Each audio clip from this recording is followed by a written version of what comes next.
Hello, hello, hello. Tyrant, Moon Tiger, Zero, Broken, Triff, welcome back. I know last time I think I said that the next stream was going to be something different, but at the time I wasn't really knowing what I was going to do today, but I've solidified my schedule and my ideas, and I think I am going to do one more Battle Brothers stream this weekend, which is, I mean, obviously you're watching it. So here's the deal. My schedule has changed over the last couple of weeks. And I'm moving towards trying to do 2 solid streams a week on kind of a really steady schedule. And I want to continue with the Battle Brothers run, obviously, because we're doing really well. But what I also want to start doing is something that I've talked about doing a few times recently, which is an XCOM UFO Defense, so the 1994 original XCOM challenge run. And so I'm going to be moving back into that. And I think what's going to end up happening is I'll be doing a Battle Brothers stream on the weekends, and then an XCOM stream in the middle of the week. It's probably, at the moment, it's looking like it's going to end up being Wednesday nights. So that would be Wednesday evenings, starting at around 6 EST, and probably running until, or more likely 6:30 or 7 EST, and then running until 9 or 10 EST. I know that's late for some of my viewers, because some of y'all live out in Europe or whatever crazy foreign country you live in, but that's just kind of the way it's going to work out for me. So look for that to be starting probably this week, maybe next week, but probably on Wednesday we'll be starting that up. But so thinking about that, I was like, you know what? I have time. I'm just gonna go ahead and do another Battle Brothers thing. All right, hey Justin, Brilliger, Jackalore, Garsamore, Orochi, Moon Tiger, welcome, welcome, welcome. Jackalore, I'm sorry, if you expect professionalism. It's been, I don't know how many years it's been that I've been doing this now, and it's still pretty much just by the seat of my pants. Hey, Northern Raiders going well? Cool. Alright, so, welcome back to Battle Brothers. The Confused are actually doing good. We're a little low on cash. That's our biggest problem at the moment. We do have a solid roster of 15.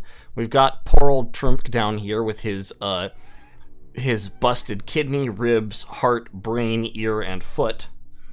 He's running out of damaged body parts. Hey, Tor. Yeah, it's Battle Brothers so far.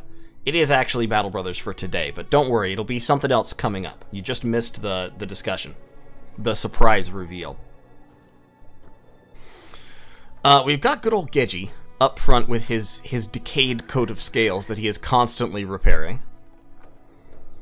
We've got a decent little lineup. We've got Offensive Lemon out here with the Warbrand, taking names, cutting off heads. We've got Zeppon doing pretty much the same thing with the two-handed scythe, which is, you know, very slightly less damage, but overall a superior kind of weapon, has superior skills.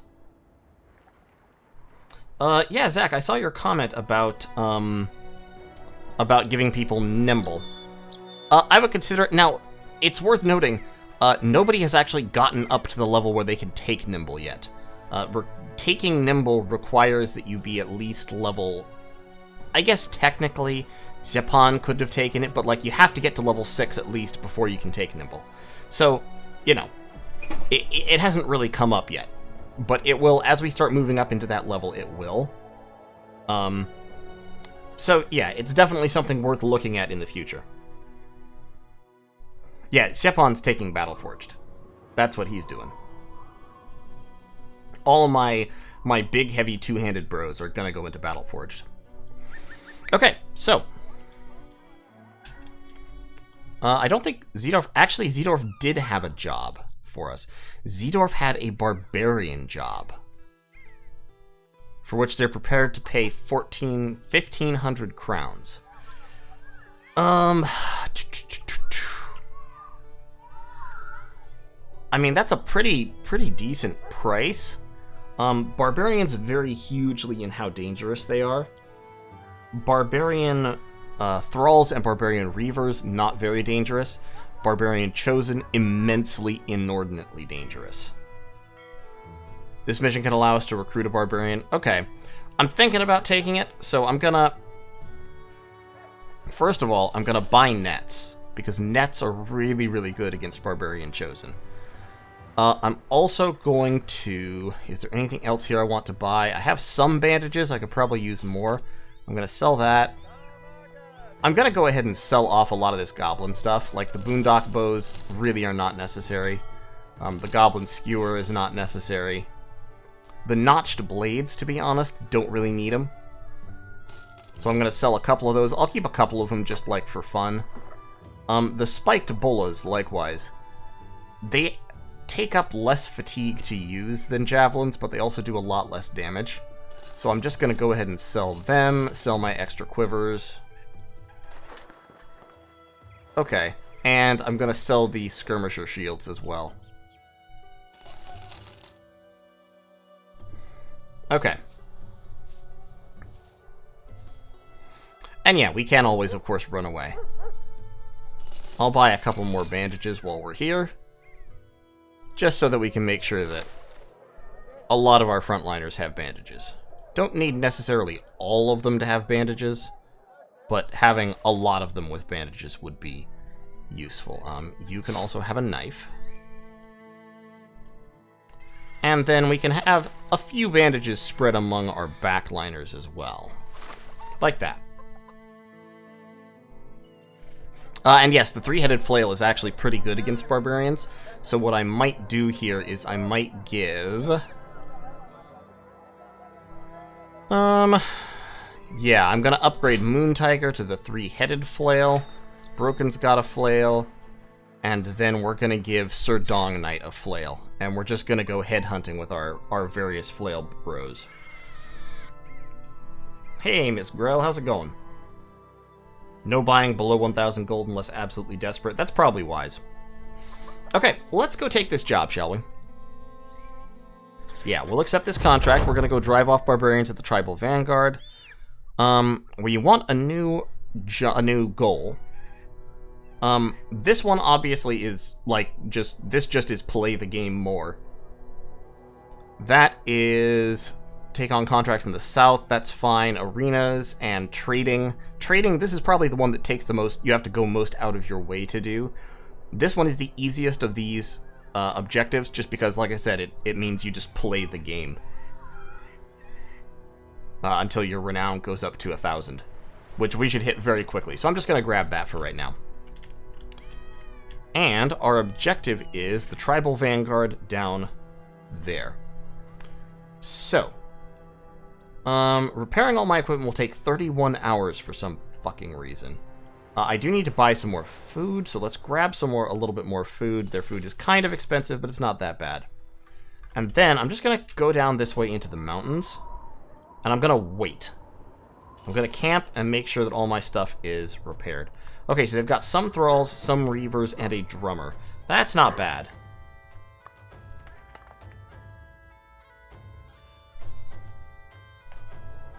That specific ambition needs to be completed to unlock contracts, period. Really? I wasn't aware of that. I mean, I feel like I've definitely gotten up to professional renown without doing that, that specific contract and gotten noble contracts. Yeah, so we'll attack them early tomorrow morning.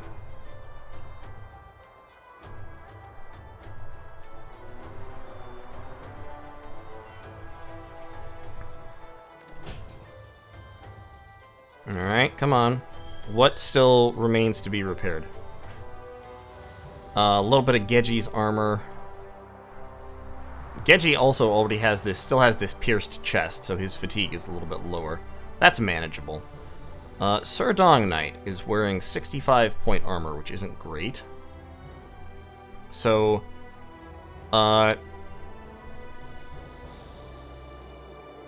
Garsamore, we're gonna put your armor up front. You can have that for right now.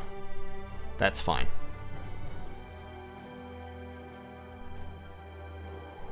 Gedji, you've always been an axe murderer in our hearts. Okay, let's go.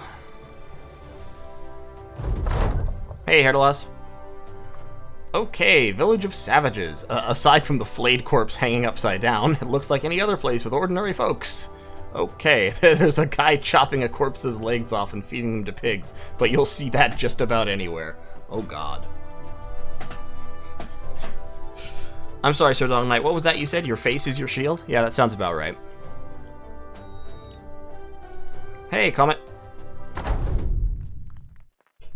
It'll be Chosen at this level. What about Chosen? There's no Chosen here. Only Reavers and Thralls. And Reavers are, like, moderately dangerous. Thralls are not very dangerous. Reavers are up to the point where they can be pretty dangerous.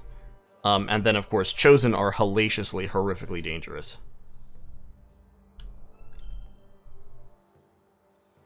Okay. I'm gonna shoot some arrows at this guy. It's only a 21% chance to hit, but still. Better than nothing, and Barbarian shields are pretty easy to break.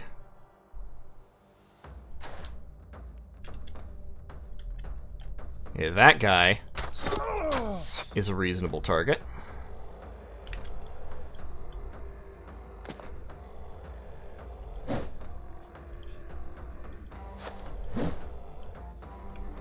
Assuming, of course, that I can hit people, which is not guaranteed. We're going to close right up to get this front line engaged, because I don't want this guy taking one step forward and beating us with a hammer. Oh, the Barbarian Camp event? Yeah.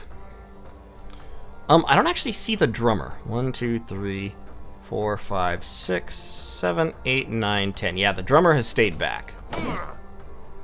Which is, honestly, probably wise of him. Let's go ahead and split. Like that. Yep, that was good. And then up here we've got... It's 3 against 4, but we do have a pikeman backing us up, so I don't feel that bad about it. We've got Canton down here. He's actually just going to shield wall, I think. What's his defense when he shield walls? 44, that's not bad.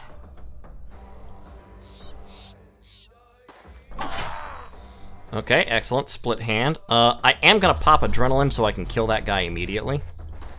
Go up there. We're going to have you taunted into Perun.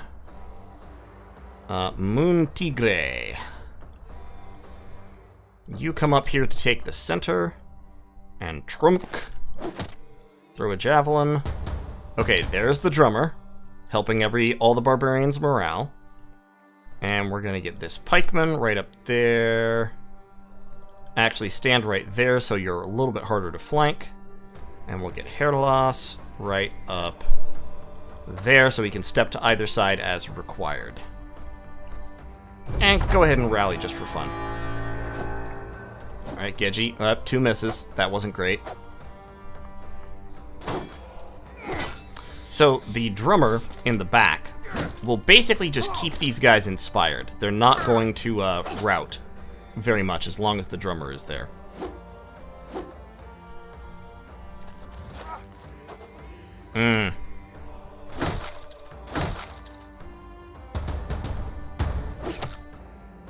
Yep, there are drummers. At least for the barbarians, there are.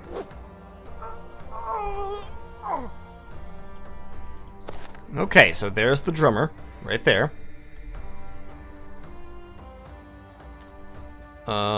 Let's see if we can just kill that guy. We cannot. Unfortunate.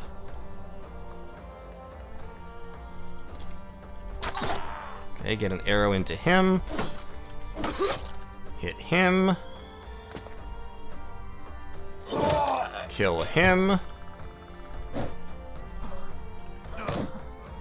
Knock him down.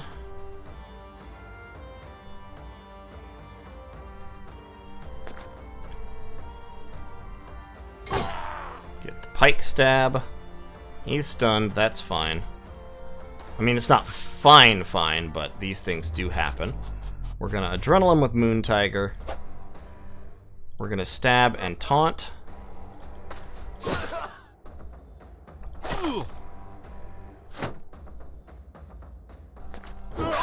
Alright, he's down. Excellent. Yeah, we're gonna get a couple axe hammer hits there. Okay, he's dead, and we can go for the drummer, I think. Moon Tiger, unfortunately, is our gimpy boy, so he'll be very slow.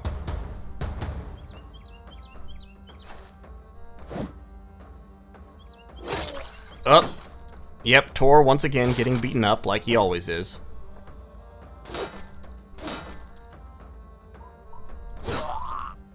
Okay, got a good pike stab there. Ow. Offensive Lemon also getting beaten up. He doesn't have to, this is just like what he likes, I guess.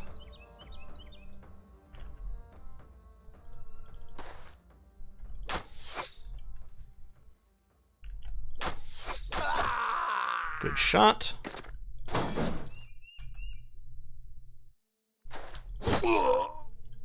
Stab him in the hands. Let's get Zeppon up there to try and inflict some kind of morale penalty. Okay, nope. Attack Perun. Taunt is so fucking good. I hear people talk about how, oh, I don't use taunt sometimes, and I'm like, you don't use taunt? Why not? Why would you ever not use taunt?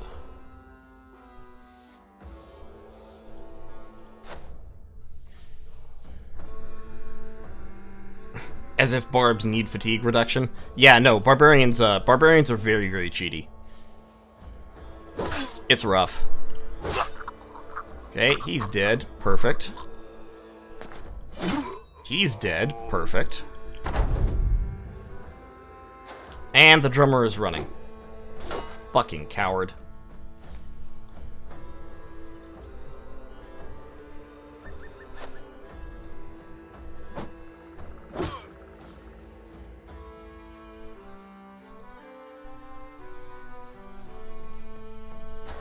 Alright, SDK, can you catch him? I don't think so. We might be able to get an arrow or two on him.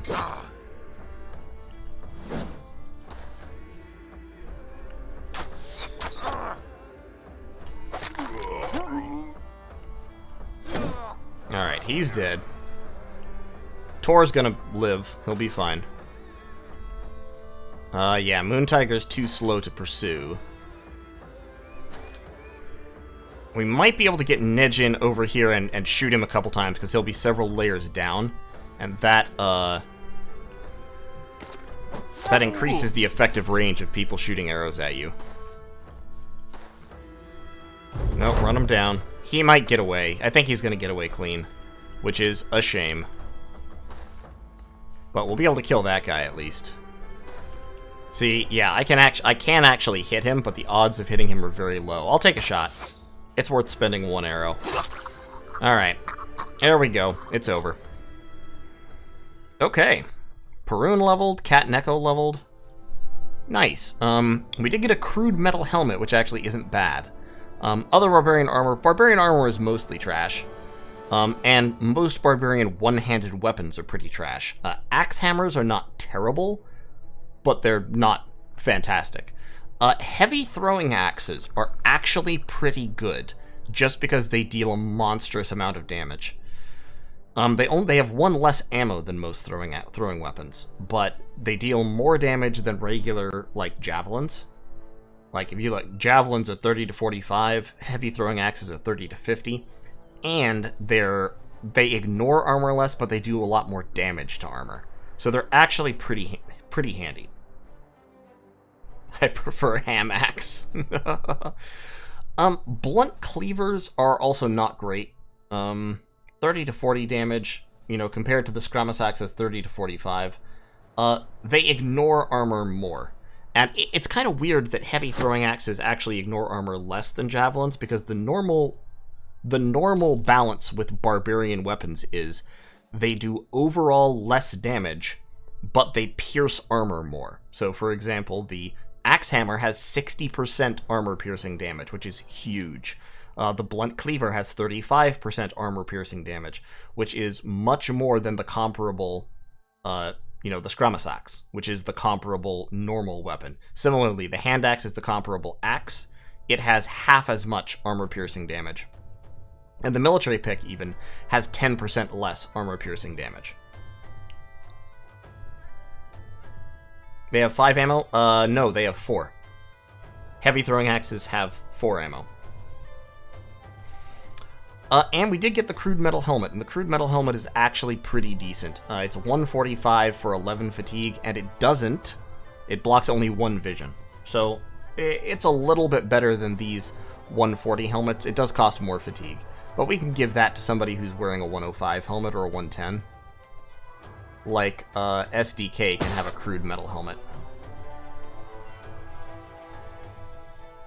And then I think everybody, yeah, everybody who can wear a good helmet is wearing a good helmet. Let's give Canton a replacement shield. And we're good to go. Alright, Perun's gonna level up. We're gonna give Perun... that's actually not a great melee defense roll, but we're gonna take it anyway. We're gonna go melee defense. He doesn't need more range defense at this point, so we're gonna just go melee defense, HP, and... let's go ahead and give him some resolve there. And I don't think he really needs a mastery, so instead I'm going to give him rotation. Hey, Lurker, how's it going? Alright, Cat Neko, melee skill, max fatigue, and I think resolve, to be honest. Yeah. I should have given him... Well, I should have given him some initiative, I think. But that's okay. How goes the murder? It's going good. Yeah, I should have given him initiative. That was a mistake on my part. But if we're building him to be a frontline two-handed weapon murder guy, he has 77 melee skill already, so he's gonna do good. I'm thinking probably... I mean, I could give him a mastery if I had a specific kind of weapon that I definitely wanted him using. I could try to turn him into like a dodge duelist kind of character. Or I could just give him polearm mastery and have him be a dedicated just backline chopper. Oh no, you're right, cleaver mastery. That's right, because we were giving him the whip. He needs cleaver mastery. That's right. There we go, because now disarm only has a minus 10% to hit. Yeah, that's a lot better. Okay, good. Thank you for reminding me of that. I had forgotten what I was building him for. Okay.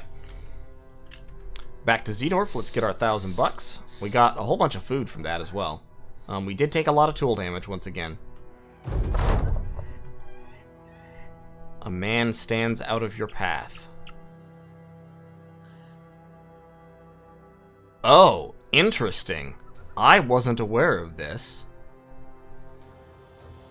Okay.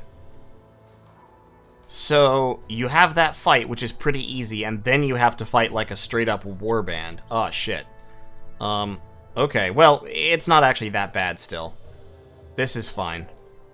I wish I had gotten the chance to change some weapons, but... Oh, they've got some of the cool weapons.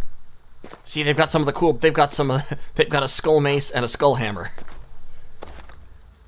God, I love some of these barbarian weapons. I just love them. Look at these guys. Look at these motherfuckers. They've got hammers with skulls on them. Why do the hammers have skulls on them? Don't worry about it. Never mind.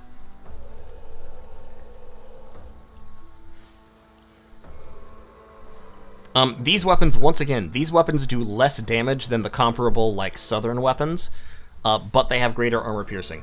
It's entirely possible for a skull mace or a skull hammer, especially a named one. I once had a named skull mace that had, like, 75% armor ignoring damage. It was hilarious. Okay, we've got some bushes right there, so we can kind of just block them off with a line. An angled line, refuse the flank. Oh yeah, we're not running. Like, why would we run? We're going to kill them all and take their stuff.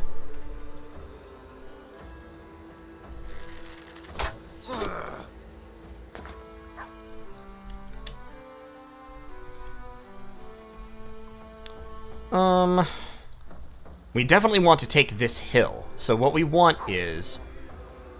we want a couple of guys down here. Like 3 there, 2 up there. How many frontliners do we have? 1, 2, 3, 4, 5, 6, 7, 8, 9. Yeah, so 3, 2, and then 4 to hold this gap.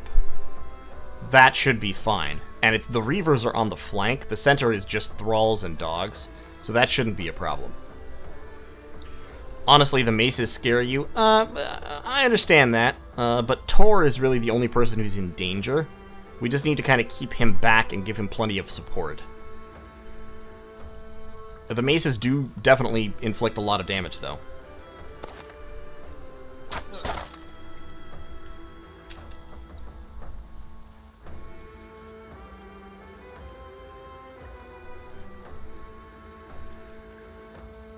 So we want Canton up here, shield walling and spear walling as much as possible.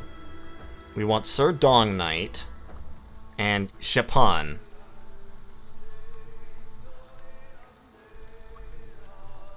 Garsamore should be behind the hill, I guess. Okay, Broken. I actually want Broken down here to hunt that guy. I want him to hunt headshots. Hey, Canton, we were just talking about you. These guys have helmets, so I can't hunt headshots on him, but I can hunt headshots on him. Unfortunately, I can't really get Broken down there, so he's just gonna...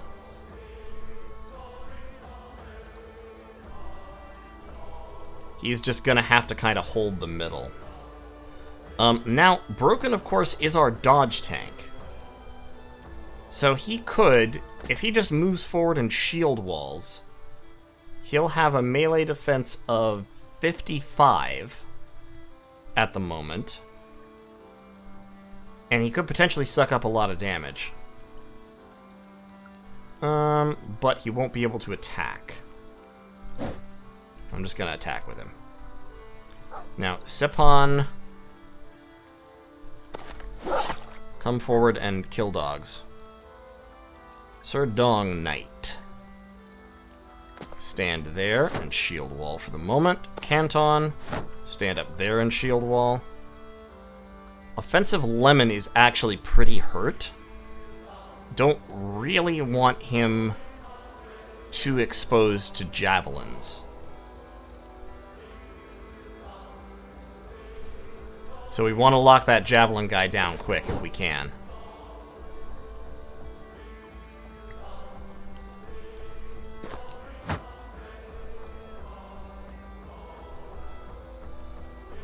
And of course we want Perun tanking.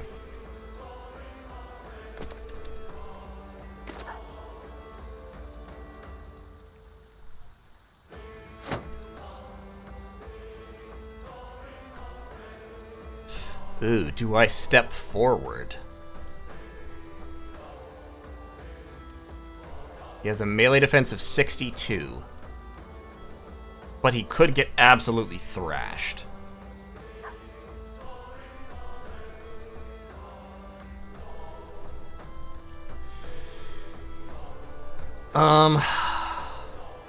I just don't want this guy taking 2 steps and trying to beat up Tor. Which is probably what happens. Well, Tor's shield walling. He can probably take 1 hit.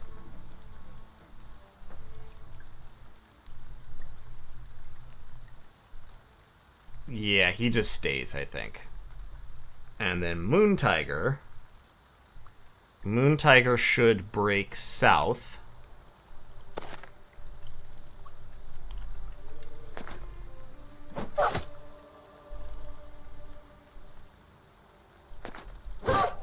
Okay, we've got the dog. We've got Herdalos up there, and then we'll take Geji.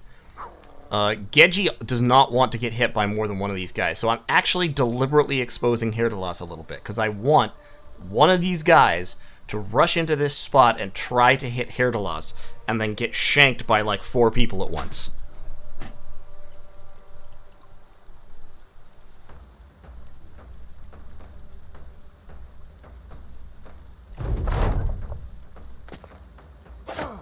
Okay, that's fine.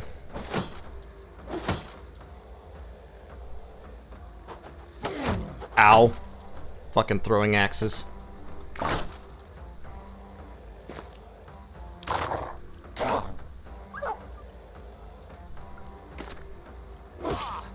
Ow! God. Oh, okay, they're shifting north. Alright. They didn't want to mess with the defensive line, I guess.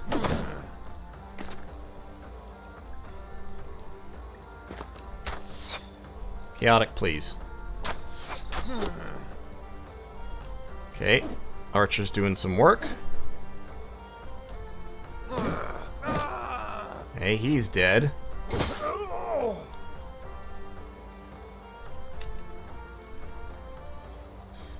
Now, Lemon. I cannot allow Lemon to get bashed by this Barbarian Reaver, or he will die. So, either we advance and try to kill the Reaver, or we fall back a step. I think we fall back a step.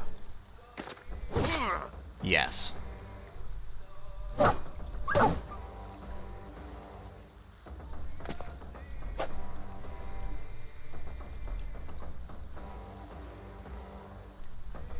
Hey, Phoenix. Painful RNG. Yeah.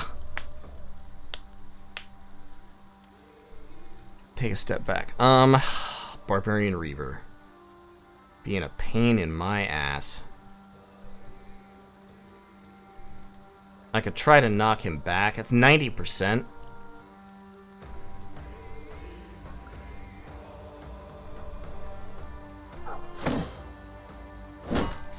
Okay. Kill him. Triple flail. Get up there. Now, taunt him. Throw javelins at him.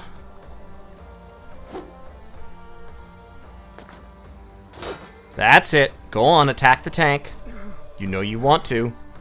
You know you want to attack the tank.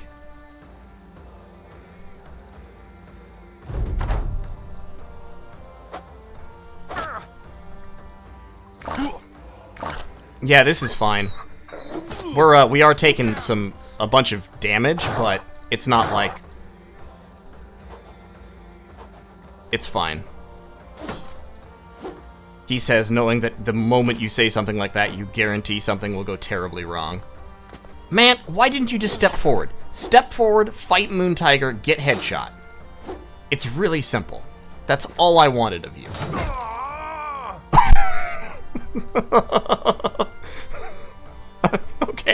Okay. That Barbarian Reaver used his 3-tile AoE attack. He missed both of my guys and he hit his own dude and destroyed his armor. I fucking love it. Absolutely love it.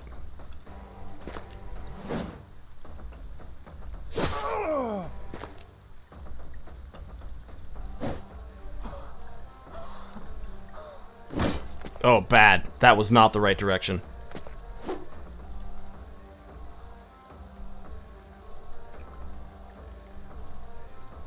Lemon. Rotate in. Hit him.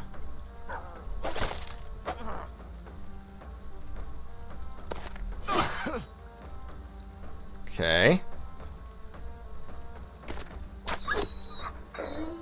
Okay.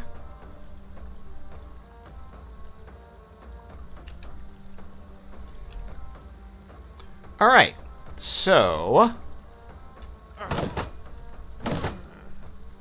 that wasn't bad. Go over the head. Fuck. Go over the head. Excellent.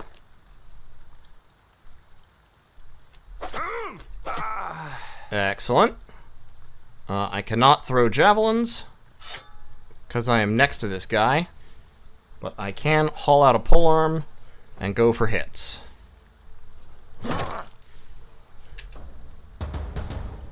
Okay. That's fine. Nejin. Oh, that blocks movement. Okay, so this is fine then. I can just pike up and move up there. And Trump is... Trump might get beaten down here. I'm not gonna lie. Oh god. Oh god.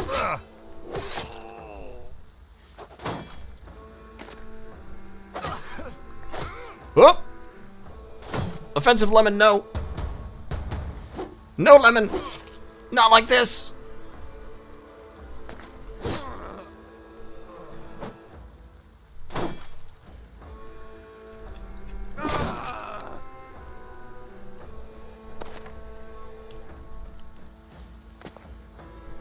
Hey, Canton. Thanks for the 10, dude. Sorry you can't stay to watch. Alright, he's dead. Good. He's pretty much dead.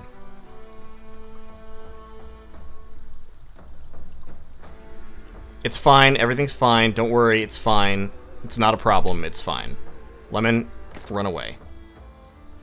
Canton, also run away. Nejin, I wish that had done something. Please do things. It's important for you to do things. I can't go for the head, so we're just gonna hold here. We are gonna break that guy's ankle. And start shifting our boys south. See, here's the thing, right? The way this game works, even if you win battles, a lot of times you almost die. And I should not have moved there. That was a mistake. That I meant to move right there. I clicked too far. Fuck. Don't do it. Don't do it. Okay, he's running. Thank God. Oh, God.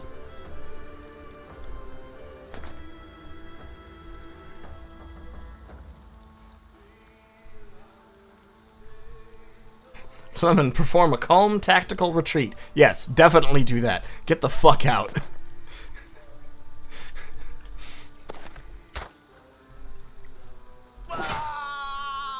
Look, I'm just saying, murder is a dangerous industry, alright?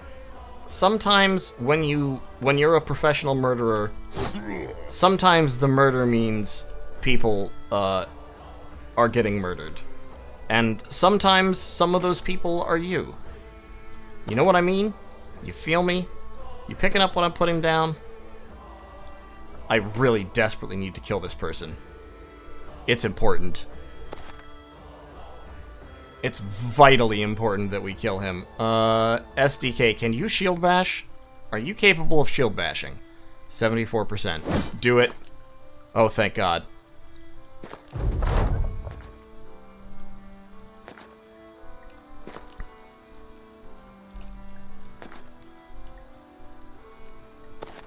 I don't really want him to escape, but like if it's a binary choice between a couple of people die and I get the loot, I would rather he escape. Zeppon, yeah, you do that. Go catch him. That's fine.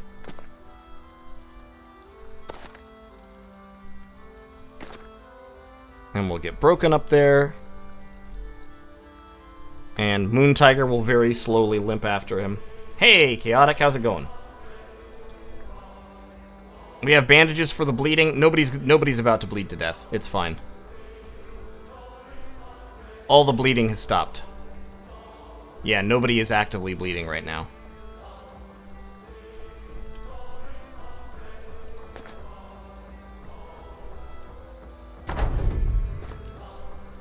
I want to kill this guy and get his hammer. Is what's going on right now. We have entered the part of the battle where I feel okay about being greedy.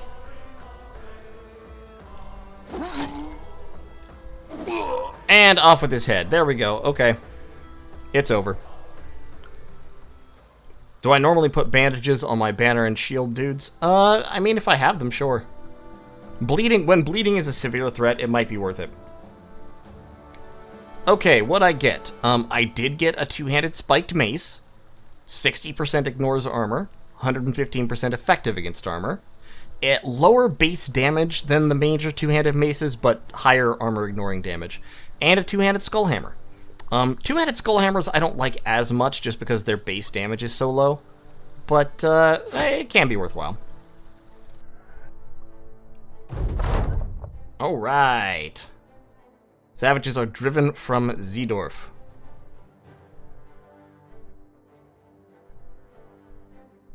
Okay, I guess we got double the money. Nice. 3,000 bucks. Perfect, perfect, perfect. Okay, so I definitely want to use the two-handed spiked mace. We can just look at its abilities right here. So the two-handed spiked mace, damage of 50 to 70, which isn't exceptional. But the cudgel attack actually does 70 to 90. Up to 54 points can ignore armor. And it has a 100% chance to daze on a hit, which is pretty damn good. And then you also have Strike Down, which is a 75% chance to stun for 2 turns. It does a lot less damage, and it causes more fatigue, or builds up more fatigue on you. So I don't really use Strike Down very much. You can also split shields with 2-handed maces, although you generally don't, because they're not super efficient at it. The 2-handed Skullhammer, as you can see, it does less damage. It does do a ton of damage to armor, so if you're fighting very heavily armored opponents, it can be worth using 2-handed hammers like this. The other thing is that 2-handed hammers have this 3-tile AoE attack, which inflicts a little bit less damage, has a lower chance to hit, but it has a chance to stagger, a chance to knock back, and of course it hits up to 3 targets. So this is the kind of weapon where reach advantage is sometimes useful.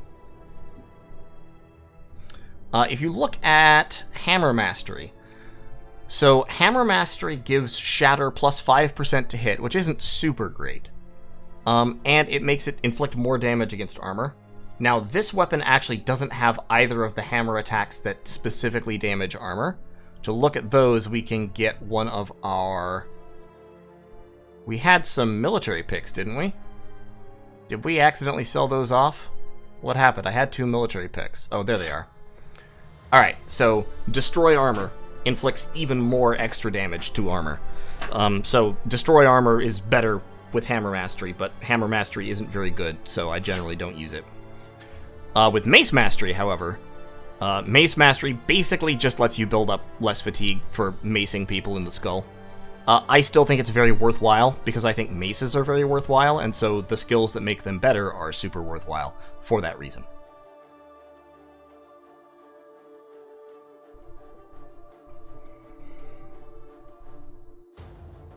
I don't think Hammer Mastery is all that good. I mean, if you have a guy who is going to specialize in hammers, okay.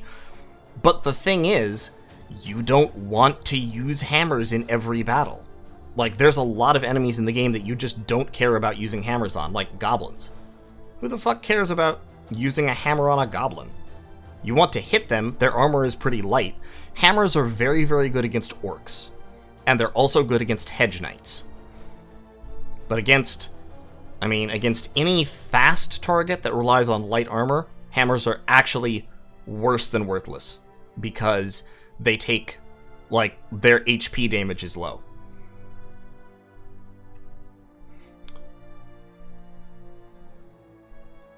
Hammers against bony undead, you just use maces. Like, in any fight where you don't need to specifically punch through a whole lot of armor, you just use maces because they do the same thing that hammers do, but they're better.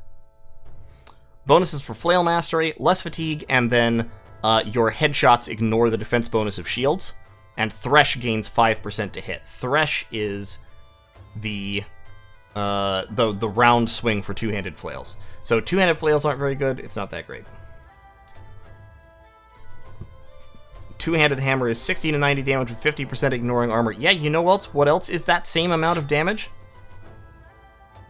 This is literally the lowest tier mace, and it is 70 to 90 damage to hit points. And 60% of it ignores armor. Maces are better than hammers against any target except the ones with like 300 points of armor. They're just better. It's not really debatable. Like, just look at the attack. It's better than a hammer. It does more damage, it ignores armor more, and it dazes, and it inflicts extra fatigue. That last is not very important, but yeah, the 3-handed hammer has the 3-man swing. And the 3-man swing can be useful, but like, it also has a 2-hit penalty, and it doesn't always inflict a penalty. If it was a 100% chance to stagger, or a 50% chance to knockback or something like this, I would use hammers all the time, but it's not. It's very unreliable. And a lot of targets are immune to those effects, whereas nobody is immune to being dazed. I think literally nobody in the game is immune to daze, and daze is a flat minus 25% damage. It's one of the best debuffs in the game. But Tor is in here asking the real questions. is the two-handed mace better than a Warbrand? And that is a much, much more debatable question. Because the Warbrand has a 3-target AoE, it has a 2-target in a line AoE split attack, and it has the slash, which can be used twice. Now, its damage is lower, and in particular, it ignores practically no damage. It ignores practically no armor. Like the Warbrand, against armor, it just doesn't really do much. 0 to 15 points of damage can ignore armor. So, now, when it comes to inflicting damage on armor, 37 to 56 damage to armor, if you hit with both attacks, and slash has a higher hit percentage than normal. So if you hit with both attacks, that's like 70 to 112 damage to armor, which isn't bad. That's very, very comparable to one hit from the mace, and damage to hit points against lightly armored targets is actually better. So, I think you can reliably specialize into either Cleaver or Mace, and you'll have similar damage output, slightly different in different circumstances. The Warbrand is very, very bad against like heavily armored Battleforged units, and the Mace is worse against fast, dodgy targets with light armor. I think the Mace is overall a little better balanced. I like two-handed maces a lot better.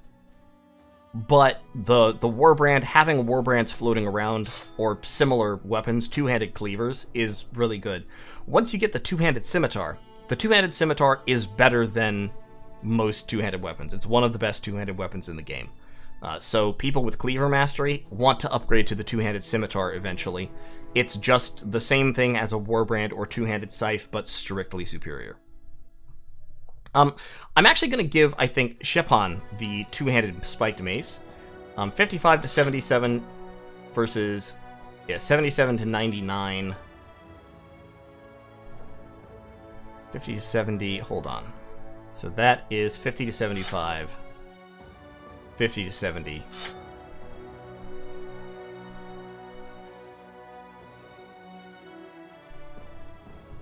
Did he have... Yeah, he doesn't have... Oh, no, he has Cleaver Mastery. That's right. Okay, so he definitely has to use the Cleaver. He definitely has to keep using the two-handed scythe. Okay, so yeah, I'm going to give Offensive Lemon the spiked mace. The Warbrand, I'll give to our next two-handed DPS character, whoever it is. The scythe can hit twice, yes, and the scythe also inflicts bleed. Two-handed cleavers also have the bleed effect.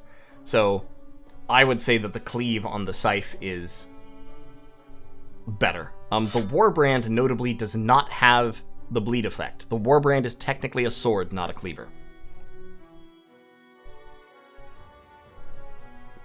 It can do the two-space line attack. Yes, that's true. Also, it has the swing, the three-tile AoE attack, which the scythe does not have. The scythe only has cleave and decapitate, so it is strictly single target. The Warbrand does more AoE damage. The two-handed scythe and the mace do much better at targeting single targets.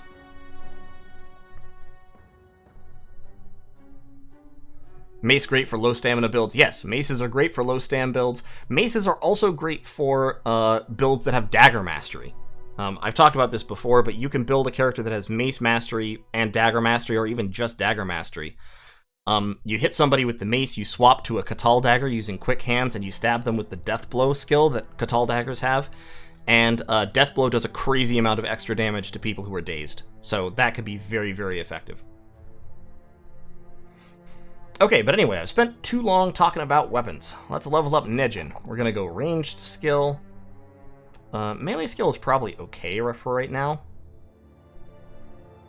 We're gonna need some resolve, and we're gonna want some hit points at some point. We're also gonna want a little bit of fatigue, probably, because he's firing arrows twice per round. So let's go with...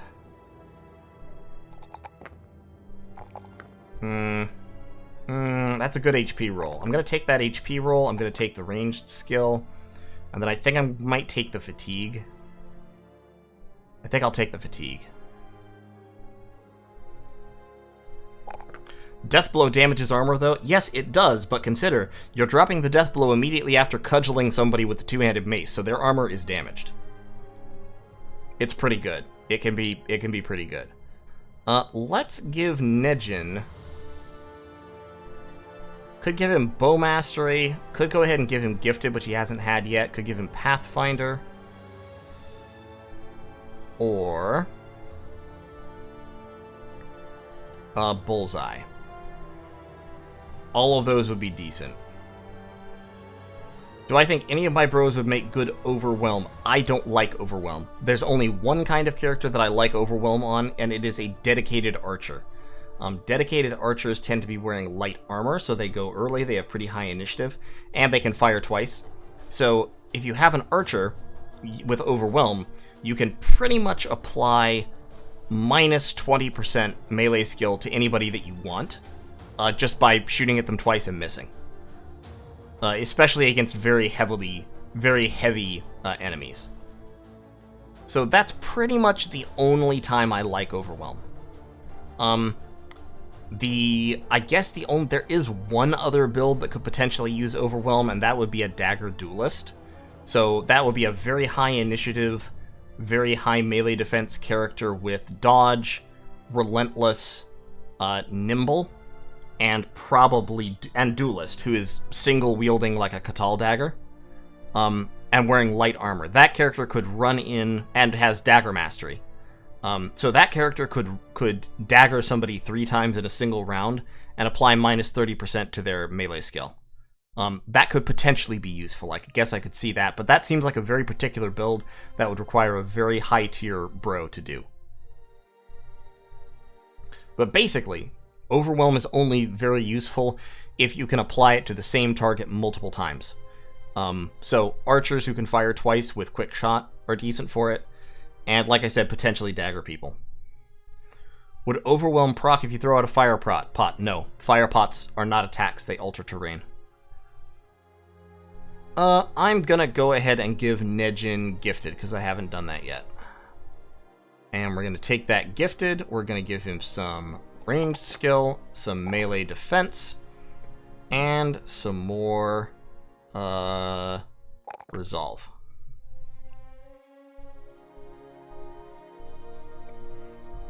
And then we've got Serdong Knight, who has a tragically broken finger right now. Good old SDK. What was I doing with SDK? He has decent melee skill. Oh, that's right. He also has initiative with 2 stars. So he was going to be a dodge guy, wasn't he? So initiative, melee skill, and melee defense. Yeah, that's right. Okay, so actually I don't want to give him that helmet. I want him to have one of the regular 140 helmets, because they're a little bit less fatigued.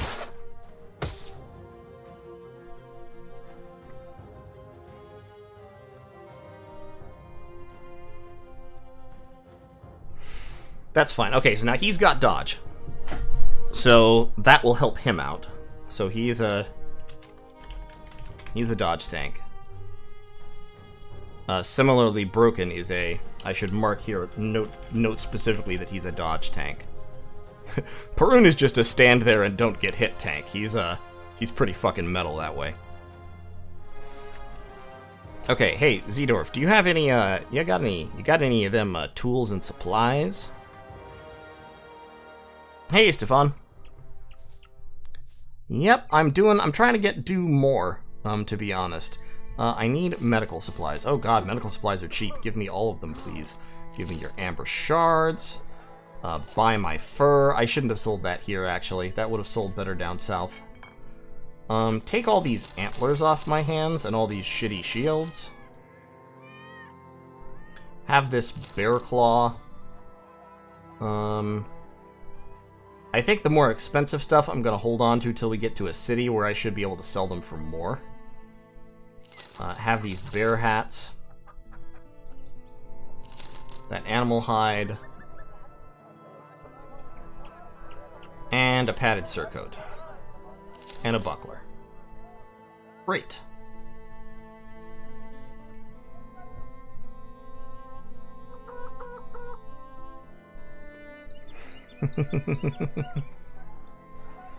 Also, repair the more expensive stuff. Yeah, if I'm gonna go sell like weapons that are tier 2 or above, you really do want to repair them, just because of what they're worth. So, for example, you can look at this thing. If it's fully repaired or close to fully repaired, it's worth 760, whereas if it's unrepaired, it's worth like a couple hundred. So it's a difference of $100 between having 35 durability and 96 durability, in terms of what you get when you sell it. And if you work it out for tools, that is worth repairing. My problem is just that, like, I use so many tools. Like, I can just straight up run the map out of tools. And this is not even a late game party. Like, this is not a party that's rocking a whole lot of, 300 durability armors. I don't know how people do it. I honestly don't. Tools are just so fucking expensive. I could sail to Wickhafen, but that's not really useful to me. I mean, I guess it is a little bit further south. You just need to buy all tools we run across for a while. Yeah, but a lot of times tools are incredibly expensive. Like, I can go to Leitersholm and see if they have any tools, but even if they have tools, the tools probably cost the earth.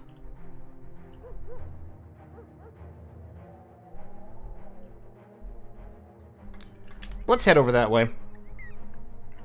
We'll swing in that direction, see if we can get some tools and stuff. And then we'll head back down south to our usual haunts.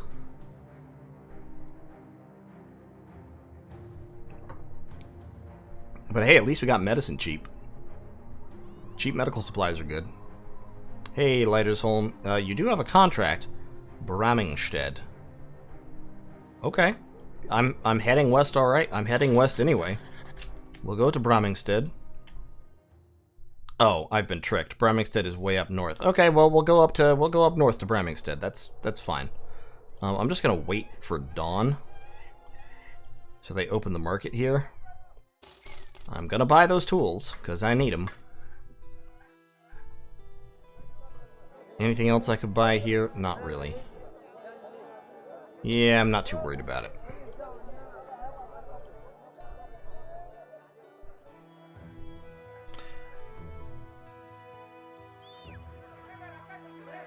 Can we hire the blacksmith retinue? So, okay. Blacksmith is very much worth it in one particular case. The blacksmith is incredibly worth it if you're using a lot of shields. Because the blacksmith makes it so broken shields and armor are not lost. That is 5 unholds. That is too many for unholds, especially when we're already injured. So I'm gonna... Do not attack me. Thank you. I would be totally comfortable with this party taking on like 2 or 3 unholds, but 5 is too many.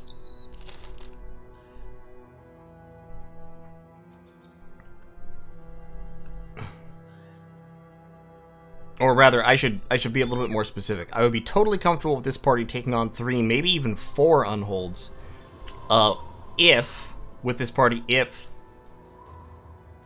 my gear was repaired. Okay, that's 5 chosen. It's only 5 of them. And I can bring nets.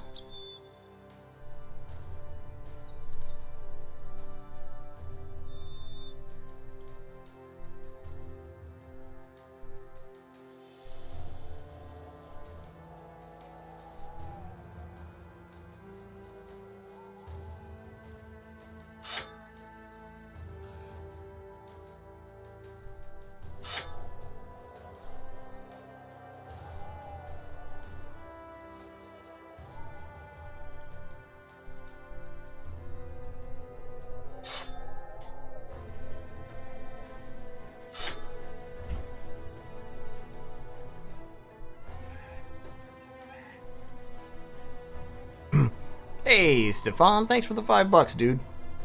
Well, €5. Yeah, we definitely need nets here. So...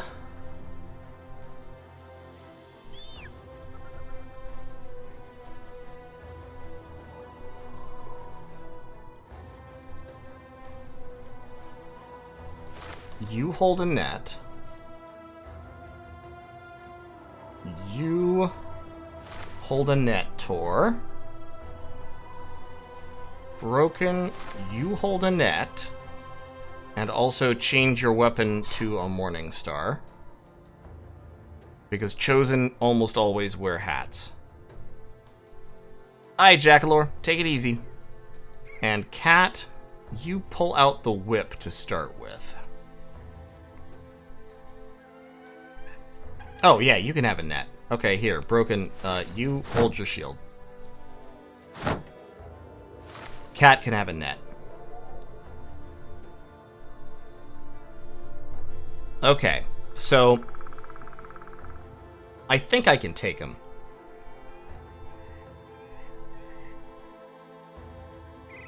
I'm pretty sure I can take him. Actually, I might want the military picks, because the thing about Chosen is Chosen tend to wear a lot of armor. So I might want...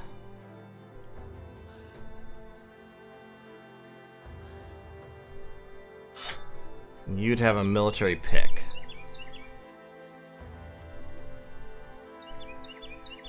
Why are we fighting them? Because Chosen have really good loot, and that's only 5 of them.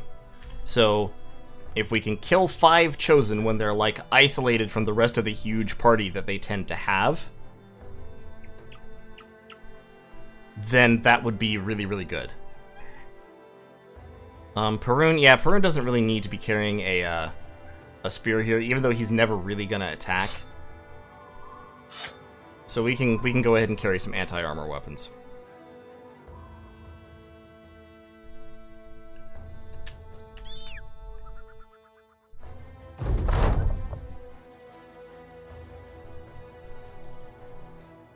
I think these Barbarian Chosen might be the thieves that just stole our stuff. Or at least they're traveling in the same direction, which is sort of hilarious. I don't want to attack them at night, because I have bows. I want to fight them in the daytime. Also, that gives me time to repair more of my equipment.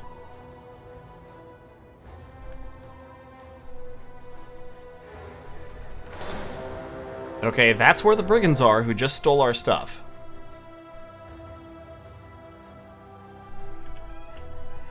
I'm gonna save. I'll go ahead, because you guys are worried about it. I'll go ahead and save. We'll fight them, and then if that goes awfully, we'll just reload and go and just do the brigands.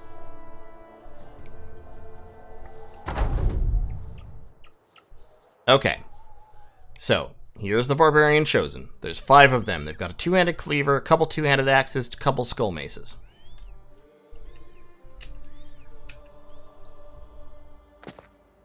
They're going to come towards us.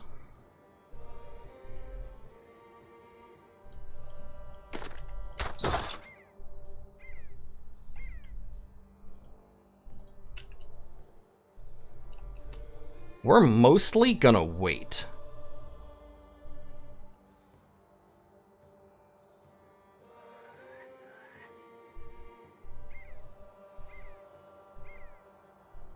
Knife the guy with the horned helmet, his armor is sick. Yeah. Actually, to be honest, they've all got pretty solid armor. They've all got, like, barbarian metal armor. I'm not going to try to knife more than at most one of them. Unless they just panic and run, which the odds are they will not do. Now, SDK does have 70 melee skill. So I might try to go for a cheeky bonk on this guy.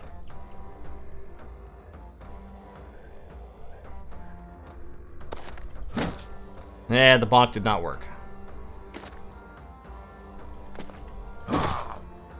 Okay, we've broken his body armor. That's good.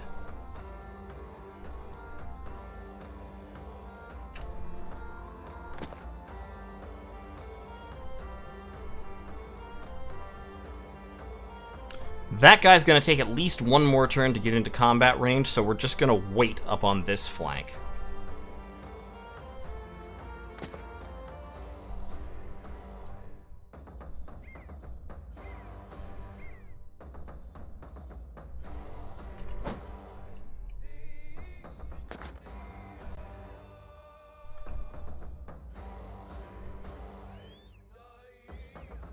What I'd like is I'd like this guy to step forward and attack.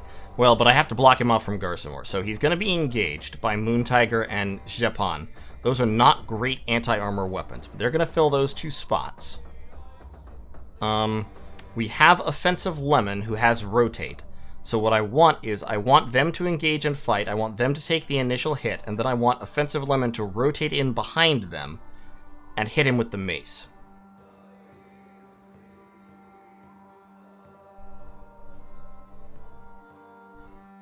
Barbarians have really good music, it's true. Like, not gonna lie. Okay, I want him to come off his hill. So Perun is going to move forward and taunt him. And then step back.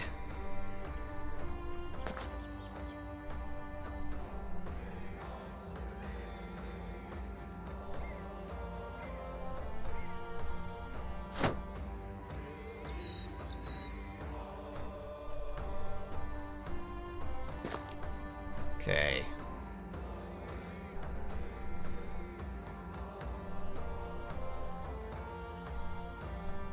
The Cleaver is probably less threatening to us than the Axe right now, so I'm going to net the Axe.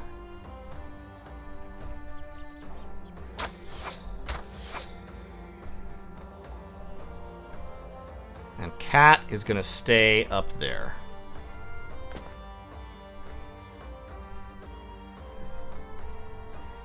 These 6 against those 2 should be okay.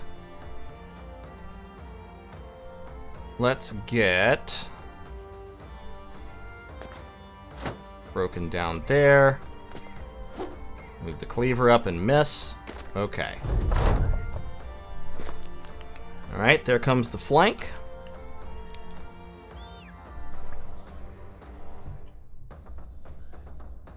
Yeah, Chosen Resolve is absolutely amazing. Alright, we're gonna net him.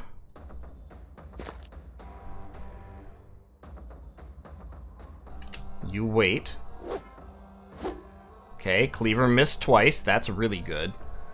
That's exactly what I wanted.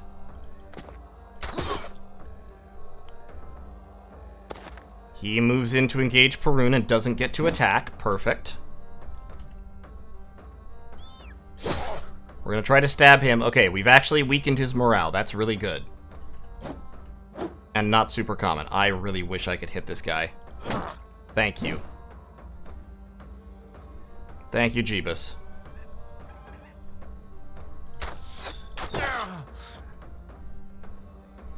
Okay, I want you to rotate in after these guys have gotten to attack. Wow, I cannot hit this guy at all. Alright, taunt and shield wall.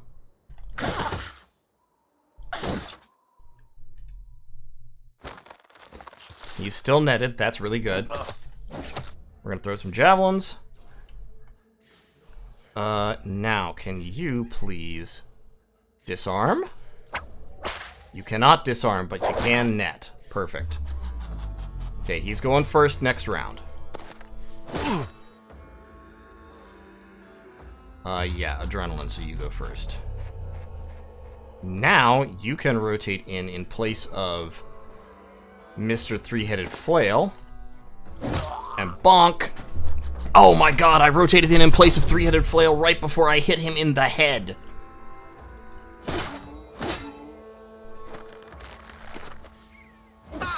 Ow.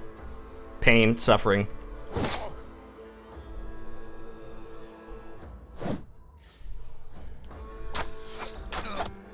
Okay, that's one down. I would like to kill this guy with a flail shot. I really would.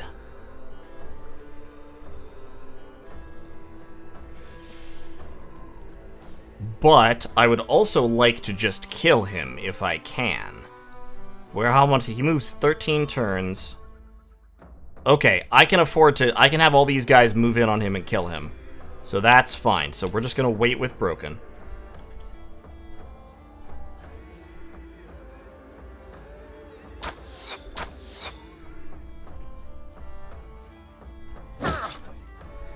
Got the stun. Good.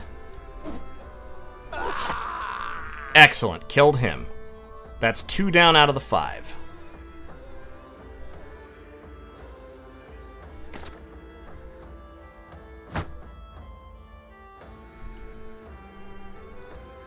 I cannot disarm, so Cat is just gonna move up there and then wait. SDK can come around this way. Offensive Lemon is bleeding. I need someone to staunch his bleeding, if possible. Moon Tiger, do you have a bandage? You do. Please staunch Lemon's bleeding, thank you.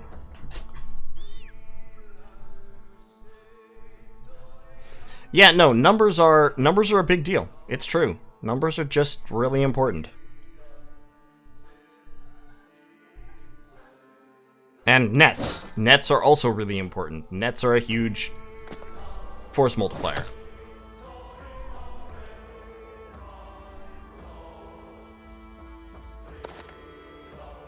I shouldn't have done that, but I did it. Yeah, shield wall. He'll probably break his shield. I don't really want Lemon to engage, to be totally honest. Because he's so wounded that axe might kill him in one swing. So I'm just going to have him kind of here in case we need his help in an emergency.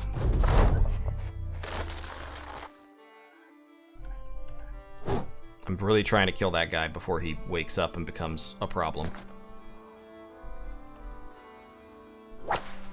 Excellent.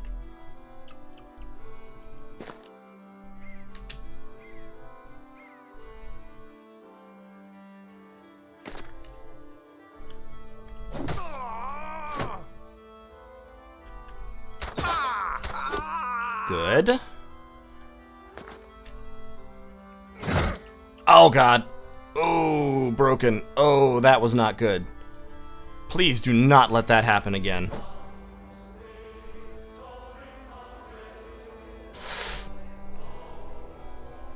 Yikes.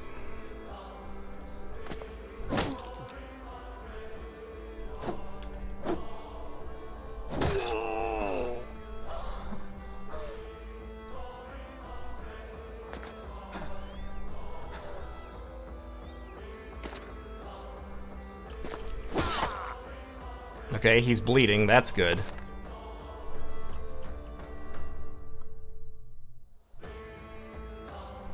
Aren't I glad I gave you more HP last level? Yes, that is the margin by which you just lived. That's literally your margin of survival. Yeah, so what's gonna happen here is Lemon is gonna rotate, bonk, get the daze, and then hopefully, yeah, he'll be able to rotate out in favor of anybody else before that Barbarian Chosen acts again. I should be able to beat him down pretty thoroughly.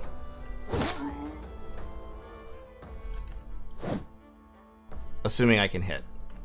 It's a big assumption, I know.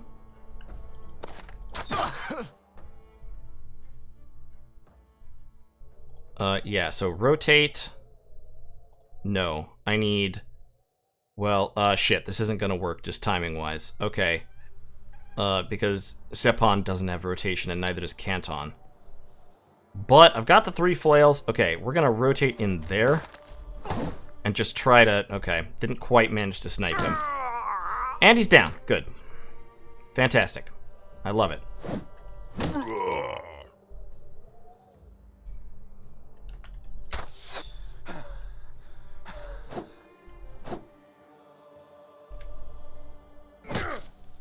Okay, that guy's throwing hands. Because he's really, really angry. Hey! With the kill, Perun. Damn. Yeah, no, I'm sorry. Knifing Barbarian Chosen is asking for trouble. Garsamore, Zeppon, I was willing to consider it, but in the circumstance, it wasn't worth it. Okay, so we got Heavy Iron Armor, which is pretty good. We also got the Closed Scrap Metal Helmet, and the Crude Face Guard Helmet, and another Crude Metal Helmet. So we got some pretty good stuff. And we got the Rusty Warblade. Yes! Nice, nice, nice. Plus we got the bone figurines, and some of our tools and supplies back. Okay, now we're definitely going to need to take a little bit of a break here before we can take on those bandits. Alright, let's go melee defense. That's a good resolve roll. Let's go ahead and take that. That's a good range defense roll, too. I'm not going to take that one. Ho-hum, ho-hum. Resolve or HP? Let's take HP for now. And then Garsamore is, I think, about ready to move into the front lines for this fight with the bandits.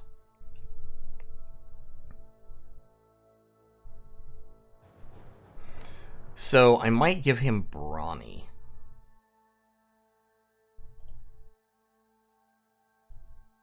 Because if I give him Brawny, and then I put him in a suit of heavy armor, and I can give him... so yeah, the Rusty Warblade is a two-handed cleaver. It does a shit ton of damage. And it can split shield, of course.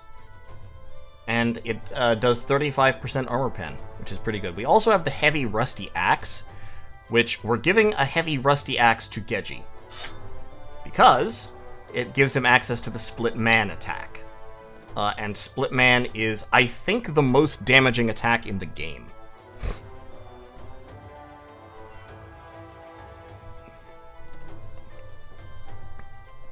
Yeah, and Garsamore can have the closed helmet as well. So there he is. Now Garsamore's now officially fucking scary. Offensive Lemon is moving to the back line for a moment, for a little bit, just to kind of get his breath back. And he needs that billhook. Actually, he does not need the billhook because his melee attack is not quite there. He needs the pike. Cat needs the billhook. Broken is also moving to the back line.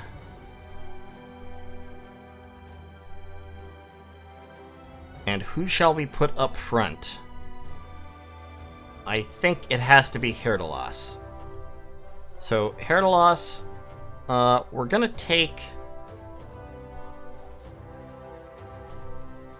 We need you to fight in the front for a minute, Herdalos. So put on this, put on that face guard helmet, and have a shield and a flail. And Broken is gonna take the banner. Oh, did they lose the whip? How did they lose the whip? That's not right.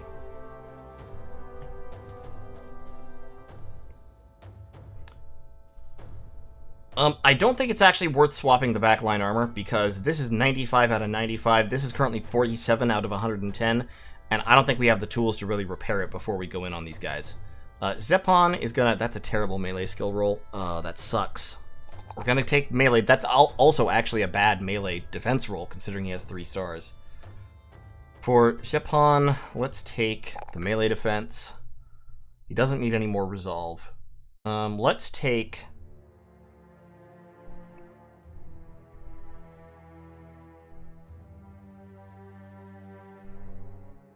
the HP.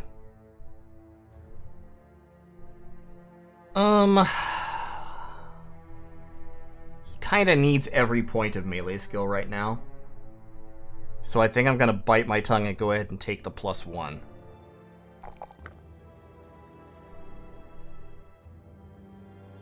And then I'm gonna give him Battleforged. So there he is. Now he takes 19% less damage to armor based on his current armor. And that'll be fine for the moment. Tor, yes, Tor gets a shield. Good old Tor the Cleaver. Tor gets melee skill. And I think he gets that +3 defense and then 3 points of HP. And he will have...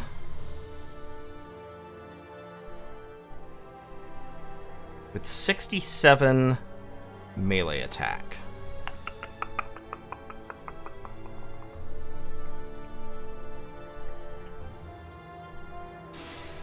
No, not shield expert. He's not going to use a shield forever. Once we upgrade his armor a little bit, he's going to be like a two-handed fighter. It's the only thing he's decent at. And he's got a lot of hit points, and he's got a decent melee skill with a star, which means he'll be doing, you know, he'll cap out around, I think he'll cap out close to 90, maybe not quite at 90, but, you know, a decent amount. We'll give him that helmet. That goes with his mail. And then I might give him a... Yeah, I'm actually going to give him the Warbrand. That will increase his fatigue up to a reasonable level. And then I'm going to give him... I don't really like Sword Mastery.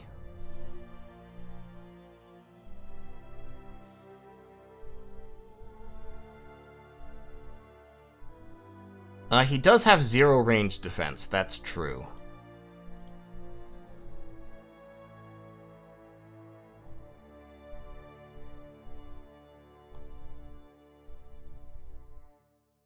I'm gonna give him rotation for right now. We're gonna give Perun back his spear. We're gonna give Canton back a spear. So we've got Cleaver, Warbrand, Rusty Warblade for Garsamore.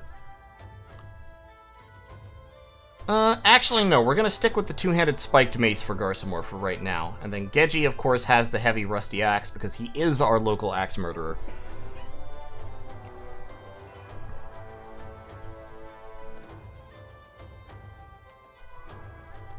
And we've got our beat-up guys in the back. Armor in the front is doing okay, not great, but okay.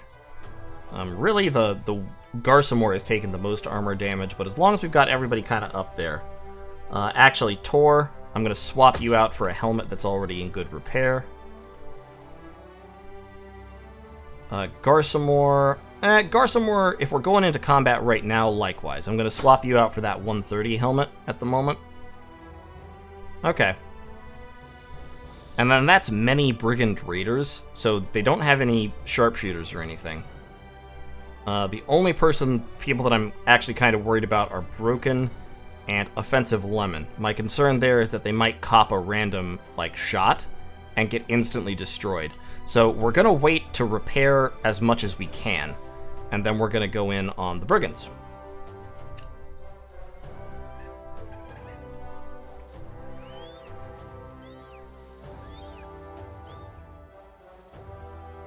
Okay, we're now out of tools.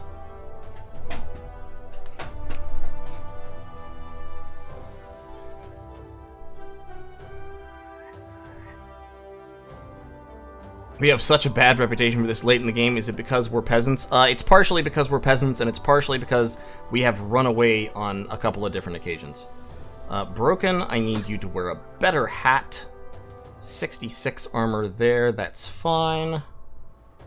Lemon. Okay, so these two just need to kind of stay out of the way, as it were.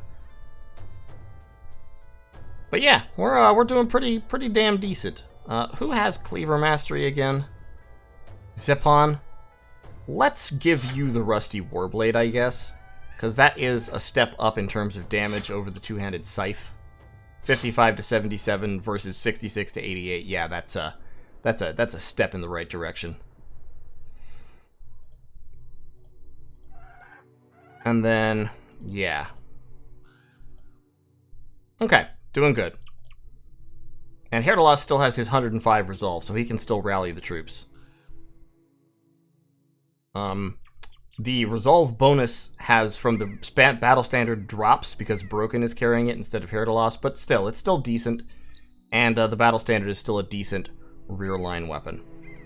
And for Trumk, I'm going to go ahead and give him the heavy throwing axes in place of some of his javelins. Why are you using the banner? Because I don't want you on the front line. That's why. Okay, Brigand Raiders. Backline, sure, but I could use a normal polearm. The banner has just as much damage as any polearm I have available for you right now.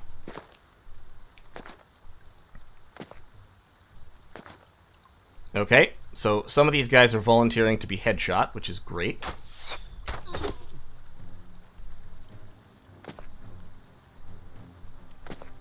I'm looking at this guy in particular.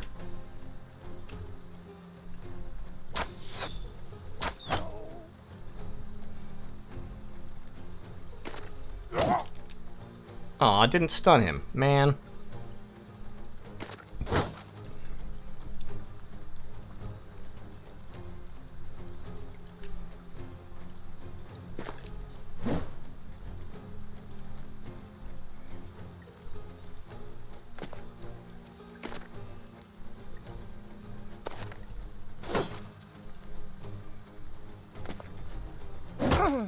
Nice. Okay, see, that is the advantage of these weapons that punch through armor. That guy's already almost dead.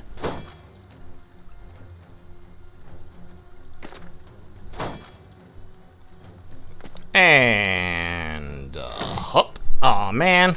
He caught it. He caught it on his shield.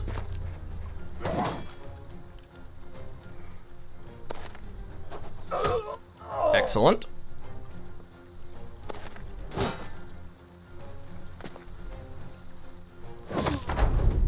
Perfect.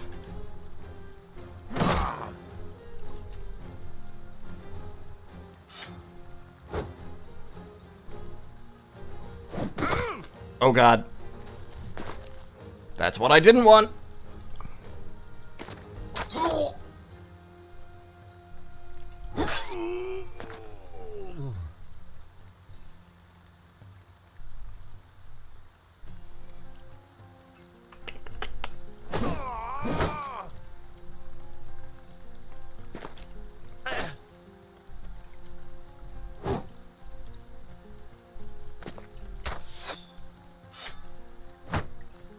Okay, he's going full defensive. That's fine. We're just gonna work on breaking his shield. We'll hit that guy, make him run. Offensive Lemon is gonna take to his heels to ensure he does not die. Ow. You suck. I'm actually just gonna shield bash him to knock him out of his shield wall. Fun fact, if you shield bash someone and they were in a shield wall, they are now no longer in a shield wall. Perfect.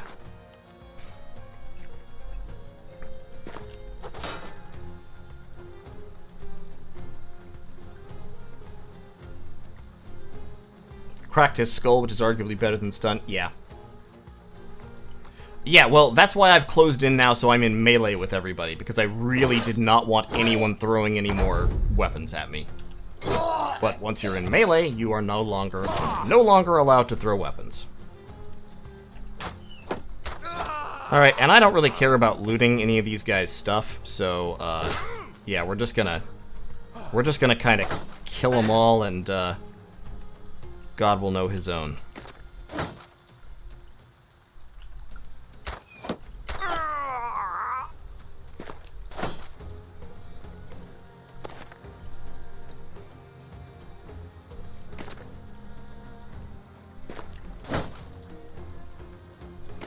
Genji's like, hey, let me in on this.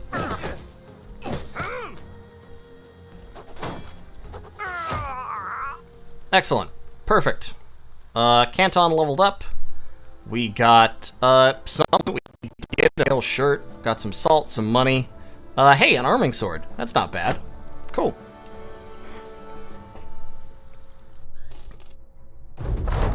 Alright, we found the cargo. Perfect.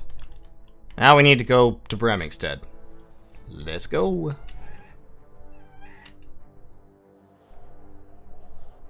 Genji is dressed like such an edgelord. Yes, he is. Yes, he definitely is. A whole bunch of armored zombies in Old Egon's hut. I'm not gonna go fight them now because I don't want to. I need ammunition, I need tools, I need food. Basically, I just need to be like... I need rest is mostly what I need. Please let me buy things. Please let me buy things. Yes, the market's still open. Alright, we're gonna sell our salt, we're gonna sell our amber shards, we're gonna sell our bone figurines. Tools up here are incredibly expensive, but I'm gonna buy them anyway because I need them desperately. I am going to sell off all these militia spears and these short swords, because I don't need them or want them. Blunt cleavers versus scramasacks. Well, I want to repair all these weapons before I sell any of them. And then I also want to equip people with the armor that they want to be wearing going forward before I sell any armor. Trunk is surprisingly capable for being mostly dead. Yeah, pretty much. Okay, so let's rearrange people a little bit. Because we've got these helmets that we do actually want to use. Because they are good helmets. Garsamore can wear that. Geji is also in his edge. So we've got two edgelords in the party. We've got Garsamore and we've got Geji. Herdalos can keep wearing that 95 point armor. Broken can have this crude metal helmet. Move back to the front. Herdalos can have his banner back. Broken can have shield and flail back. Offensive Lemon. Offensive Lemon is actually pretty badly crippled by these injuries, so if we have a temple here, I'll pay to have him healed. Is there a temple here? There is. So let's go with... let's pay for the cut arm to be healed. The pierced chest can heal on its own, that's fine. Night, Herdalos. Please change their title to Edgelord. Let's go ahead and level up Canton. Canton is... that's actually a really good melee skill roll.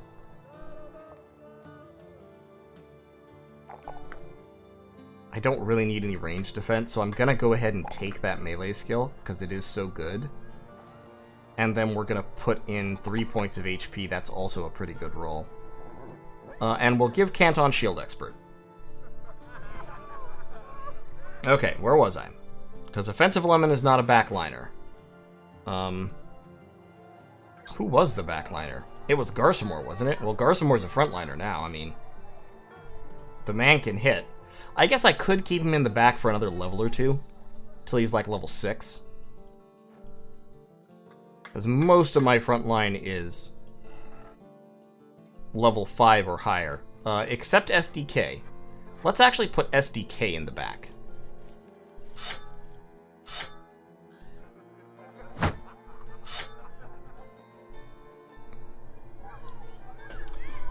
And then what else do we want to repair? We want to repair that. I don't really care about those lesser pieces of armor. I do want to repair that, because that's 140 helmet. And then I want to repair these cleavers for sale. I want to repair those. I want to repair these. I want to repair that, and those. And those. Yeah, I should actually equip the fighting axe. Didn't I put Cat Neko in front for a bit? For a bit I did, but I'm leaving him in the back line. He's more valuable as the whip guy in the back than he is anything else. I need to give him quick hands on his next level.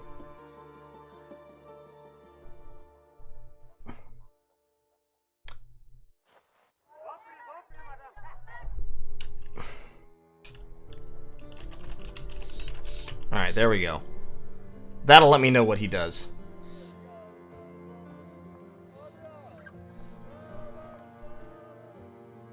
Okay, Nijin, are you filling up your sniping quotient? Yeah, you're doing alright. Let's actually take a look at the characters in more detail, shall we? So we have Perun. Perun, weirdly enough, actually has more kills than many people, despite being the dedicated tank. He has 26 kills in 44 battles. He has killed a Chosen. His main claim to fame is that he is by far our toughest character, despite not having anything like the toughest armor. His melee defense is through the roof, and when he shield walls, it goes up even further. I would really like to get him a heater shield to give him the biggest melee defense bonus possible. But the Sipar shield is good for a tank anyway, because it's really hard to break. We've got Tor the Cleaver. Tor the Cleaver has actually participated in many fewer battles than Perun and has fewer kills, but he is a lot more efficient at killing. He's determined, he's bloodthirsty, he's got a war brand, so he decapitates a lot of people. We have Geji Janko, or Geji Yanko.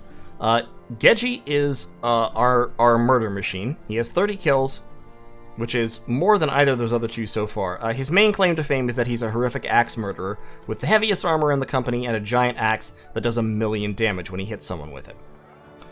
Broken 25 is one of our dodge tanks. His melee defense is not as good as Perun's, but as we level him up, it will get steadily better. And once he gets nimble and all that, he'll be very tough. Garsamor recently joined the company, already level 4 in only 11 days. He has killed a Barbarian Reaver by himself. Oh, also, by the way, Broken 25 killed a fallen hero. Geji Janko, meanwhile, his most powerful vanquished is a Necromancer. I'm not sure how they calculate that. But yeah, Garsamor is actually pretty damn good. Once he levels up, he'll be very scary. He's walking around in Barbarian Chosen kit and carrying a two-handed spiked mace at the moment. His armor is also cursed to be broken, yes. Moon Tiger. Moon Tiger shouldn't be one of our best guys, but statistically he is. He has 35 kills, which is more than Geji, in the same amount of time. They're mostly low-quality kills, but they still exist. He has no melee stars, a few stars overall. He's greedy, and he's a coward. But, and yet, he keeps just doing stuff. So, you know what? I can't really be too hard on him. That defense number doesn't include the value of dodge. That's correct. Zeppon. Zeppon is one of our DPS guys. He has Cleaver Mastery, so he's a Cleaver Murderer. He's also the first person to receive Battle Forged, because he is our highest level character. He has 39 kills, he's killed a Chosen himself, and he is currently wielding a rusty warblade stolen from that Chosen that he killed. Offensive Lemon over here, badly wounded right now, not in a great mood, but he's one of our heavy frontline DPS guys. Once he heals up, he'll be a little bit better. Right now his melee skill is artificially depressed. Canton the Brave, recently recruited, 10 battles, only 2 kills. That's because he's been a dedicated tank the whole time. He is Perun's competition in the tank sweepstakes, I guess, and his melee defense is pretty damn good, to be honest. When he shield walls, it's like 53. Chaotic Dreamer and Nejin are our archers. Chaotic Dreamer is the more recent, 19 days, 10 kills, and only 16 battles. He killed a Chosen. He's out here with that hunting bow, just taking shots, making moves, doing God's work. And of course, Nejin, I actually need to change that helmet. He needs to get a helmet that doesn't have a vision penalty, since he's using a bow instead of a crossbow these days. Nejin has 15 kills in 21 battles. He has killed a Necromancer, which is what we want our archers to do. 69 range skill. Chaotic Dreamer is at 64, only 1 level behind, so they're both shaping up to be pretty damn decent.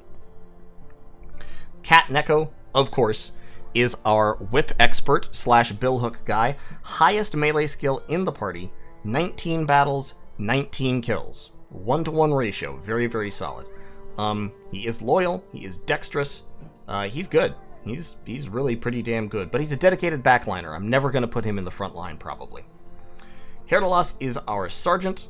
105 resolve, which is his most important stat by far. Also a decent melee skill. He carries the battle standard around. He rallies people. He stabs people occasionally. He is fearless.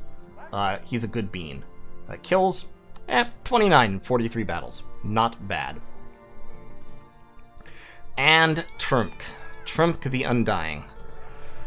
What is there to say about Trump?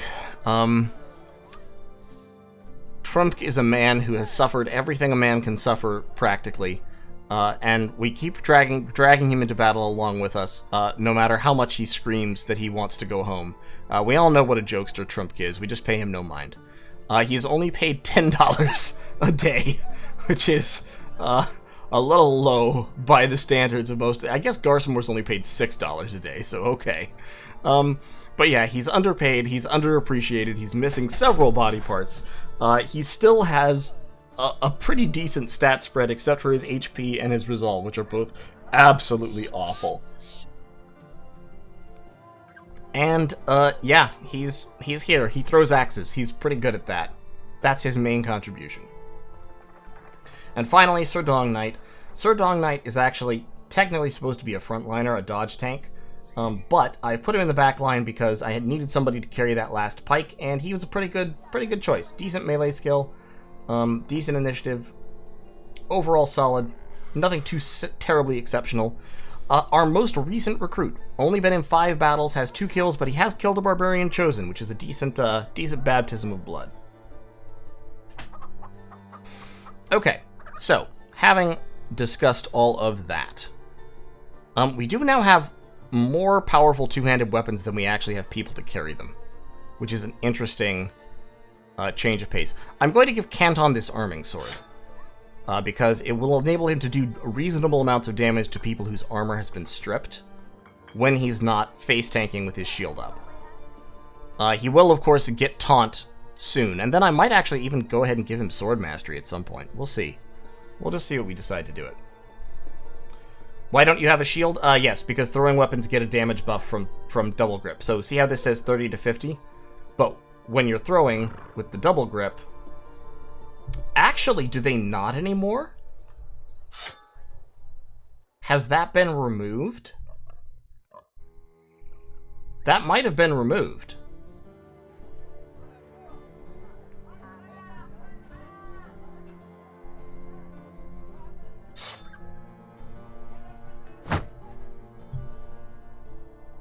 They might have just changed that. Interesting. Huh.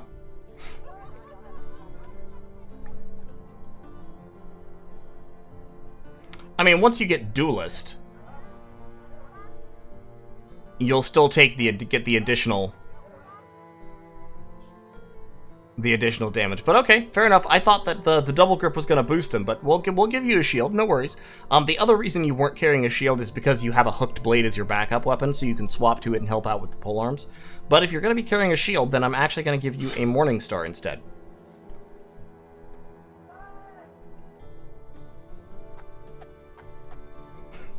The Zero Compensation Company, where every brother is priceless because we won't pay them. Exactly. That's exactly what we are. You've hit the nail on the head with that one. Okay. So, there we go. We finally got some tools. They do have ambush trade routes over here. This is a caravan job to Waldburg. I don't want to go back east. So, this is barbarians. So he wants me to attack a barbarian village again. I'll think about it. Right now, I'm not super worried about it. I could fill up our roster. I could recruit somebody. They do have a couple of militia, including Bjarni, who has no traits whatsoever.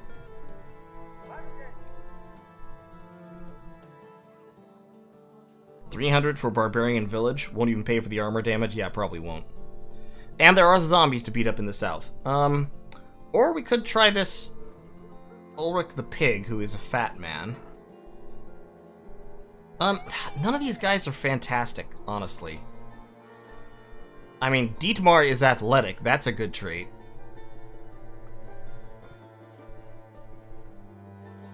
And he's already comes with decent armor.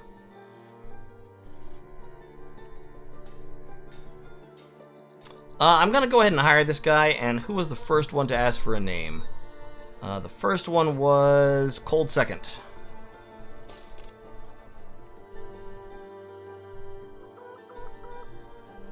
Alright, good old Cold Second. Cold Second is, drumroll please. Cold Second is okay, but not amazing. He started off with 7 melee defense, which is not bad. He also doesn't have any stars anywhere that matter, unfortunately. He has 2 stars in Resolve, so it'll be easy to level him up to have that, but yeah. I'm gonna put Offensive Lemon in the back line with a hooked blade, I think, and I'll put Cold Second up front to occupy his spot. Hand Axe, I mean, we'll let you use the good weapons, I guess. Go ahead and use a...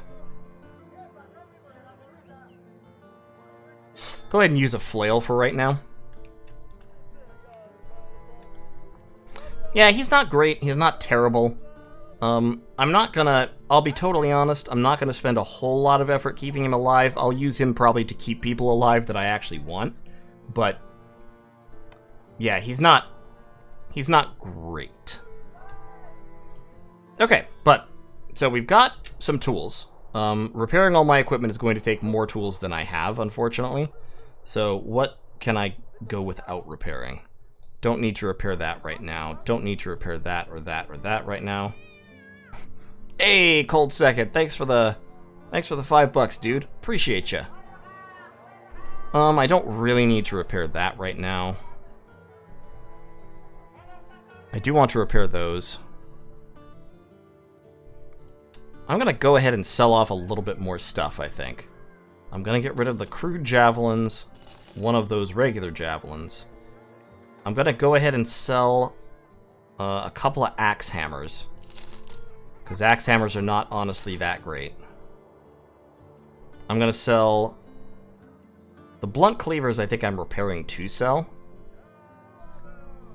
Yeah, so let's not sell them just yet. I'll sell one of my hand axes. Obviously, I'm going to sell those bucklers just to get them out of inventory. I've got enough 65-point armor now that I don't need these rugged surcoats, so I'm going to sell them. And I don't need that full leather cap either. Also doing solidly on helmets. In fact, I have a couple of 130 helmets that I haven't distributed yet.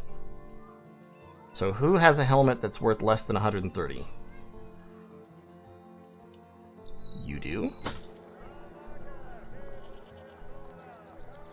And who back here really needs one? Offensive Lemon is 110. You're 115. Alright, there's that. And that's 110. So that is fine.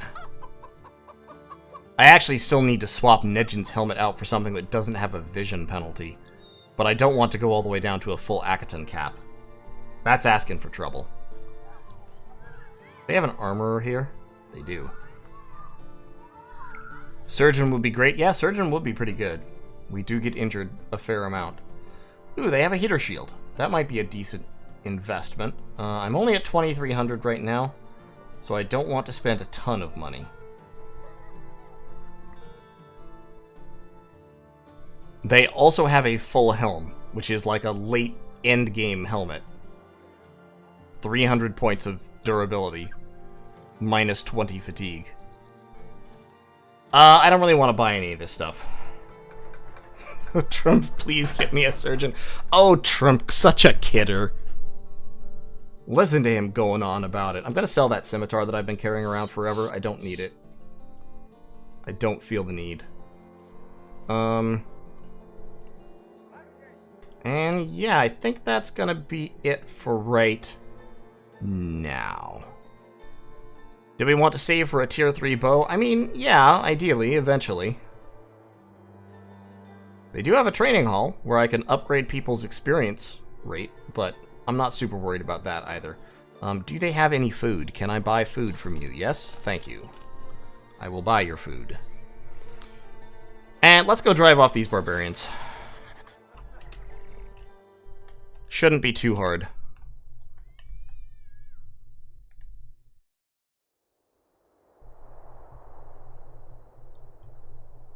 Ammo's fine. It'll last us for this battle, and we'll be coming right back afterwards, so I'm not worried about it. Some Barbarian Reavers. Let's camp for a little while. Use up a whole bunch of tools and supplies repairing all our shit.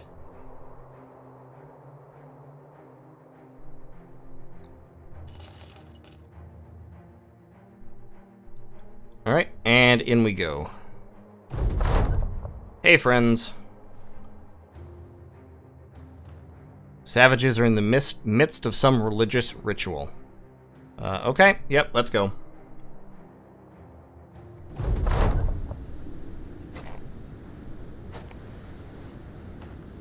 This actually will probably give us some damage, unfortunately. Rip, that's a shame. That hammer, if we give him the chance, will do a lot of armor damage to us. Well, these guys are really heading north, aren't they?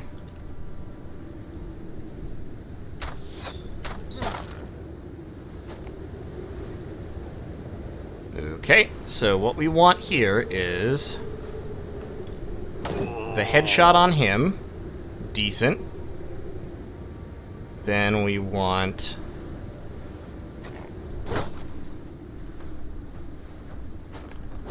stab him. We want the swords to get... Canton to get up into contact. Cold Second can flank around behind. Doesn't need to get into contact right now. Got some lovely blowing snow right now. Taunt that guy.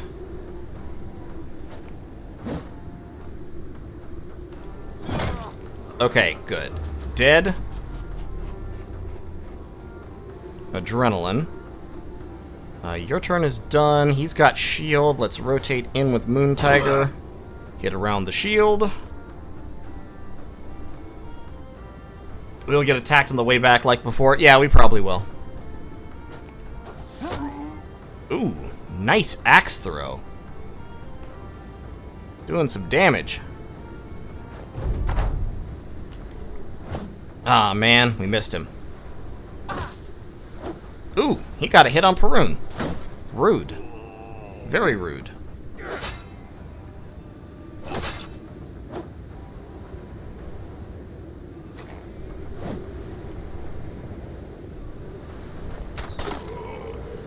Okay. You just wait. Good, good.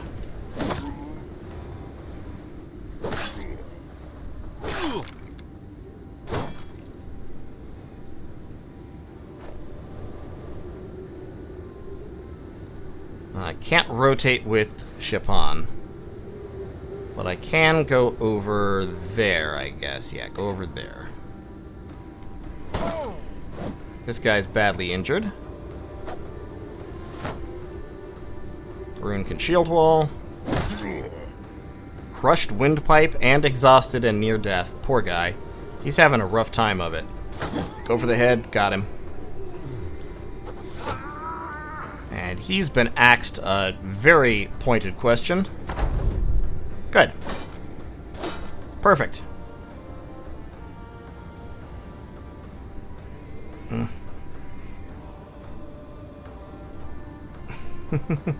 Hey guys, okay, so for information, just to let you know, and this is how I've always done it, when I call for volunteers to be named, the first name I see gets it. The only time I give preference to someone else is if they've donated to the stream, in which case I give preference to them. And you've seen that happen a couple of times. When someone's donated, they ask for something, like Chaotic Dreamer donated to ask for an archer. So we waited to pick up an archer to give to him. Perun, you know, those kind of guys. So that's the only way to skip the line. I'm generally a big fan of the random choice, as it were. I really wish this guy would just fucking give up and lay down to die, because I don't want him dealing more damage to me, and I think he's gonna. And it makes me sad.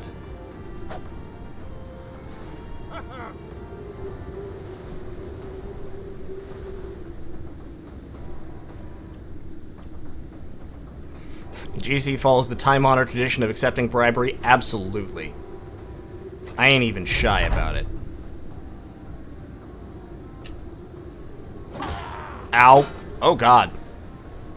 Perun's actually taken a bit of a whipping from this guy. This one Barbarian Reaver has done more damage to Perun in this battle than I think he's taken in the last, like, 4 or 5 battles. It's actually funny. Hey, Sergeant. I think I remember that.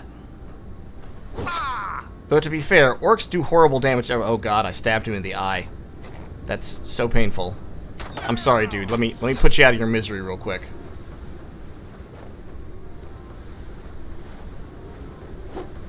Come on. Just go down. God damn it. He's dodging like a motherfucker. There we go. Got him. Okay. Yeah. Honestly, Perun received just a lot of damage in that fight. That was kind of impressive. Hey, Trump leveled up. Trump, whatever. We got another crude metal helmet. We got a hide and bone armor, which isn't terrible. Couple of pieces of furs. The word with pike is synonymous for insult.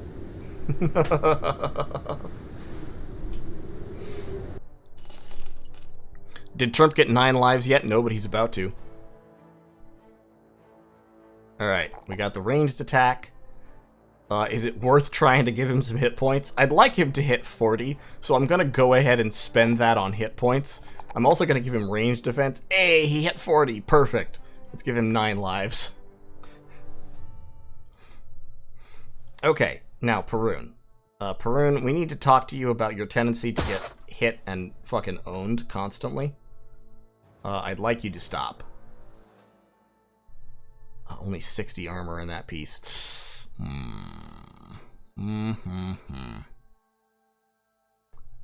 That has 90, so I'm gonna give you that 90 for right now, just in case something rowdy happens while we're on our way back.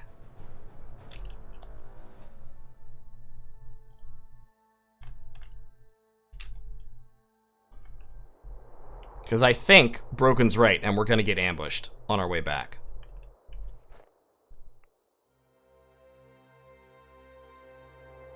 Maybe not. Nope. We didn't do it.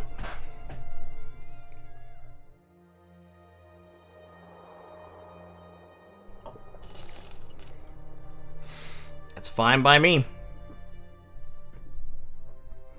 Hey, look. Trump may be horribly crippled and deformed, but he's got a 62 range skill, and he's killed a bunch of people by throwing axes into their skulls, dude. He's actually, like... He's got throwing mastery. The damage those axes do is pretty fucking impressive at close range. It really is. And he's in good spirits. See? He won a battle. He's happy. This is the most joy Trump has felt for weeks.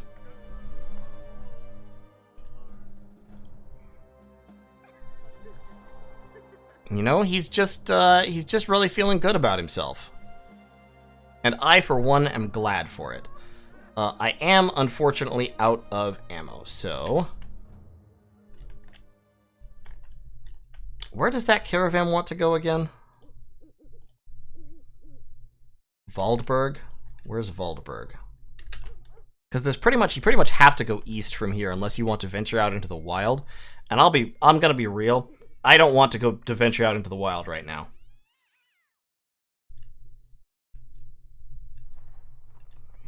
Yeah, Barbarian Heavy Axes and plus Throwing Mastery is really good, and if you add Duelist to it, it gets pretty silly. So that's what's going to happen eventually. If we had tools and ammunition, I would actually just strike out in this direction and go looking for something to clear. Let's just wait until morning and see what we can buy. Well, Offensive Lemon just spontaneously recovered from being stabbed in the chest, which is kind of cool.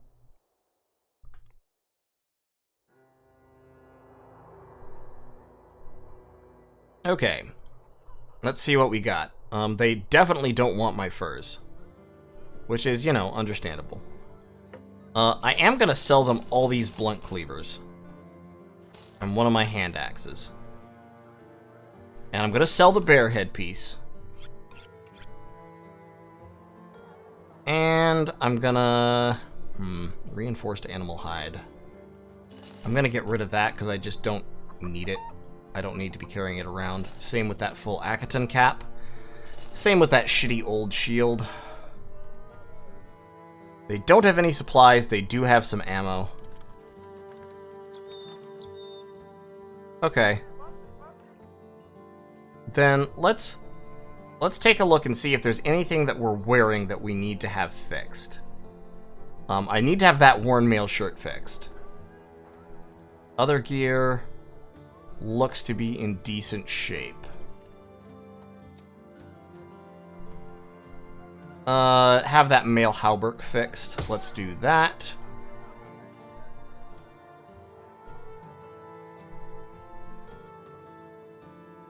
Okay, looks like those two things we want to have repaired. Let's go ahead and repair that. And let's go ahead and repair that. So you get that. Offensive Lemon can now move back to the front line if we want. So let's put...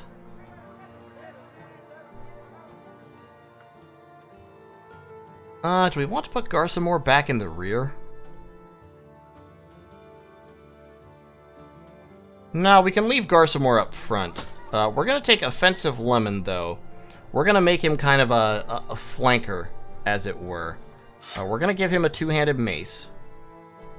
And he's going to kind of curl around this side. And then we also have this 90-point patched mail shirt. So we can give that to Nejin. And then we can hand his armor down to Chaotic Dreamer. Okay. Looking decent, looking nice, looking fun. What camps do I want to hit up next? I don't know. It would be really cool to get a named weapon or two. Like, I would be really stoked about that. So that would be nice, but I just want to kind of strike out and see what we can find. Because right now, we've got enough money to support us for a while. We need some more food. Let's get some bread. It's cheap. We've got a couple days worth of food. We've got some money. We don't really have any tools, but we're in decent shape repair-wise. And we're okay on ammo. So I'd like to just kind of strike out this way and see what we can find. There is this hut that's full of zombies. So if we don't find anything on the way out, we can hit those zombies on the way back. And then sell their stuff at Eschbach. So let's just, like, head out for parts unknown for a second.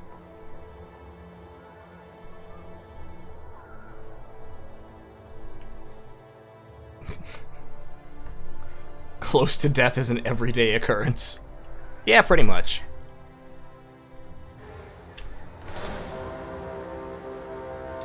Well, I mean, there's a barbarian camp.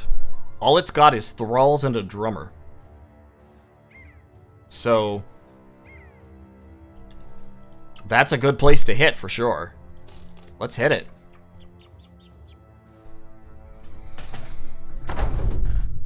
I mean, this is going to be an easy fight. Like,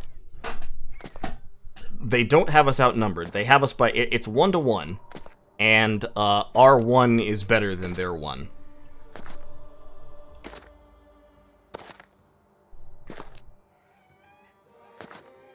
Now, they are going to throw javelins at us. Which is going to be a little bit irritating.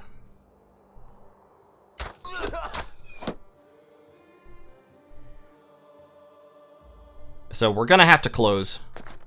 But that's fine. We can do that.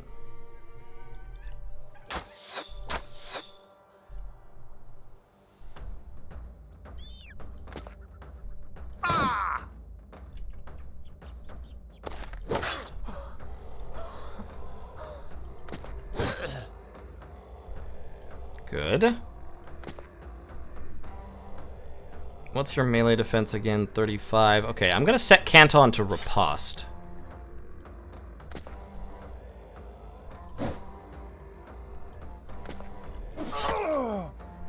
Solid. And yeah, so then we got Offensive Lemon kind of going down around the flank there. We've got Perun coming up this way. And let's just have him shield wall for right now.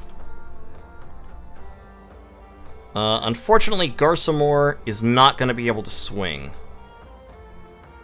So I'm just going to move him up into combat with one of these guys to prevent them from throwing axes. Now, Geji is going to be able to swing, and he's going to be able to decapitate somebody and then pop adrenaline so we can do it again next turn.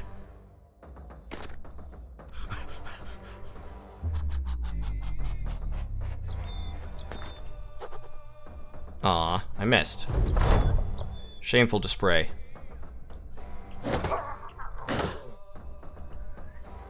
Step and chop. Perfect. Yeah, barring some bullshit, we should win this without loss.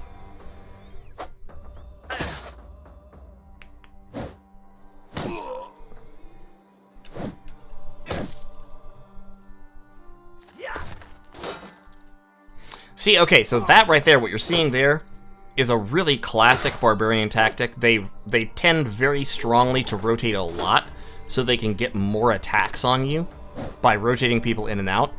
And when you're fighting Barbarian Chosen, it's horrifyingly effective. When you're fighting Barbarian Thralls, it's not really a big deal. On account of you instantly kill them.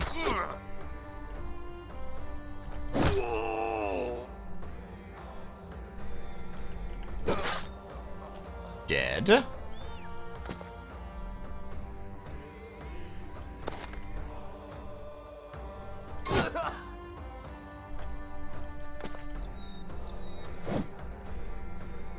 Alright, the route is starting.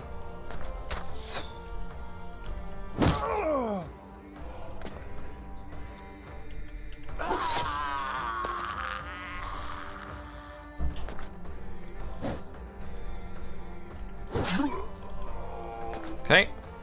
Not bad, not bad.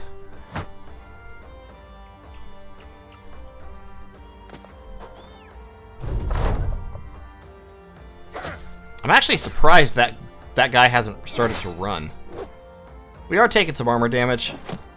Also, this guy is throwing javelins at us, and I hate that. Stop it. Immediately.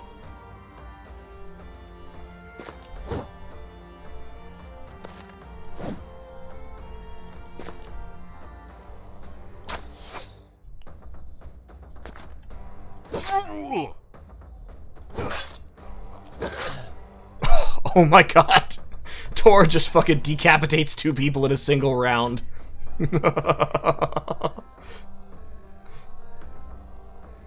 Should we be concerned at the level of attention given to dying noises? Nah, it's fine.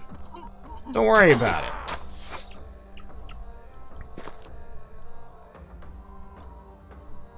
It's true. Hey, Perun, how's it going? It's true, he is the Cleaver. Alright, see if we can get that drummer. You drumming son of a bitch. Get over here. I'm not gonna throw any more axes at them. I'm short on ammo.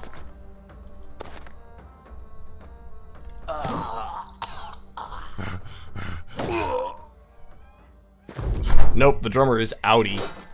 The drummer is going. Can I steal his drums? I don't think the drums are an item. I think they're an ability. If they were an item, I would absolutely steal them. Trust me.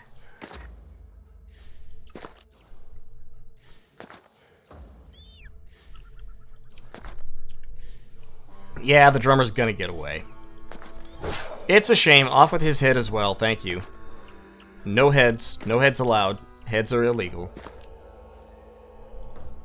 Head verboten. Alright, it's over. Did I get any levels? No? No levels? Fine. I got some tools. I got some white and blue paint. That's kind of cool. I got some valuable furs. I got a whole bunch of garbage that nobody cares about.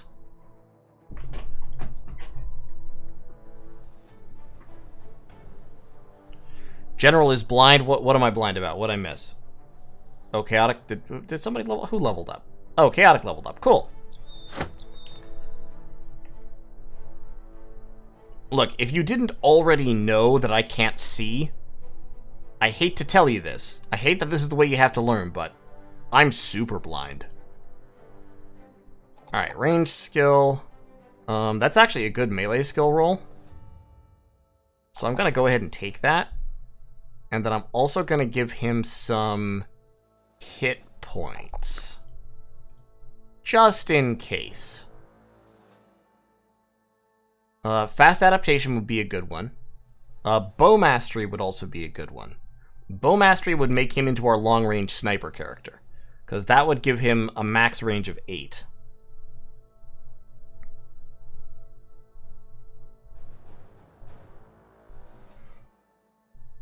Alright, we'll go ahead and give him fast adaptation. Okay, we're carrying a lot of shit right now. I've also got this white and blue paint, which I can use to paint helmets. Can I paint Gedji's helmet blue? Is that helmet paintable?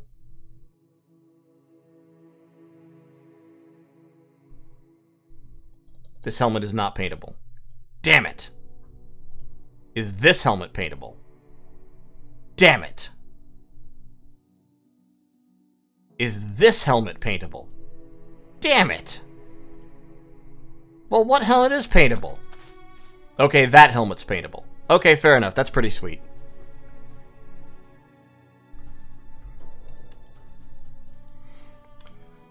Alright, well, onward and outward. We found one town and raided it and just burned it down, killed everyone inside, took all their shit. That is an ancient temple. That's a little bit scary. Not gonna lie. I do have some flails. I'm gonna...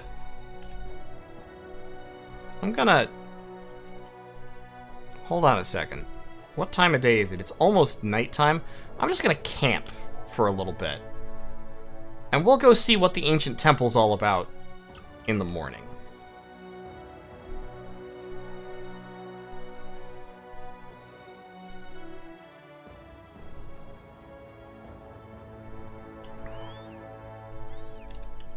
Alright, ancient temple, what do you got for me? Only half of the temple's entrance is visible. The rest long since sunk into the earth as though unsure whether to be coffin or mausoleum. Along a visible frieze, you can see a stony relief of tables being thrown and moneyed men running from what looks like an armored skeleton with a whip. I'm sorry, is this the Temple of Skeleton Jesus? Is this a montage of Skeleton Jesus driving the money changers from the Skeleton Temple? Because that's rad as hell. I love that.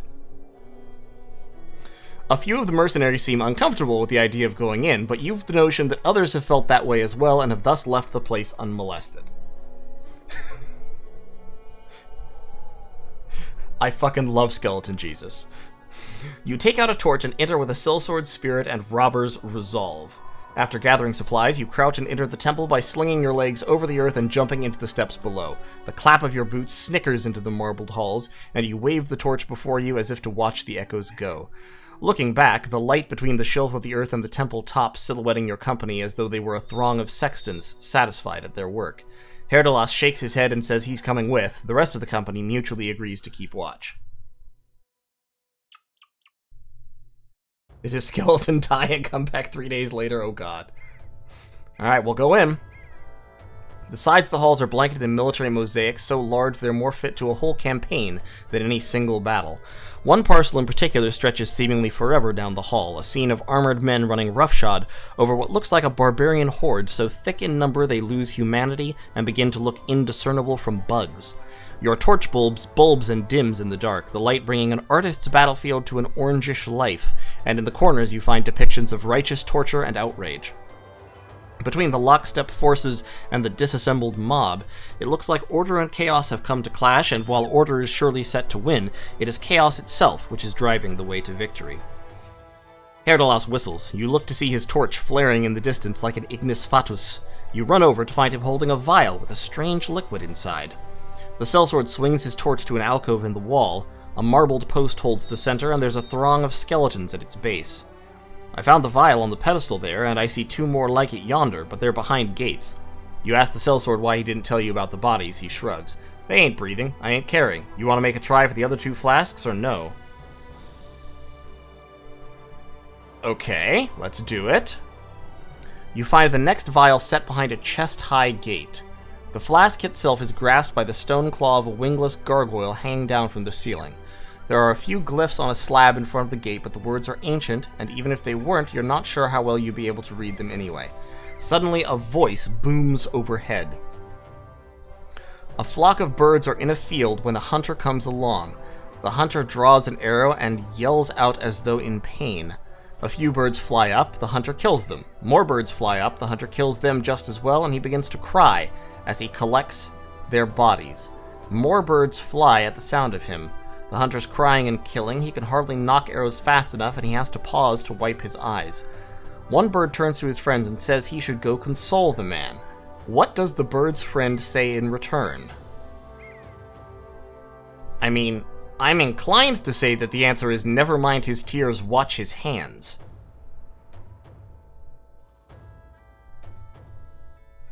But if we are talking about Skeleton Jesus, then this might be the answer.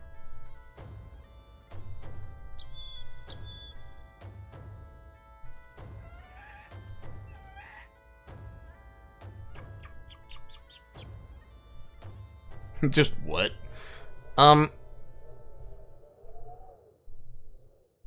Bring him back from the brink? The second answer? Everyone's saying the second answer.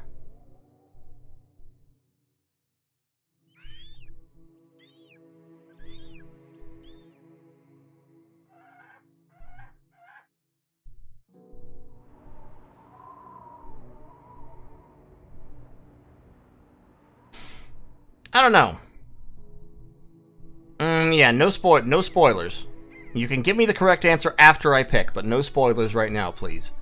Never mind his tears, watch his hands. From the brink, a broken man must be saved. Okay, so, video game logic time. This is by far the most, like, philosophical. So it seems like this is probably the answer. This is the answer I would give in a situation like this, but this is probably the answer, so I'm gonna pick that one. Correct. Okay, fair enough. Alright. Jolted with ancient engineering, the gate slides down and the gargoyle lowers within arm's reach, the vial's rigid guardian staring with stoic aplomb. You grab the vial and hold it close as though the monstrous stonework might come alive to take it back. You wave your torch around and demand to know who's speaking. The voice laughs, but that is all. Well, we got the treasure, no harm trying for another. Okay.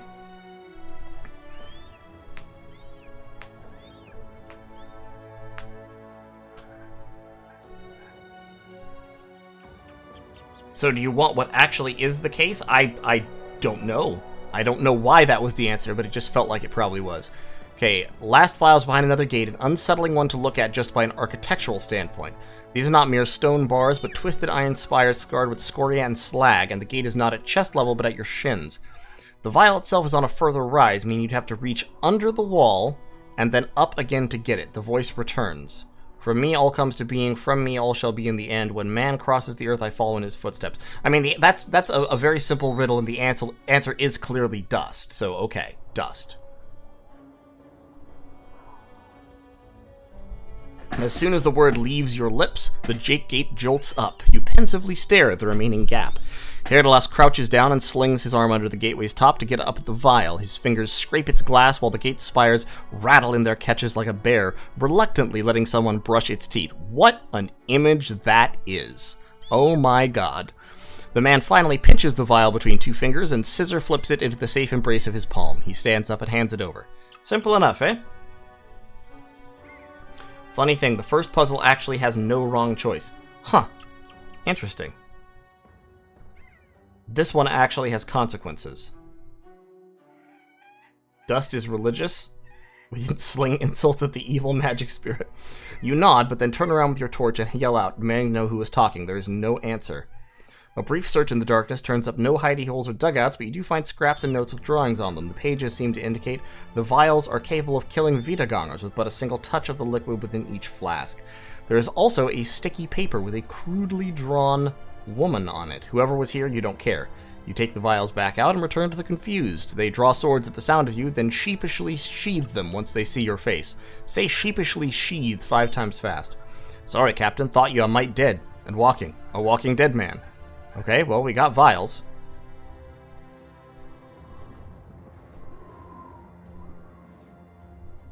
I could have gotten a free dude. Huh. Interesting. Okay. So we've got the flasks of blessed water. Can be thrown at short ranges. Okay, so it's an offhand thrown weapon against the undead that does a total of 60 damage.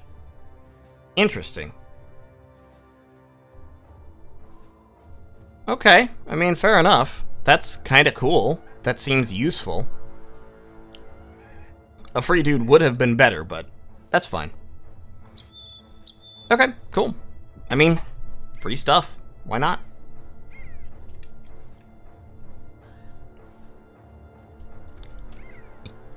Let us continue to explore.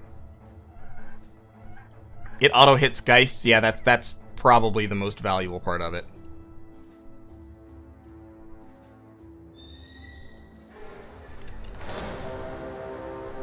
Ooh. Now that is a rough one.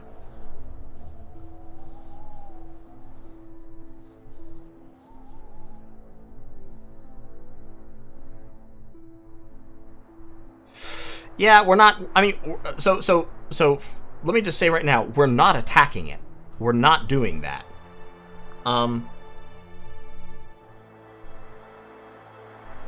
That's one of those fights that is trouble.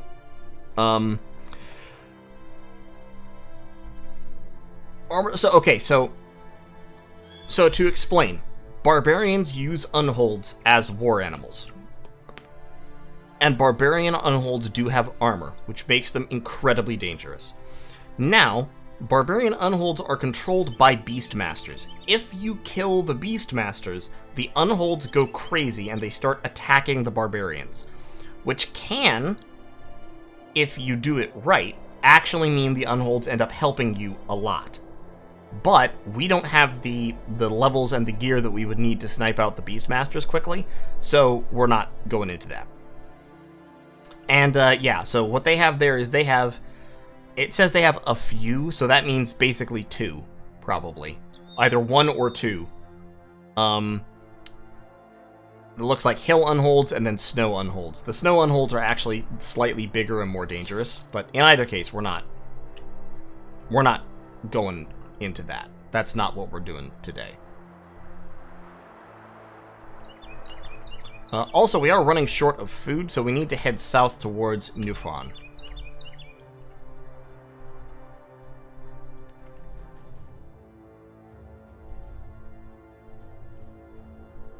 A few is 2 to 3? Yeah, okay. It's yeah, it can be 3. Find anything cool down here? Nope. Well, we found some goblins.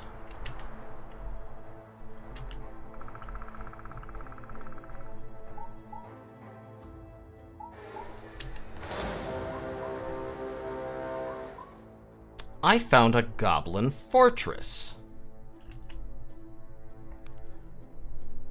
Sin Zatox.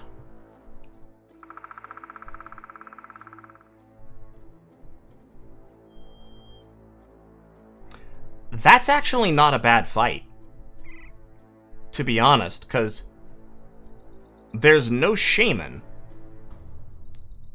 and there's only a few ambushers. So, the only really dangerous, like, skirmishers are actually not very dangerous. And yeah, I think we would actually outnumber them. I mean, I'll save beforehand, but we're going in. We're gonna do it. Tor's armor is sort of banged up, unfortunately. So let's give him one of the armors of the backliners. Here, Tor, you have that armor. Nidgen can have that armor. Anybody else banged up in the front line? Eh, not bad.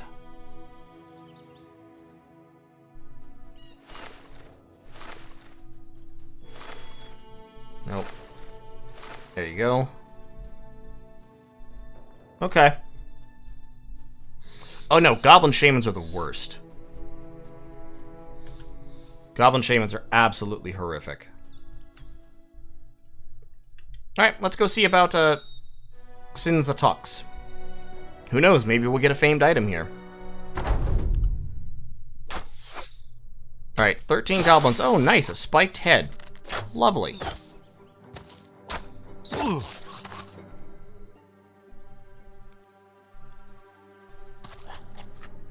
My only regret here is that actually I probably should have attacked during night. In fact, I might want to go back just to attack during night instead, because the goblin ranged firepower is much, much more oppressive than ours. They can control bees too. Yes, that's true. Switch out heavy weapons? No. No, you want heavy weapons. Heavy weapons are fine. Heavy weapons hurt goblins, like, kill goblins in a single shot. It's pretty useful. Okay, so the Goblin Overseer is whipping the ambushers, which makes them confident, which makes them more dangerous. So what we're going to need to do, since it is daytime, is we need to just bum rush. We need to get into melee as soon as possible.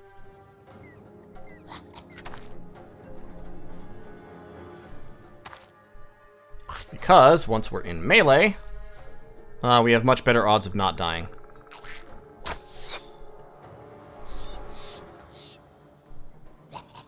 It makes it hard for them to shoot at anybody that's in melee without hitting their own guys. And we also have to make sure that we are always putting somebody with shields in front, if we possibly can, so that our guys who don't have shields have a lower chance of being shot to death.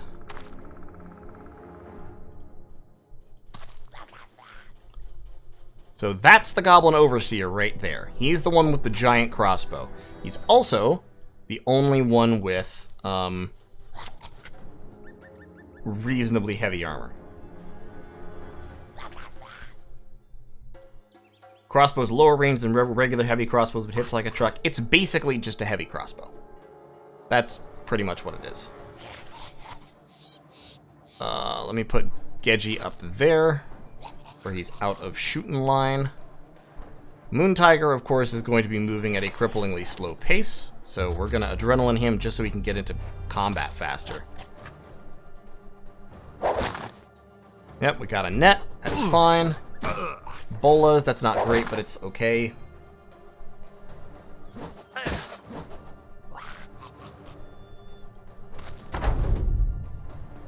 Okay. So let's get those guys in melee, so they can't throw bolas anymore.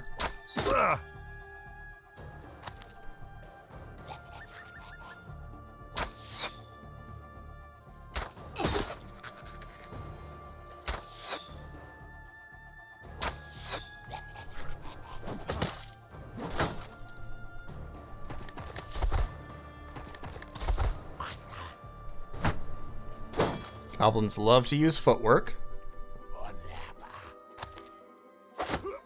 Okay.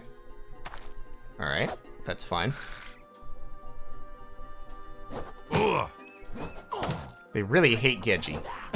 They're just throwing those bolas at him. They are slanging them bolas. Excellent. Excellent.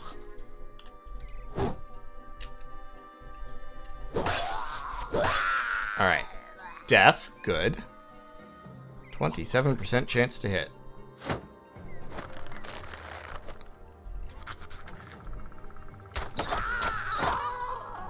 Two hits, solid.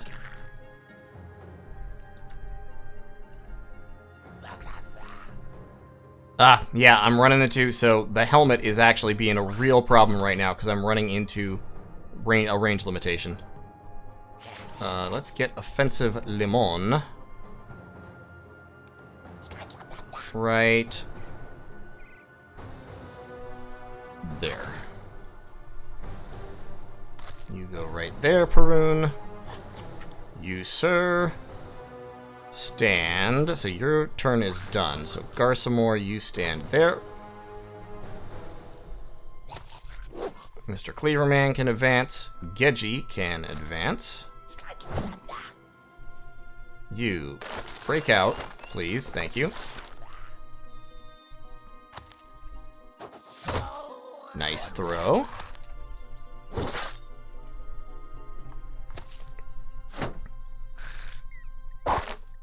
Okay, that's fine. He's whipping. But he did not crossbow, which is good. If he wants to whip instead of crossbow, that's fine.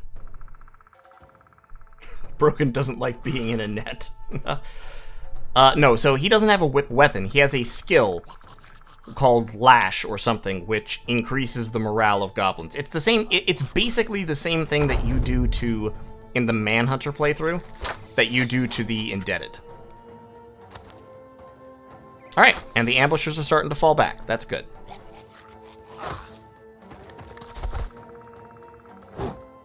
Oh, he's got a jagged pike. Need to kill him quickly.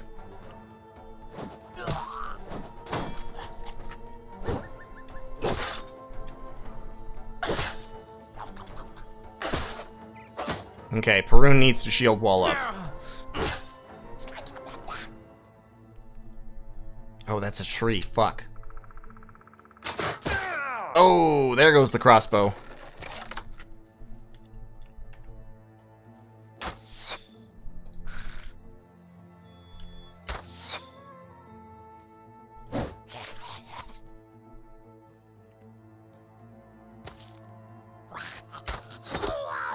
Nice, Nijin.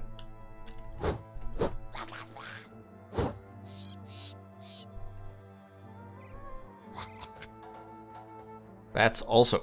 Those are also trees. Wow. Okay, get down there to flank that guy then. Let's rotate and cut. Nice.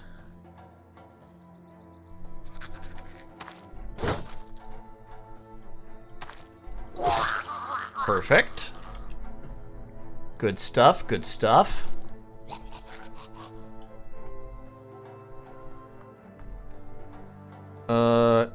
Yeah. Clock, and then we're gonna rotate Gedji in.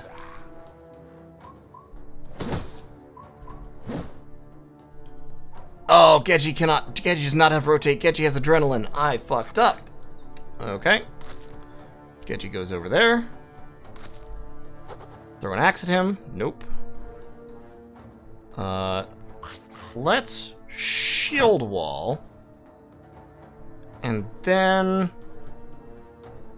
Yeah, your melee defense is significantly lowered by being in a net, unfortunately. Try to break out. Okay, he's broken out. Good.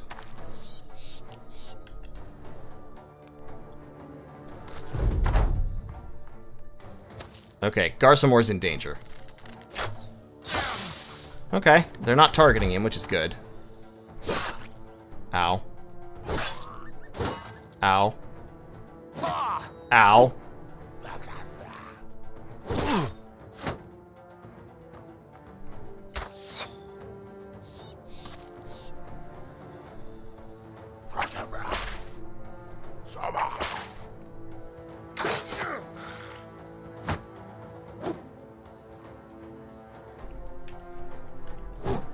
I really want to hit this Goblin Skirmisher. This Goblin Skirmisher needs to go.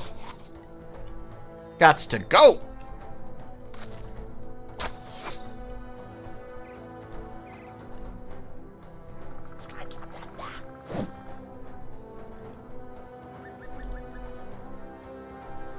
Alright, I'm gonna get the Overseer in melee.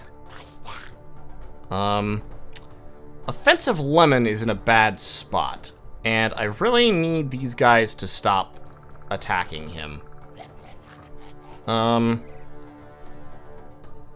If he could rotate with somebody, that would help, but nobody's next to him.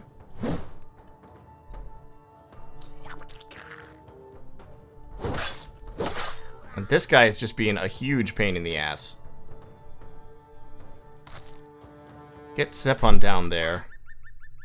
If Lemon can hold on for one more round, he'll be okay. Alright, Chaotic.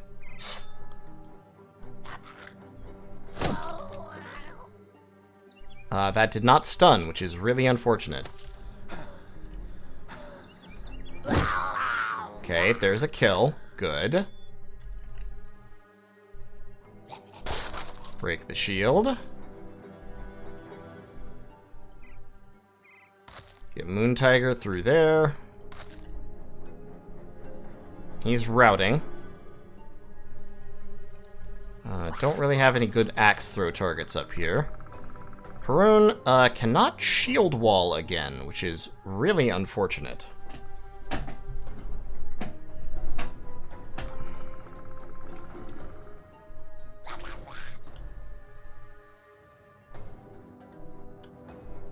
I guess I'll just stab. And Lemon, you swap with him so that you get stabbed less.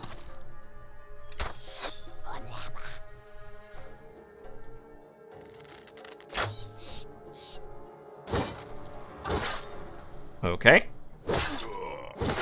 Not great. Could be better. Please kill him. Thank you. God.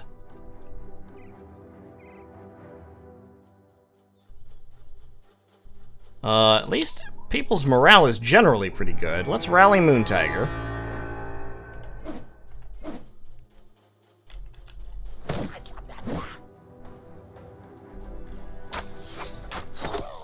Good shot.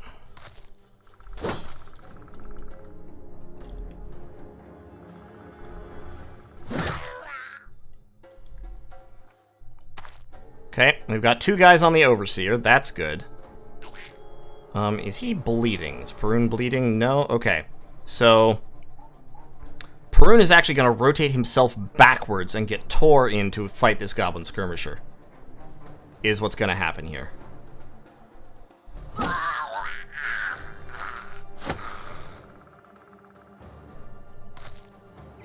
No, don't. Well, that might have been bad. Garsamore. Let's cycle him over here and just kind of hang out for a second.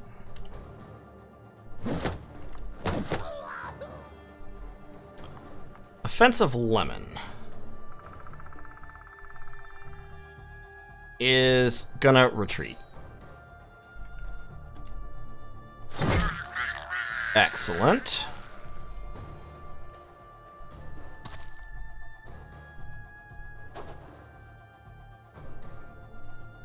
Oh, I still can't fucking rotate. I don't have the... Oh, God, no!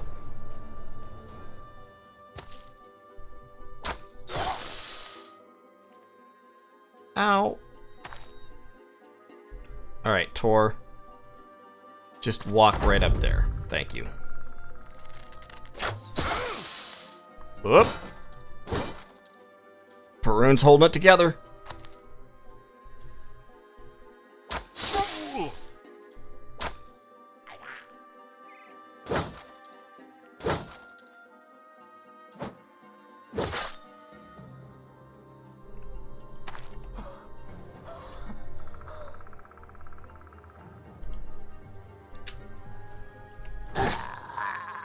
Excellent. Okay, we've broken through in the south. The southern front is breached.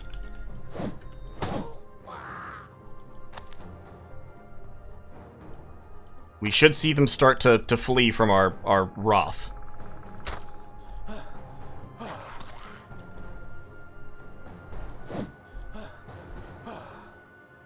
Garsamore, being at 10 health, and poisoned, and with a grazed neck,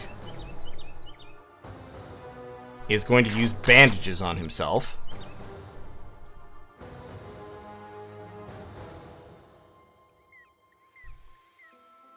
Offensive Lemon needs to fall back. Now Geji can... He's only got 25 armor left, is my problem. I need Moon Tiger to get up there to engage that ambusher.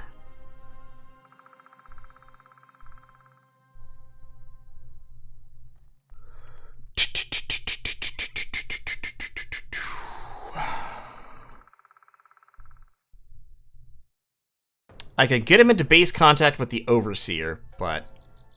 Okay, so the reason why I did not run with Garsamore right there is because currently, Perun is basically tanking arrows for him. He's giving these guys a 50% accuracy penalty to hit Garsamore. If he had run, he could have gotten 3 spaces away, which would have been further, but still within range of this guy, and now there's no accuracy penalty.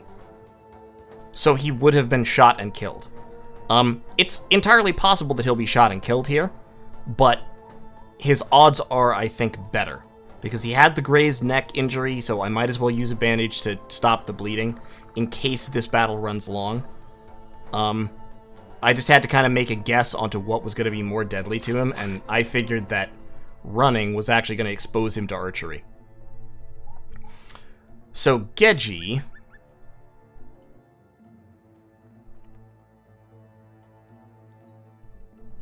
Wherever he goes, he needs to be in melee. Moon Tiger can take 2 steps, because he has 6 AP. So Moon Tiger can go wherever Geji does not go. I'm going to put Geji next to this Goblin Ambusher.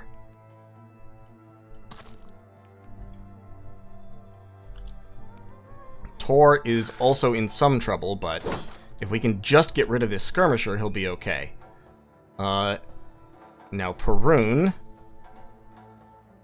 Oof.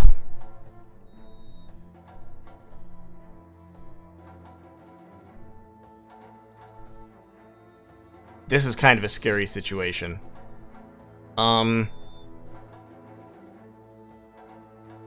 Technically, Cat Neko is more durable, so swapping in for Cat Neko might be defensible on those grounds. However, if this guy scores 2 hits, he can kill Cat.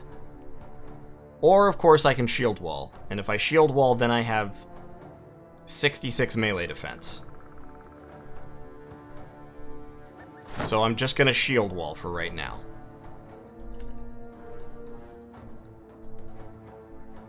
And then I'm going to put Trump right here so that next turn he can throw 2 throwing axes. Moon Tiger goes there.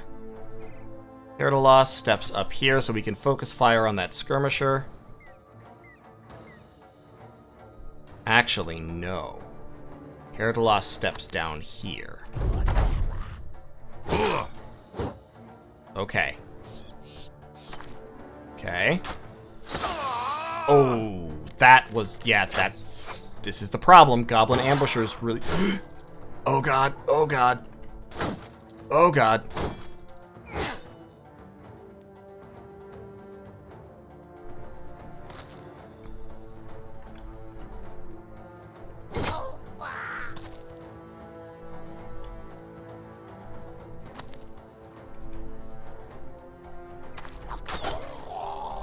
If we can just kill this asshole, we'll be in much better shape.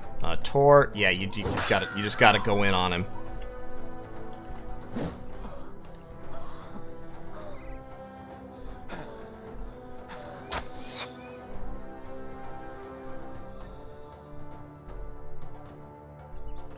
%.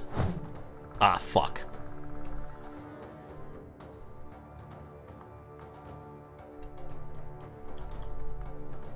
Alright, Goblin Overseer or Goblin Ambusher. Did someone die? Nobody's yet died. Nobody's died yet. That Ambusher is locked in melee. These 2 Ambushers are still shooting, but they're being pushed further away.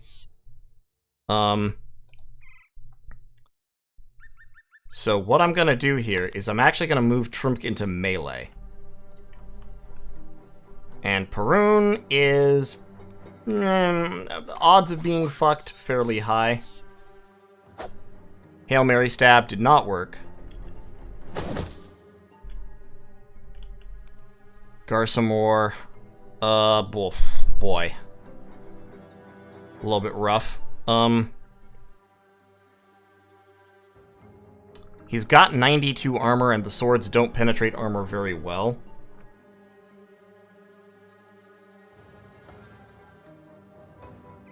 He has no melee weapon with which to hinder him? No, but this guy may well pull out his knife and try to stab Trump instead of shooting. I think it's time to take the gamble and put Garsamore right there. Okay, we took away his bonus. That's good. Oh! Oh, shit! Oh, fuck, there goes Perun. That was a goddamn miracle shot by that Goblin Ambusher. That sucks. Ugh. I might reload this. We'll see how it goes. Oh, now he dies. Oh, now he dies to one shot. Fuck you.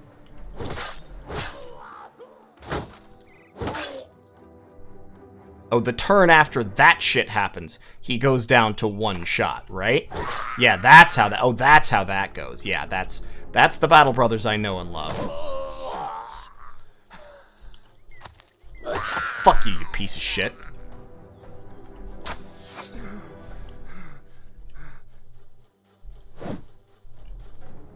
Yeah, the minute they finally manage to kill somebody, they're like, okay, battle's over, that's fine, we managed to kill somebody. Fuck you.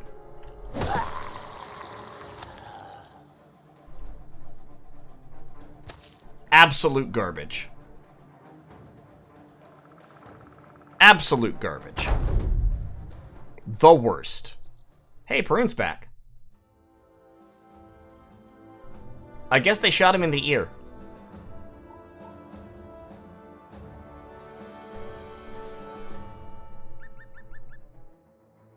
That's fine. I don't give a shit about that. I didn't get the crossbow, unfortunately. So I got a whole bunch of goblin loot. I got some amber shards. So it was money. Yeah, no, the goblin they shot him in the ear and he just fell down and played dead. And, yeah, we got some strange meat and some roots and berries and mushrooms, and you know what? That's fine. It's experience. We got a couple of levels. Okay. It was a lot of damage. Goblins are always a lot of damage. But, you know, and look at that man. He tanked 350 points of damage. I'm not here for this bullshit. Perfect. I think that's one of the best permanents. Yeah, it pretty much is. It's the least bad. All right, let's head down to Newfarn, shall we? Repairing all my equipment will take 85 tools. Oh god.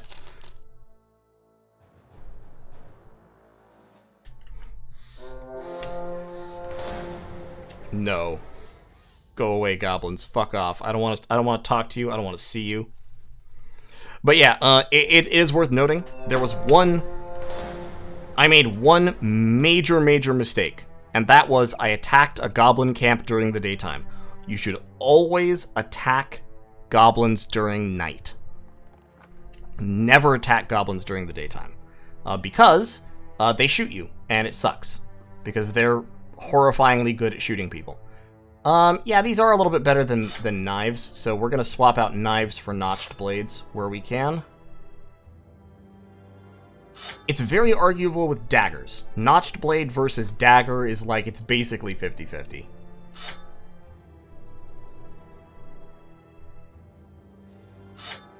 And then, actually, I need to make sure that everybody has a knife. I don't think do we have knives for everyone? Knife. Yep, okay. Let's grab our levels real quick. Good old Sir Dong Knight. He's gonna get his initiative. He's gonna get his melee defense. And what else? Let's give him some... He needs resolve, but that's a good fatigue roll, so let's give him fatigue. He will also want more melee skill, however. Was that a good melee skill roll? It was a 2, so we'll take that. Yeah, we'll take the attack, the defense, and the initiative for right now. And he's got dodge. We then need to give him relentless.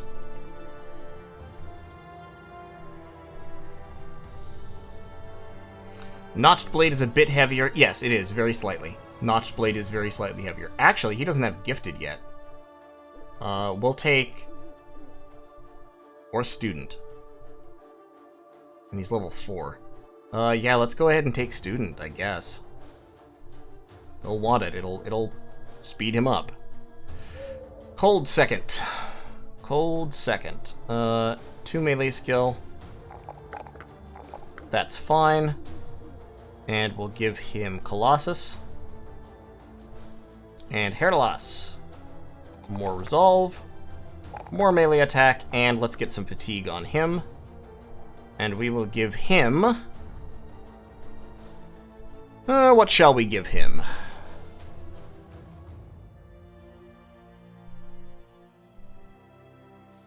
Brawny is a decent one. Polearm Mastery is a decent one. Actually, Polearm Mastery would be really good for him. I'm going to give him Polearm Master.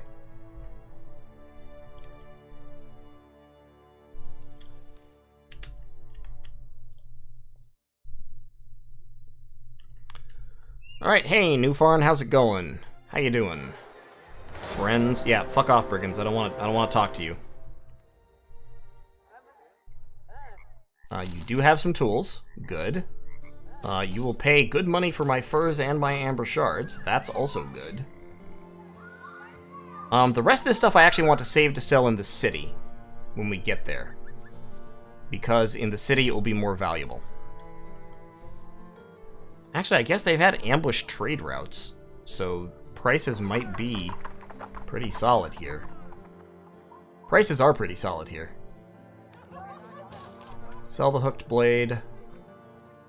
I don't need that many two-handed skull hammers.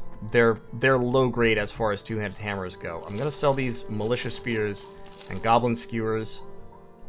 I'm gonna sell these crude falchions. Definitely gonna sell those bear paws and these antlers and these busted ass shields, bear hat, animal hide. The hide and bone I'm gonna keep. We'll sell the skirmisher shields.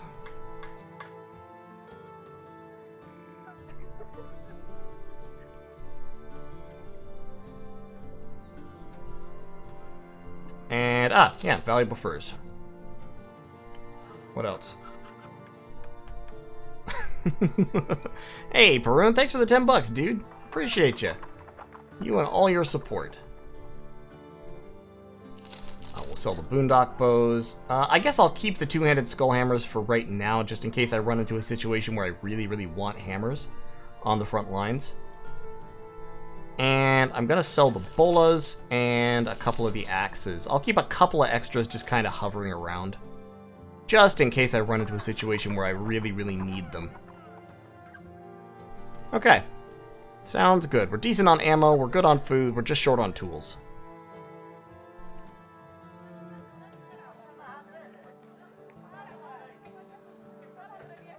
Why not spend money repairing cheap gear at the smithy? You can do that, certainly. Also, does this Fletcher have warbow? No, it does not.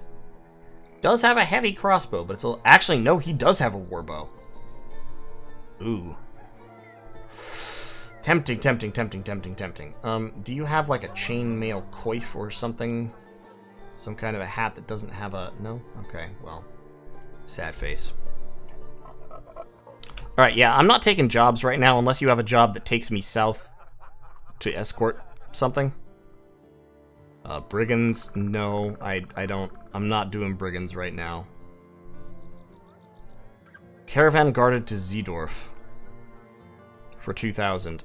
No, not doing caravans right now either. Let's head down to Sandmark. And then to Eisenberg.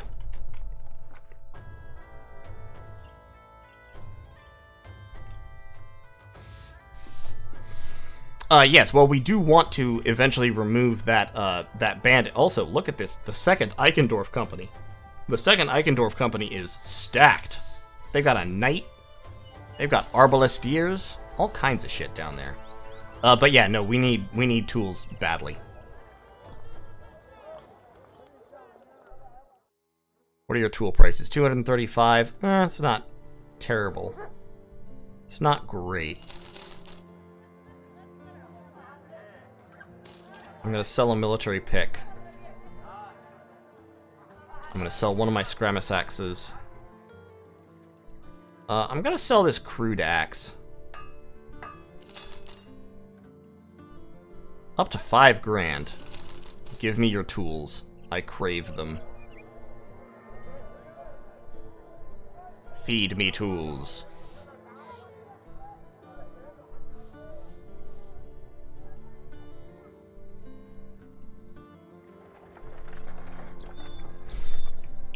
What's the armorer got? Hello, armorer, show me your finest wares. Oh my god, he has the Wolf's Mercenary Coat. 325 for 28 fatigue. That is fantastic. Oh god, I wish I had 30,000 gold.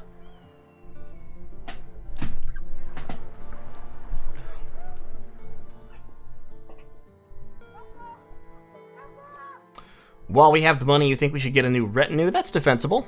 That's a decent idea. I do think that I should get another archer hat, so I'm gonna buy that mail coif. And I'm gonna give it to Nejin. It's actually a durability step down, but it enables him to use his full range, and that's important.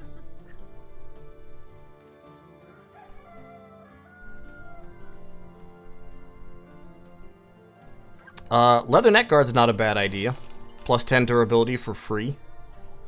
And they've got some white and blue paint. So I could buy that if I wanted to continue the white and blue theming. I'm not going to buy any more armor right now. But I am going to put that leather neck guard on... I'm not sure what. The sellsword's armor has already been upgraded. I could put it onto the decayed coat of scales. Which would be kind of funny. I could put it onto the heavy iron armor.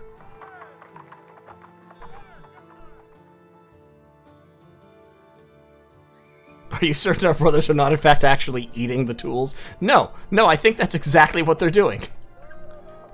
Does anyone in the front line actually need a 125 helmet? No, everyone in the front line is higher than that.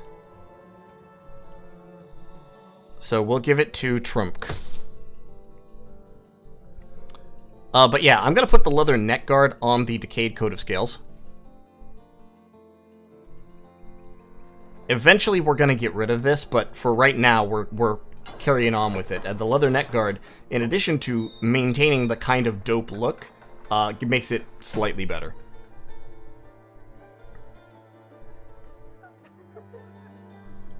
I desperately need to give Geji Battleforged as soon as he levels up again, because that will decrease his armor damage tremendously. 5% of the current total armor value. His current total armor value is almost 500, so that will decrease armor damage taken by like 25%. It's pretty cool. Yeah, so that's 60 tools. Good. We're gonna go ahead and I think that's a 95 armor. We could actually use that armor. We're gonna give it to Cat. Actually, that makes Cat's fatigue truly... Well, Cat's fatigue is truly awful anyway. Yeah, we're gonna give that to Cat. And then we can give the studded leather, or the padded leather to Chaotic.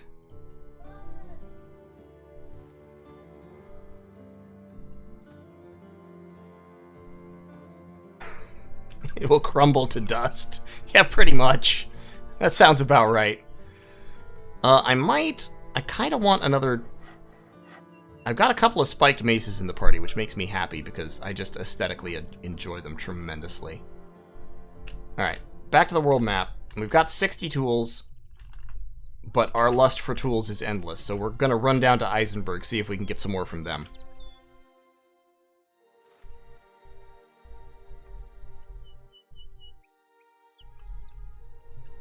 Retinue? Yeah, we can look at the retinue. So we've got $3,800 right now. We are officially competent. We could get... There's a whole bunch that we could get. We could get the Paymaster. The Paymaster would reduce our daily wage by 15%. At present, that would save us 15%. It would save us about 32, 33 bucks a day. So it would pay off in about 100 days at this current level. It would be a little bit less than that because wages will go up. We already have the scavenger.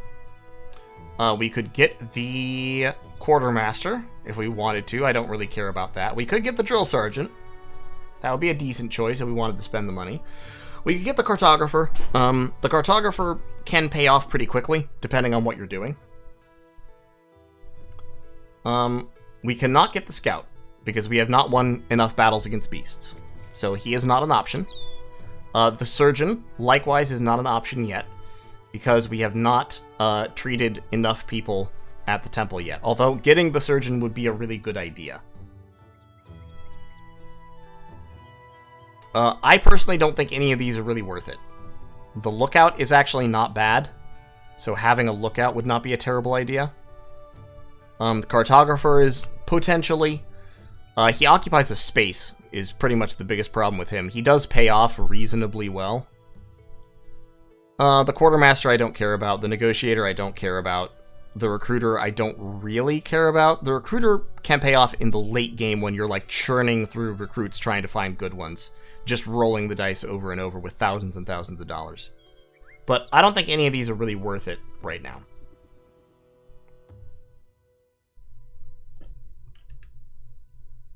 Now, a donkey might be worth it once we have the money to afford that, but once again, one of those things that I'm not super concerned about at the moment. A miracle of medicine, how am I still alive? I don't know, man. I just don't know. Okay, Al-Hazif. He wants me to take some stuff to Al-Hazif for 400 bucks. Okay, I'll consider it. And then he wants me to go to the cemetery for 800 bucks. How much time do I need to repair my stuff? Fucking two and a half days. Okay, we're gonna take the cargo. Because we need some time to repair all our shit.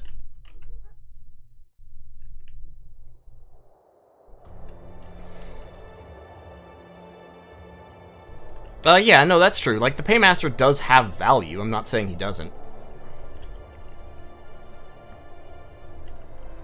But it's, you know, we're nowhere near that point.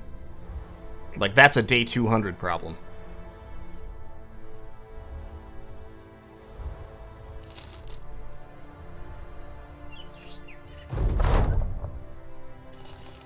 Now, what I want to know is, why is it that repairs seem to be taking so long? 11 tools and supplies. I just don't get it. I think it's because repairing this, there's only so much you can repair of a given item in a given time frame. And so what's happening is, like, most things are now repaired. And it's just fucking Gedji's armor. It's literally just Gedji's armor holding us up. Shameful display.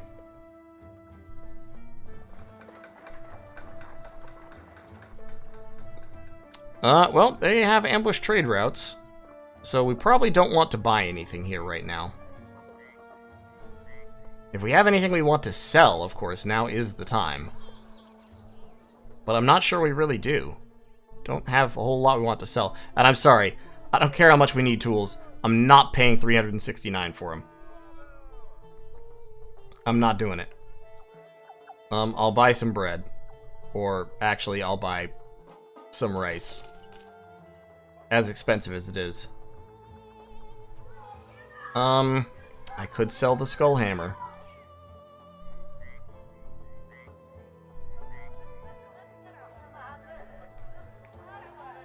What's the arena fight? No. I'm not fighting snakes. I won't do it. I'm not doing it. All their shit is incredibly expensive because they've been raided. So it's really not worth doing anything. I'm gonna go ahead. I don't care about the cut arm sinew for Perun because he doesn't deal damage anyway. I am gonna pay to have that injured shoulder treated, and now we can get the surgeon if we want him. Hohenschanze. It's a 6-day caravan for $4,000.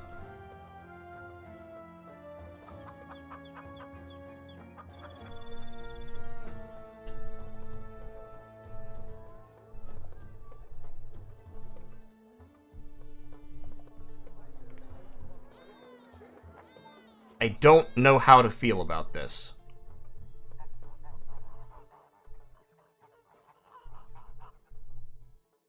What do you think?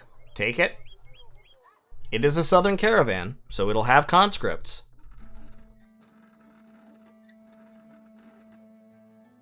Okay, I'll take it. Alright, $4,100.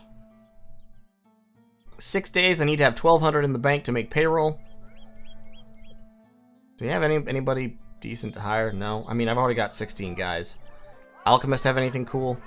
The Alchemist does have some fire pots. A smoke pot. Nothing too terribly impressive. Alright, let's just, let's blow this pop stand. Let's do this thing. There we go. 6 days on the road.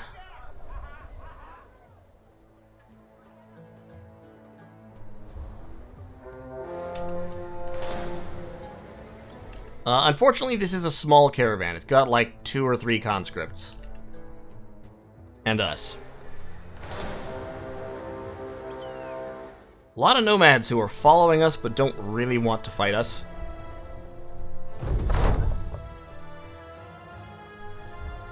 Okay, a few hanged criminals. Alright, fair enough.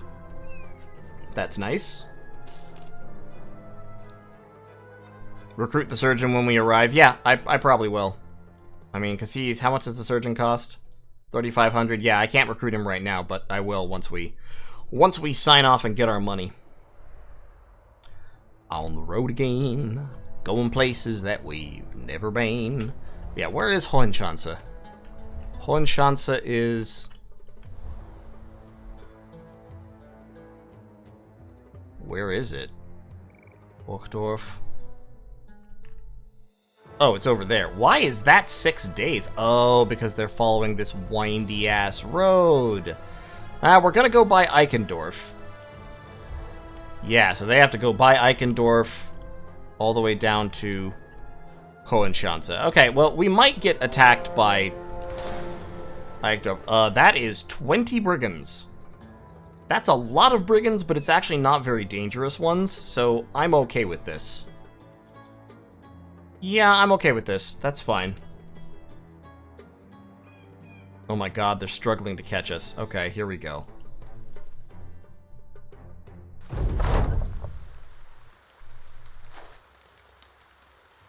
They have got a lot of bows, and it looks like they've got a hill. So that's a problem. But hey, if the conscripts want to tank for us... Yeah, we get extra loot. It's too bad that it's going to be shitty loot, but, you know. Them is the conditions what prevail, as they might say. Yeah, just shoot that guy, please. Oh my god, you killed him instantly. You're a monster. An absolute savage. Are they going to come forward now? Yes, they are going to come forward. Okay, good. Sometimes you have to shoot a brigand, you know, pour encourager leur trait. I butchered that French. Absolutely destroyed it. It's probably the worst French that many people watching this stream have ever heard. Hey, 2 shots.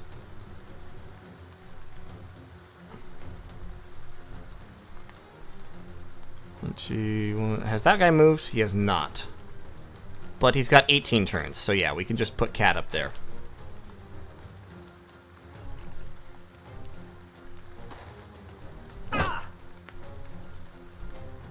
I don't like this guy being on the hill with an axe, personally.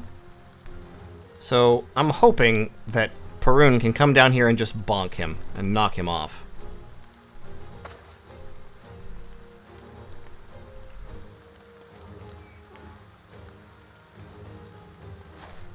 Get Canton actually over there where he can be seen, because tanks don't work if the enemy can't see them. Hey, friend.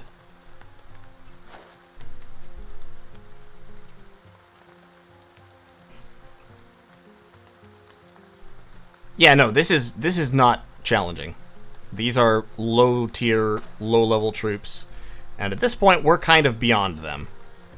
We're a little past their skill level. But we still want to take it carefully because we don't want to take armor damage unnecessarily. Hey. Get the fuck off there. Aw, man.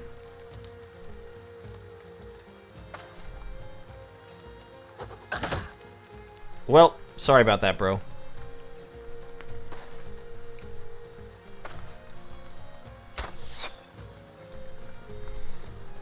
Yeah, no, this is basically like an early game peasant militia that we're fighting right now.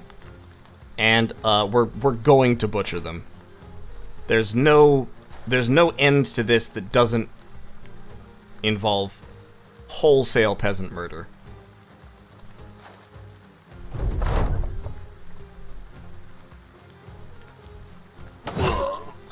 Like that. Hi, friends.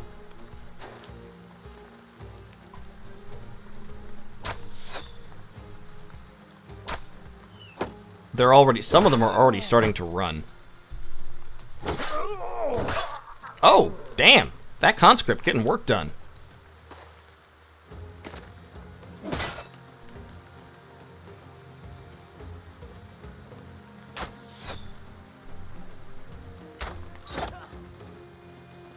Who'd you shoot? Did you just shoot Chaotic? That's rude.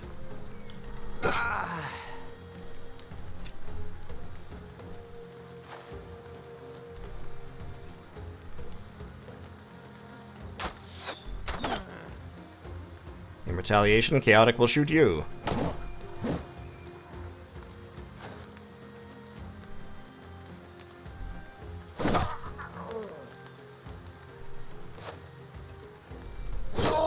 No.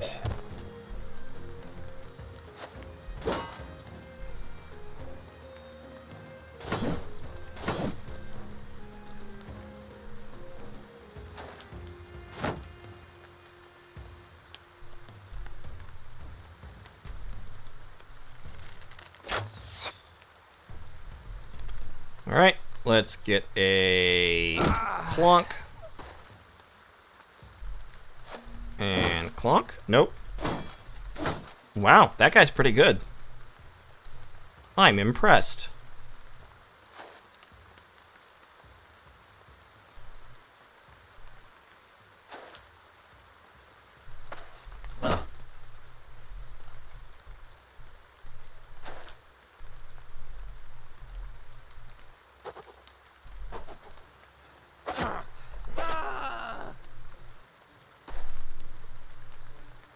Is the stream lagging for anyone? It shouldn't be. It hasn't shown me any indication or anything.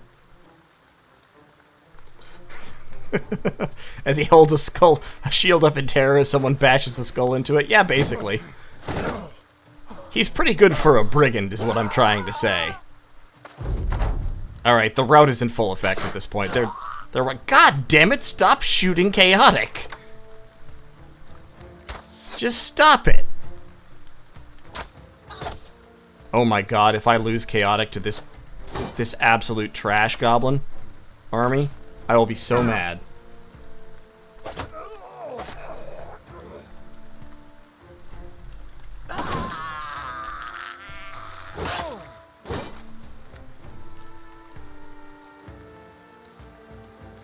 How do I even get up to that? Oh, you have to go around the back.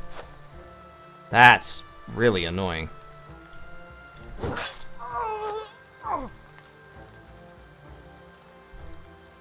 Run. Oh, they're not running. They're still trying to shoot Chaotic. That's their hope in life. Their goal is to shoot him and thus make their lives meaningful. They're trying so hard. And they haven't gotten very far. And in the end, it's not even gonna matter.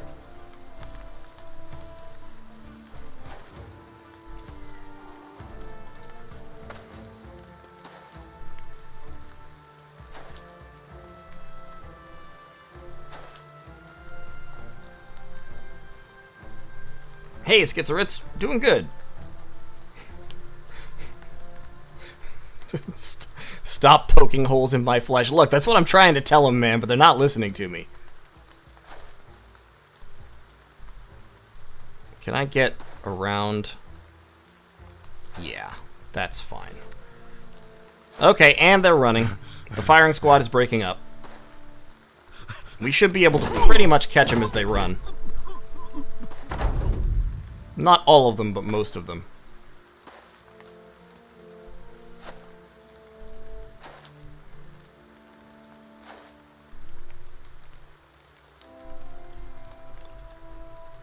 Yeah, why don't you just get right there, so you can stab them as they flee. Perfect. Remember, no mercy for filthy brigands.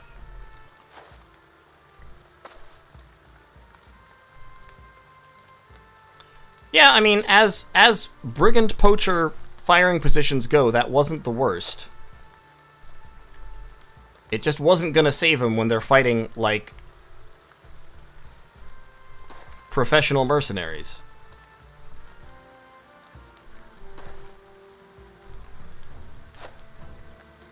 Alright, we've got at least 3 of them locked down pretty hard.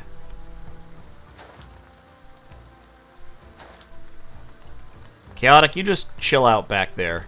You know, relax, take a nap. Don't worry about the fighting, we've got it under control.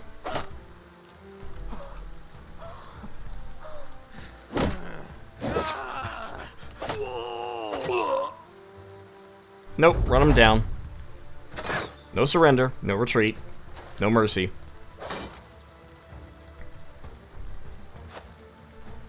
He's gonna get away. There's gonna be one survivor.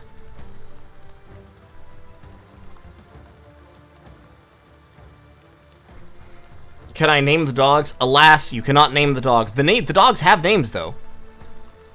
Dog names are randomly generated.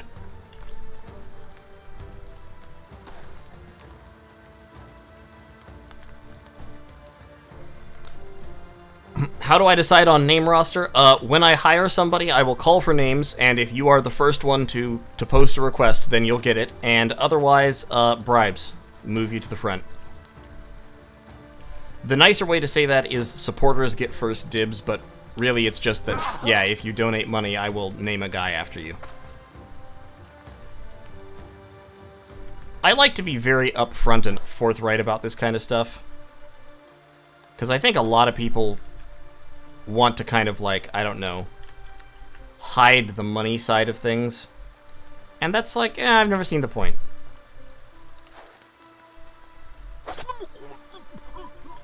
Alright, that's it. The one got away. Leaving one survivor should give a rep bonus. Did I get any levels from that? No. Chaotic got shot through the hand. And as well as many other body parts. He was like the only person to take hit point damage. Oh, Lemon leveled up. Cool. Nice. Good going, Lemon. We got a whole bunch of trash. We did get a Golden Dog. Golden Dogs are pretty decent. 51 bucks. 11 tools. Alright, I'll take it. I think we actually turned a profit on tools in that fight. For, like, the first time in the history of ever.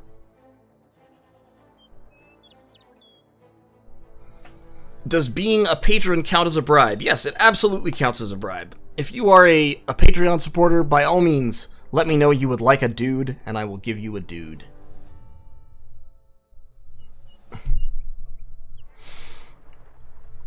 Fair enough, I can do that. We have 16 guys and nobody's died this stream, so there might not be a recruit for a little bit. But, yeah, we can get you in there. At this point, Golden Dogs are too weak for us. Yeah, they pretty much are.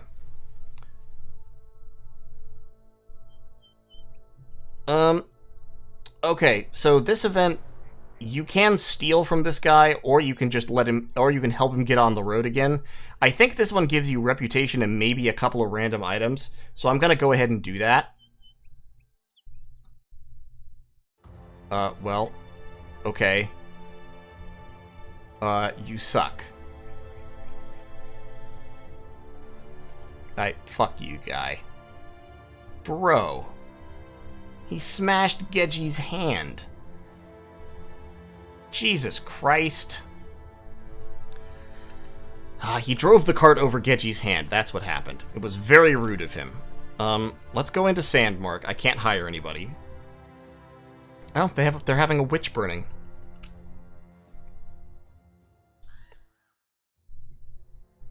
Yeah, it'll heal, but it'll take days. It's just rude, that's all. It's just rude. Also, I do have to say, Gedji, come on, man. You're a trained axe murderer. Are you trying to tell me you can't push a cart without getting smashed?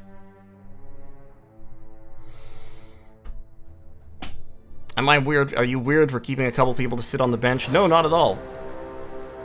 Okay, the Eichendorff militia did not attack my caravan, which is nice.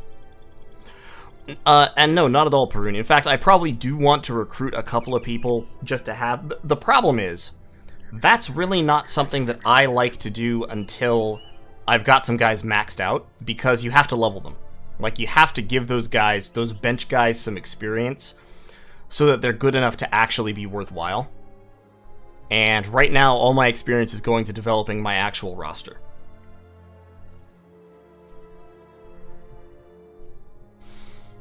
Because people who sit in reserve, if I recall correctly, people who sit in reserve do not get experience from battles. Did Eichendorff go neutral?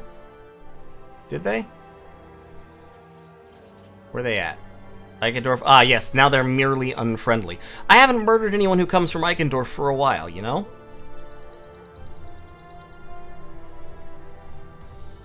They're feeling okay about it. Also, I think my food is probably rotting.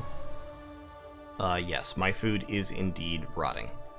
I bought that rice and then I never used it. RIP. Okay, well, I gained $4,100. And I'm still only competent, unfortunately. See if Hohenschanze has anything that I want. I don't think it does. I guess it does have a deserter. It has a brawler. He's gluttonous and a team player. I don't like gluttonous.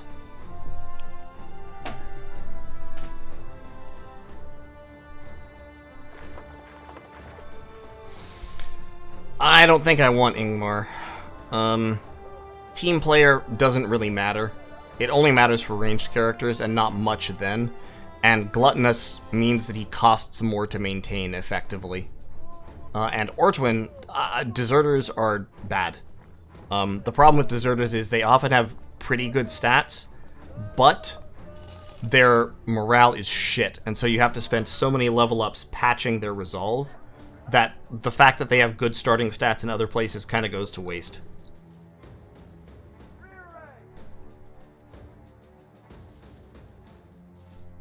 Yeah, so I'm gonna leave that be. What else is there? There is Deichstadt. Deichstadt still hates me. You should infest... these are all castles over here. Let's head back to... we could go back to Eichendorff.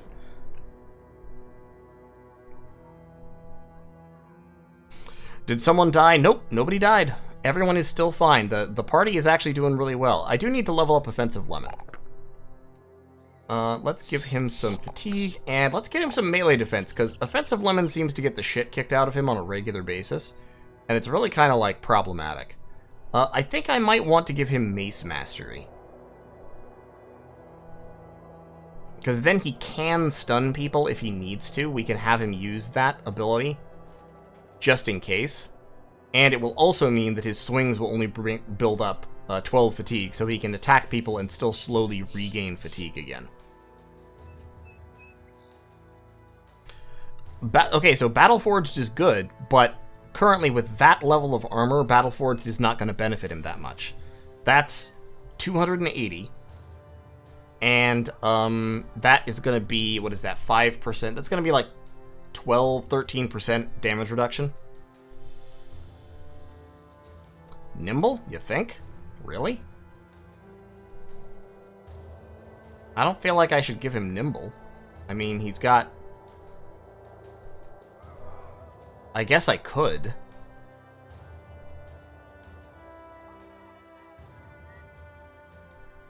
I don't know. I always feel, like, really uneasy about putting lightly armored guys in my front line with two-handed weapons. I always want my two-handed weapons guys to be battle-forged with heavy armor, just because, like, Nimble has just absolute critical existence failure moments where, like, yeah, it reduces your hit point damage, but you take a hit that goes to your hit points, and then you get some kind of, and then you get, you know, an injury. Like, Nimble does not prevent injuries. So you end up with, like, a severe concussion or some shit, and then you go, oh god, now he's worthless. Now he's in serious trouble, because his defense is nothing, he's just gonna get owned. So, if we're picking from those, I would definitely give him Battleforged. But Schizoritz, yeah, that's exactly how it is. Nimble, you're good, you're doing fine, until all of a sudden you die. In general, I would say that my attitude towards Battle Brothers is try to never take hit point damage if you can avoid it. Because hit point damage comes with all these nasty side effects, like bleeding, like injuries, like concussions, stuff like, you know, like Smashed Hand. Like, Smashed Hand just makes Geji straight up bad at his job. Immediately. And there's nothing to do about it. He's just bad at his job for X amount of time. So, at this level, there's several options we can give him, because he doesn't really need Battleforged yet. We can give him Battleforged, we can give him Mace Mastery, we can give him Brawny to boost his fatigue, or we could give him Berserk. Berserk would let him potentially kill 2 people per round, but that has to be paired with really high fatigue, so you have to take Brawny if you're taking Berserk. I'll go ahead with Battleforged, it's no problem. So, yeah, so he gets 14% less armor damage, that's fine, that'll help him some. It's not a big deal, but it does help. And let's go to Fridevald, I guess. Probably going to run for about another half hour, and then I'm going to end the stream. A little bit longer than many of my streams are. Also, I am running out of food.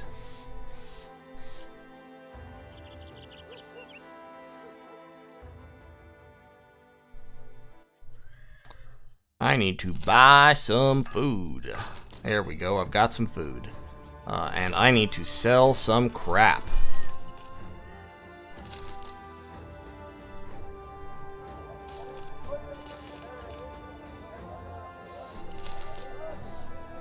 There we go. You can have all those. You can have these. You can have the Golden Dog. That's fine.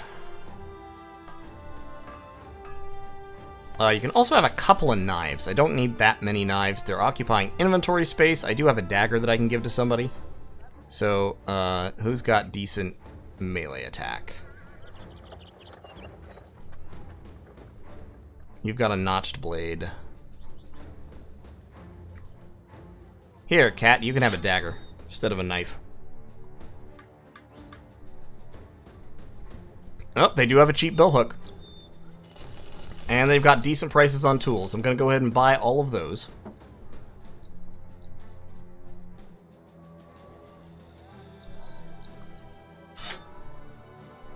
Are we getting the surgeon or are we saving for the scout? I think I'm going to go ahead and get the surgeon.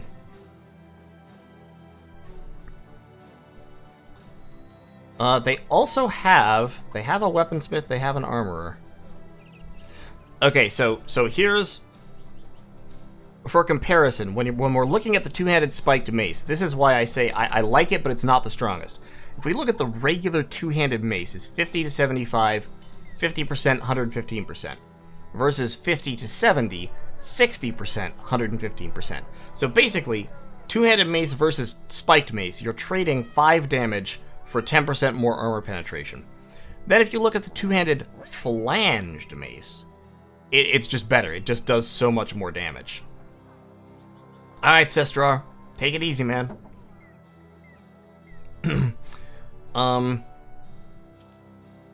There is also a winged mace, which is just a one-handed mace that does quite a lot of damage for a one-handed weapon. I couldn't afford a greatsword.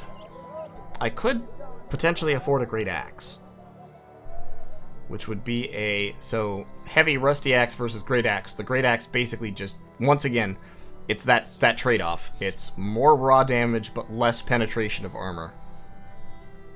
The heavy rusty axe is fine. They're the same weapon otherwise, just this is 5 to 10 more damage, this is 10% more armor ignoring. It's just a little bit of a trade-off. They do also have an armorer. Let's see what the armorer has. The armorer has some footman's armor. Or mail hauberk. He has heater shields. Okay, so yeah, this becomes the question here. We could afford to upgrade somebody pretty significantly either in weaponry or in armor, or we can afford to hire the surgeon. So the question becomes, which of those two things do we want to do? Because we can give somebody a reinforced mail hauberk for 3,300, or we can buy the two-handed flanged mace for 2,600, or we can hire the surgeon for 3,500.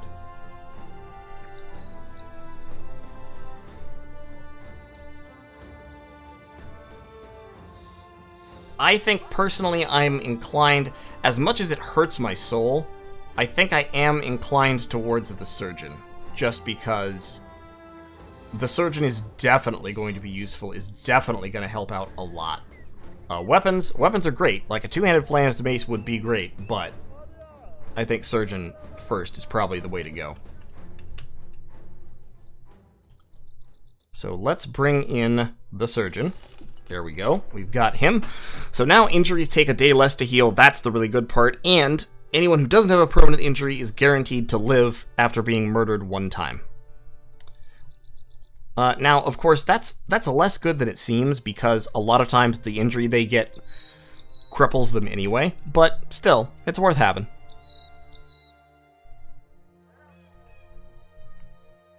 You want a dog? I wish they sold dogs here, but they don't. Do they have anybody worth hiring? Well, Grimwald's a survivor. Kunold is gluttonous, fuck him. Egon is a paranoid survivor. That's actually a nice combination of traits for a tank.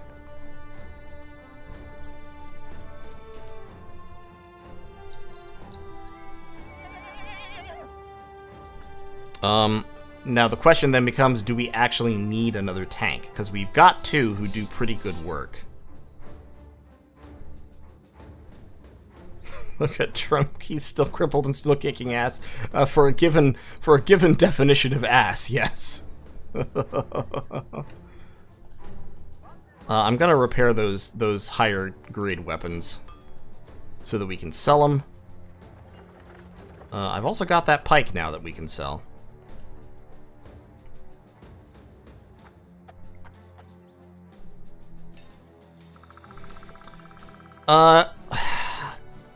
Egon's pretty good, but I'm not sure I want to hire him right now. Well, I'll hire him. We'll give it a shot. Alright. Give me a name. Alright, Zach, take it easy.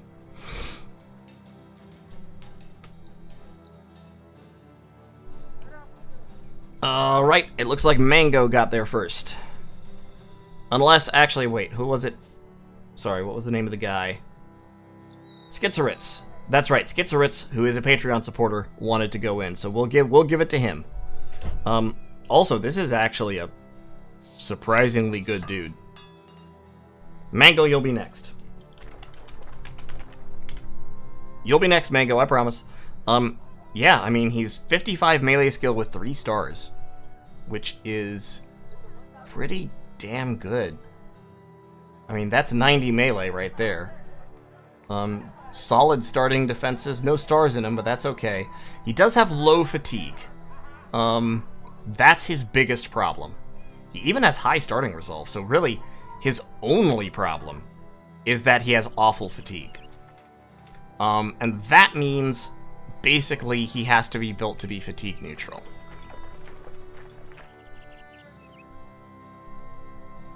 Okay.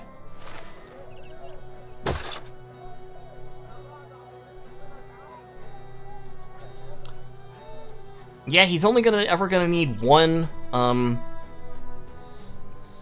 1 point in resolve, 1 level up.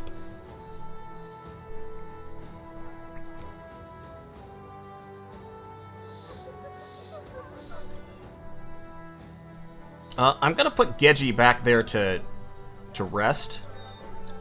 We'll move Offensive Lemon up to the front, and we'll give Schizoritz the pike that we have. And yeah, I mean, he'll just hang out in the back line for right now. And as we level him, I'll kind of ponder what we want to do. This is the kind of character that you could see going nimble. Because he has high starting HP, he has good melee skill, but he has trash fatigue, so you don't really want to put him in heavy armor. So I could see this guy being a nimble boy. And of course he's a survivor, so even if Nimble fails him and he fucking dies, he'll probably come back. Okay. That's pretty decent. It's not bad. Not bad at all.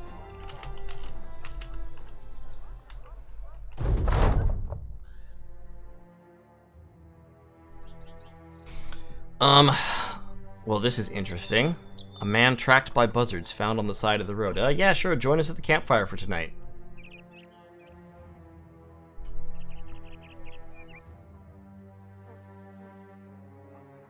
Okay. Yeah, that was a level 1 guy. May you find peace on the roads, traveler. Okay, that was fun, I guess. Good talk. Good talk, bro. I'm so close to being a professional. I just need like 100 more renown. He can go Battleforged and be a 1-attack per turn guy. Yeah, he can. Are we repaired? We are not repaired yet. What is not repaired? Oh, no, that's the stuff that we're repairing in our stash. Our actual stuff is repaired. Yeah, let's go kill these brigands. Hey, brigands. Yoo-hoo! Yoo-hoo! This is gonna be a nighttime fight, so we're gonna swap our archers out. And Gedgy's back in fighting Fettle, but I'm gonna keep Schizoritz out just to see how he goes. I mean, this is Bandits. This is a good train-in fight.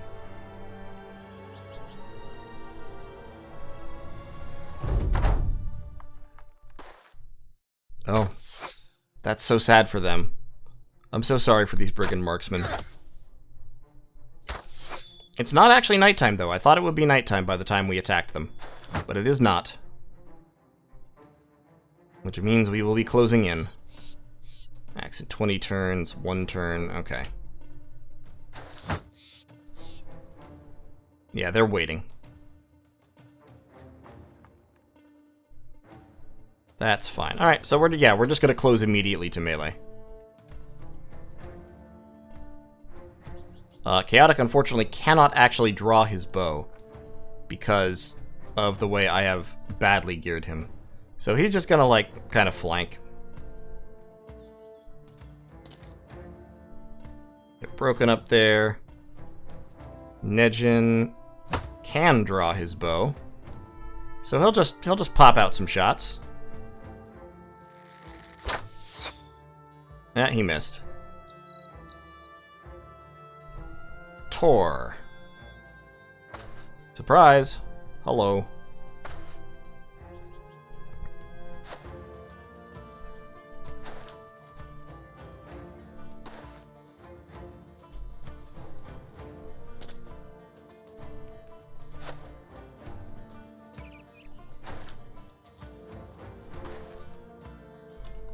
Okay.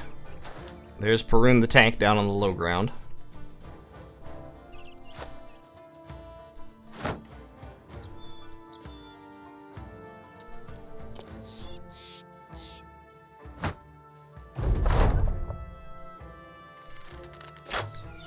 Yeah, none of these guys have equipment worth knifing for. We're just gonna kill them. Ow! Stop fucking... How dare you? Sir, how dare you?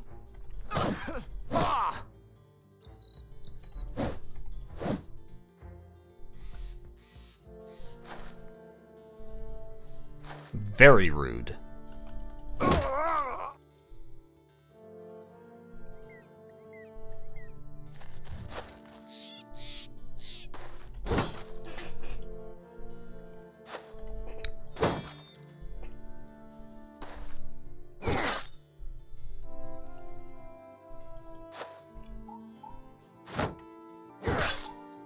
These guys are doing some chunky armor damage, though. You got to give it to them. They're making it expensive.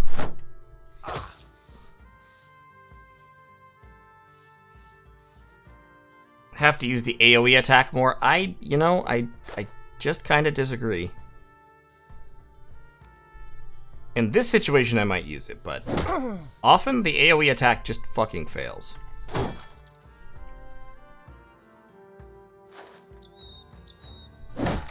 Yeah, go stand in the middle of a circle of guys and think about what you've done.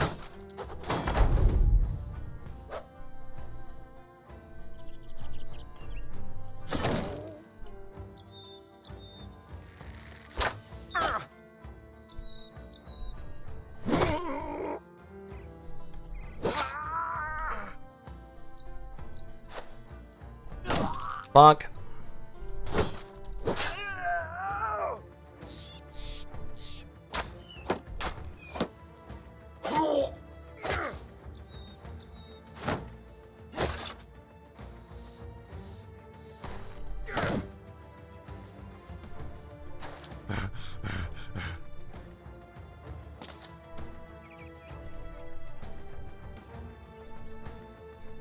Garsamore, just hold on a second.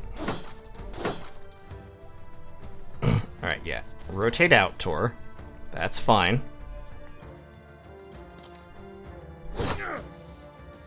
Excellent. And Lemon, you can rotate forward.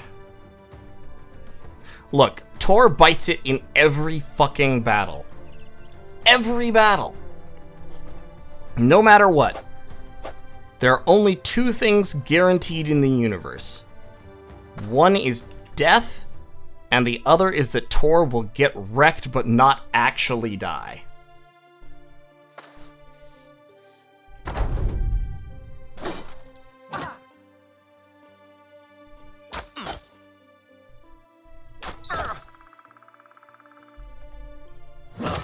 It's very sad.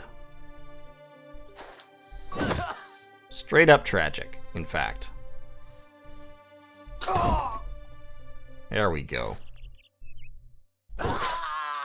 There we go.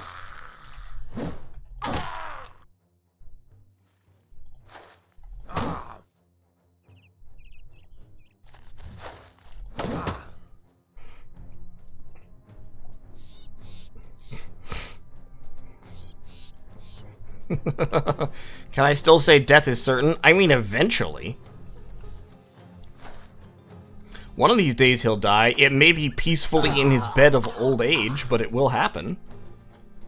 Oh god, this cliff is too high.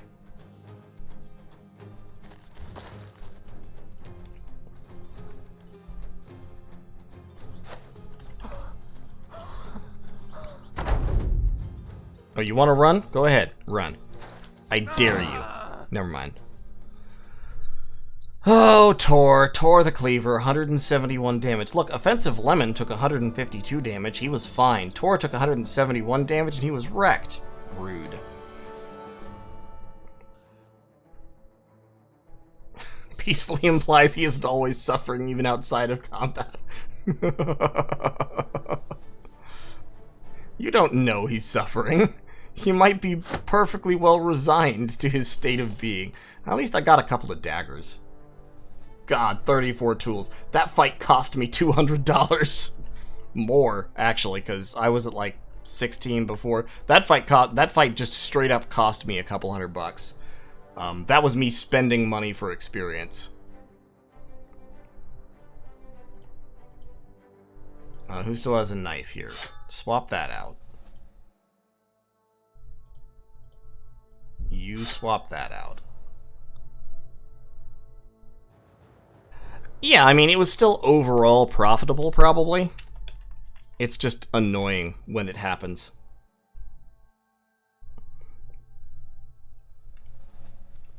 Hey, Trump, you didn't even get hurt in that battle. You just threw axes at people. It's fine. You're fine. Don't worry about it. Yeah.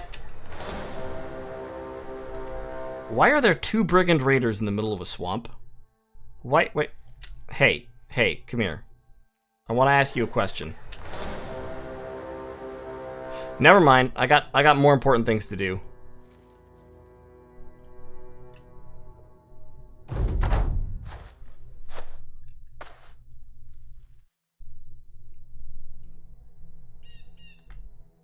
Hey friends, how's it going? You having fun? I'm having fun.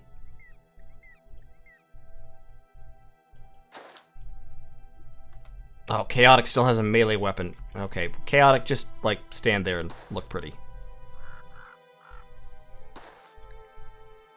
Tor, you just wait back here, where you can't be murdered.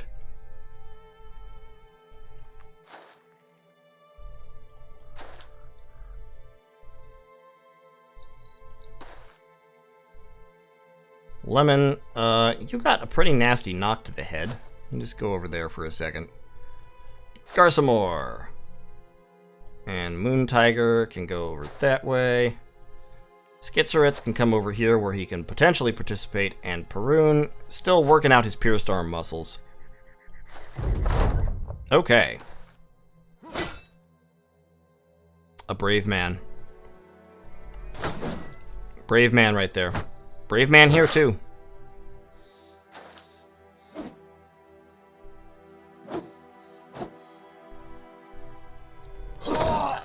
Say this for these caravan guards. Say they were not cowards.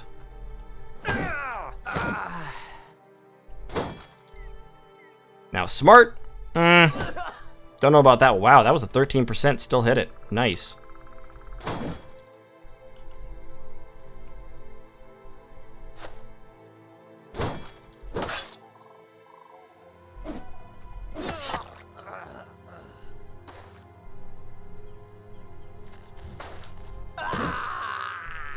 There we go.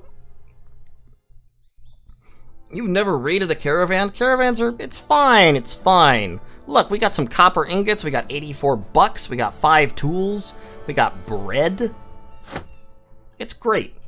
It's great. Look at that. I think that was strictly profitable just in terms of tools. Strange meat? Shh, we don't talk about the strange meat. Don't worry about it. It's not a big deal. Hey, you guys want to buy some copper ingots? Those falchions I should actually repair before I sell them. The short sword I can just sell. Pickaxe, knives, scramasax, that thing, bucklers,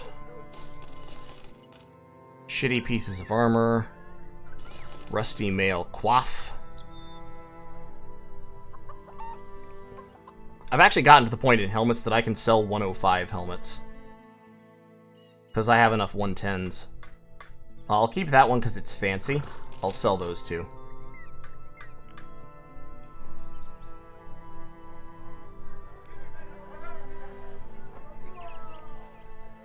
Crap loot for a rep hit? It's fine. I mean, our renown does not go down for doing that. And I hit that caravan because it was coming from a place that already hated me, Hookdorf. So I don't care about Hookdorf hating me, and I don't care about Deichstadt hating me, because they're always going to hate me. So, you know what? It's fine. But yeah, that, killing caravans does not lower your renown. It only hurts your reputation with a town, and potentially also with a noble house. But that town in particular, Hookdorf, it doesn't hurt my rep with a noble house, I don't think. Well, it probably does a little bit, but House Eisenstein, who cares? It's fine. Rep doesn't do anything. I think Rep does. So, Rep does, I think, lower the payouts you get from missions that group gives you. But beyond that, it's whatever.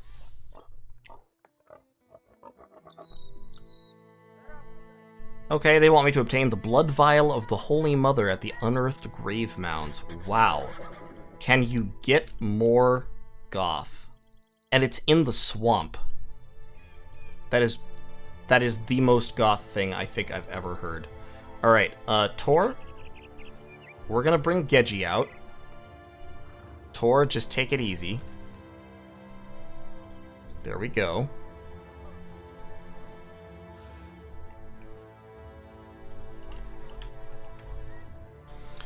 Based off the map, who could we stand pissing off the most?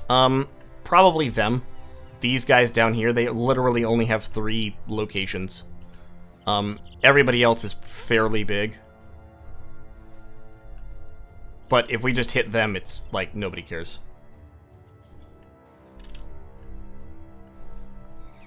Alright, so if it's Ancient Undead that we're facing, the spear won't really matter, but Perun is not going to attack anyway, so he can just hold the spear for fun.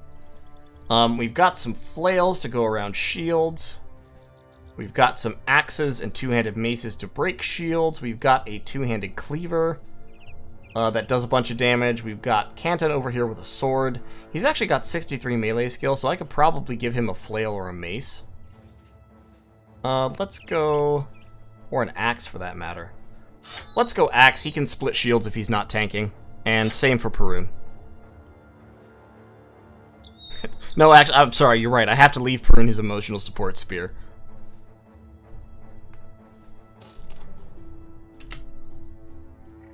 Killing 6 innocent guys for bread is pretty shameful. You know, it's fine. Also, I found the Swamp Brigands again. Hey, what are you guys doing out here? I'm just curious. I just want to... Look, I'm just asking questions here. What are you doing in the swamp? Why are you here? Inquiring minds want to know.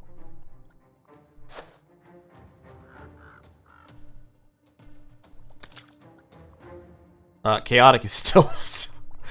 Okay. Remind me immediately after this battle to change Chaotic's equipment, finally.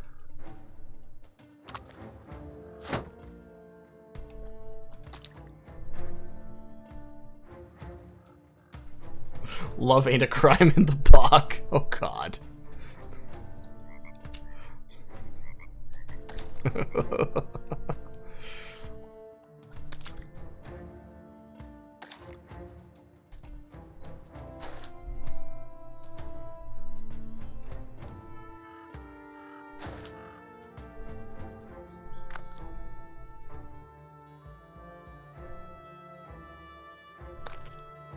Oh god, Moon Tiger's so slow. He's even slower in the swamp than he is everywhere else. Just throw an axe at him.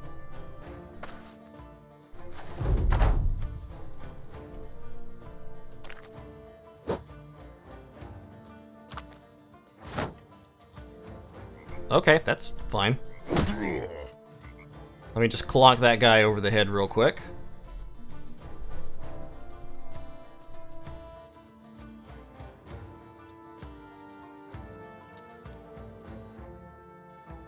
I'm sorry, my phone just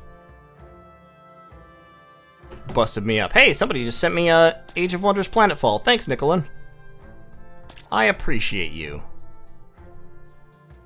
I cannot attack if I step into the murky water. That's really sad.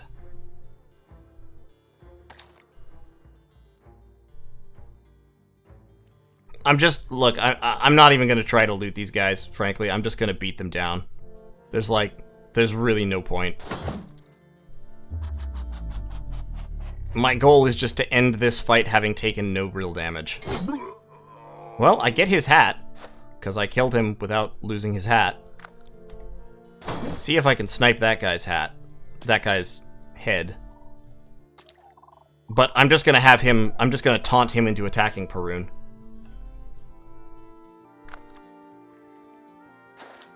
And try to flail him to death.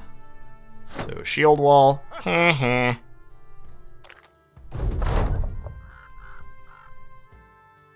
and then Geji gets to come up here. And we'll break his shield. Just for funsies.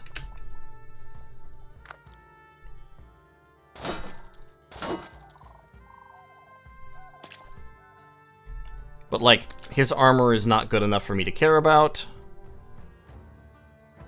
Or anything. Moon Tiger cannot... Here, just rotate your way forward.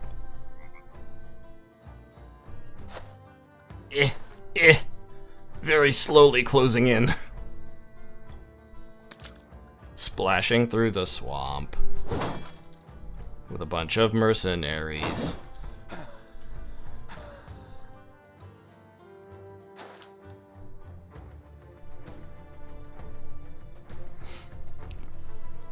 Okay. That's interesting to know. There's the taunt. We're gonna throw some axes at him. And stab him with the banner. How does looting bodies work? You need to shell them like an oyster? I mean, kind of. Alright, he's running.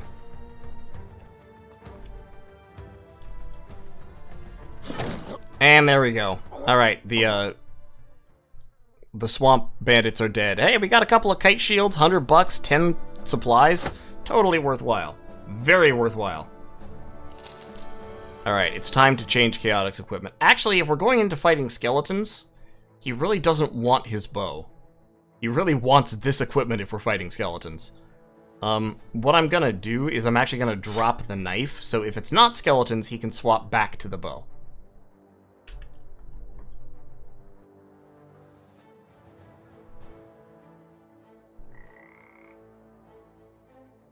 Alright, unearthed grave mounds. What you got for us? Yep, that looks like skeletons, alright. The False King must die, the False King must die, etc., etc. You get whatever you didn't break before killing them. Pretty much. Pretty much. Okay, let's see about these skeletons. It is 8 skeletons. Ancient Legionaries, Honor Guard, Honor Guard. Okay, so...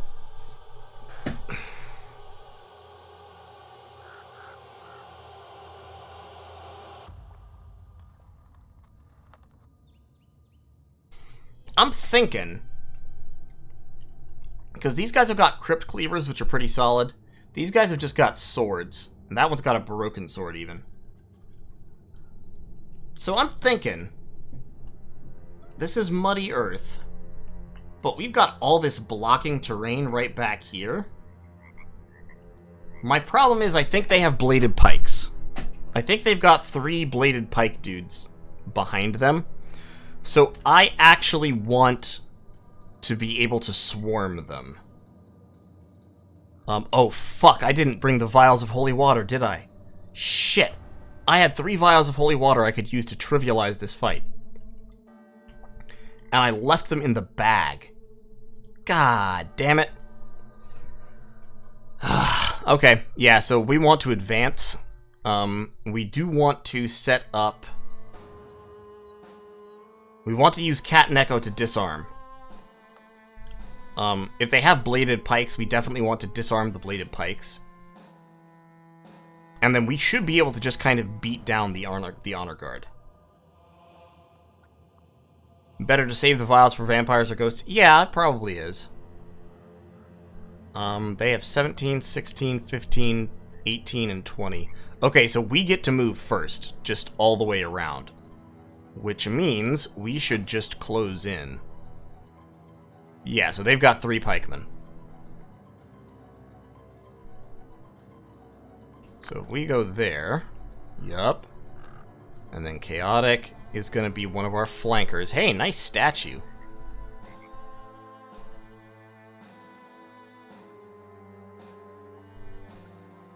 We'll get broken up there.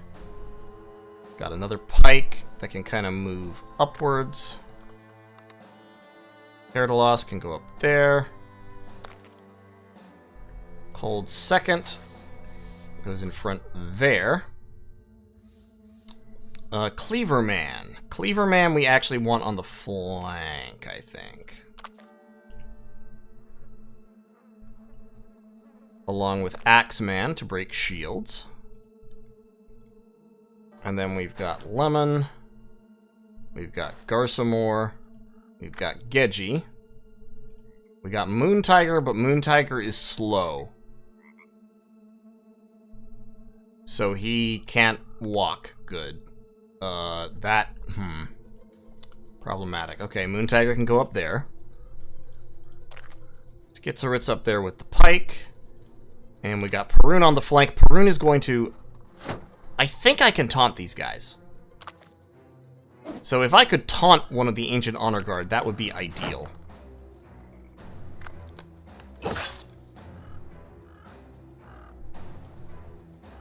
And let's get Trump up there to throw axes. Ow. Shit. Alright. So, the immediate goal here is going to be to DPS down the guys who do damage. Their armor is meh anyways. Yeah, so Ancient Honor Guard armor is not terrible, but it's not great. But yeah, so our goal here is going to be to DPS down the Ancient Honor Guard before they can really murder us. We want Perun 3, 2, that's 5. That will let him taunt. So we want Perun to come in here and taunt that guy. Which means Broken has to wait. Check the bleed. Yeah, I think he has a 10 damage bleed on him. Garsamore, that is. And we've got these pikes. I actually should have guarded with Cold Second.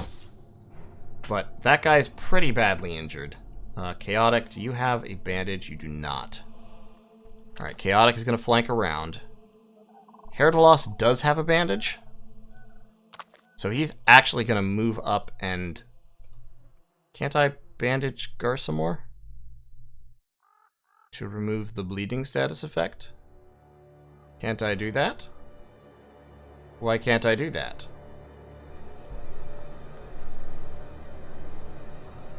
I'm confused. Oh, he's engaged in melee, that's why. Okay, well, fair enough.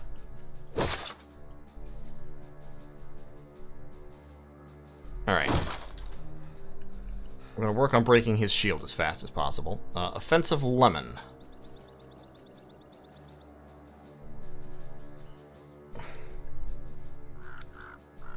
That's a decent hit chance, and then we'll rotate you back.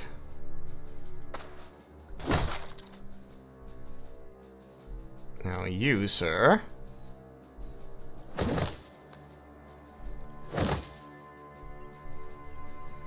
And you, sir. Okay, excellent. We got the Dazed. Dazed is really important. Yeah, so the bleed from the Crypt Cleavers is 20 damage, not 10. So it's really pretty bad.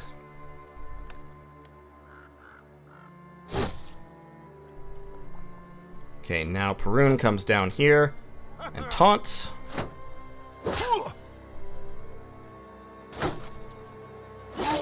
Up. Yep, I should have guarded. And now we're gonna have the pikes go in.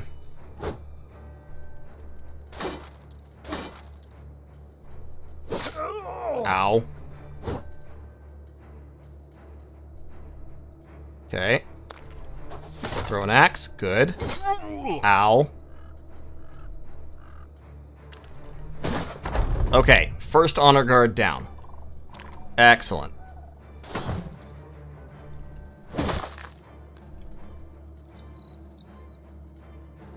Keep moving around to flank. You wait. You stab. You stab and retreat. Let's break the shield. Start hitting. I'd like to engage those legionaries with pikes pretty quickly, but they're all kind of supporting each other, which makes it rough.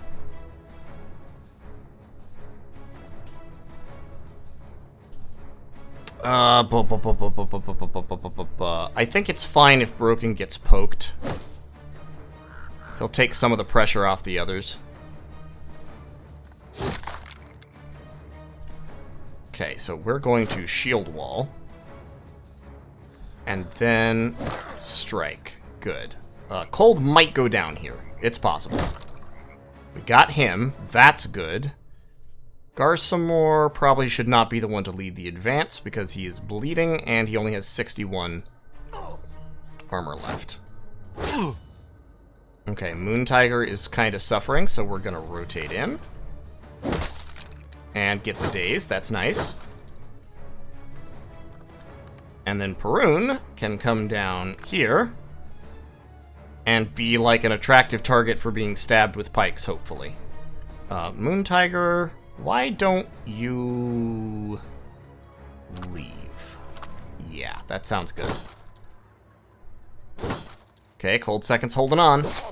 Oh, Offensive Lemon got stabbed. They love stabbing Offensive Lemon. Trump, can you throw axes? Not effectively. Alright, come around this way, I guess. And Cat. Yeah, let's do that. Okay. So far, so good. I really don't want Chaotic to move into range of all three of those guys. Yeah, the triangle formation is rough. I want Chaotic Dreamer to kind of wait for a minute. I want you to wait for a minute. I want Broken to move in and start pummeling.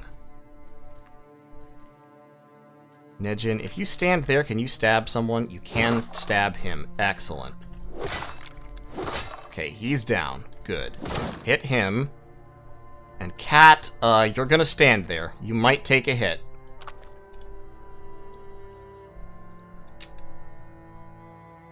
Garsamore, wait. Perun, you are gonna taunt that one. Because you're close, so it has a lower chance to hit you. And Geji is gonna come around that way. Moon Tiger can wait. Ow.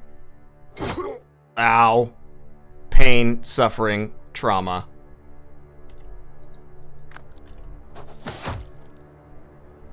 Cold Second, it is time for you to leave.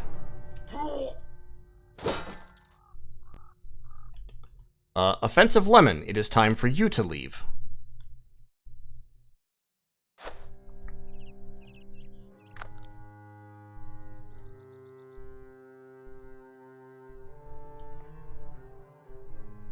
Is Cold going to survive the bleed? Yes, he'll be fine. And since Herdalos has, Pathfinder, he can actually move and attack. So that's really nice. Okay, so that's one of them down. Garsamore. Do I think I can kill them both in one turn? I probably can, to be honest, but Garsamore can't reach the fight anyway, so he's just going to pull out.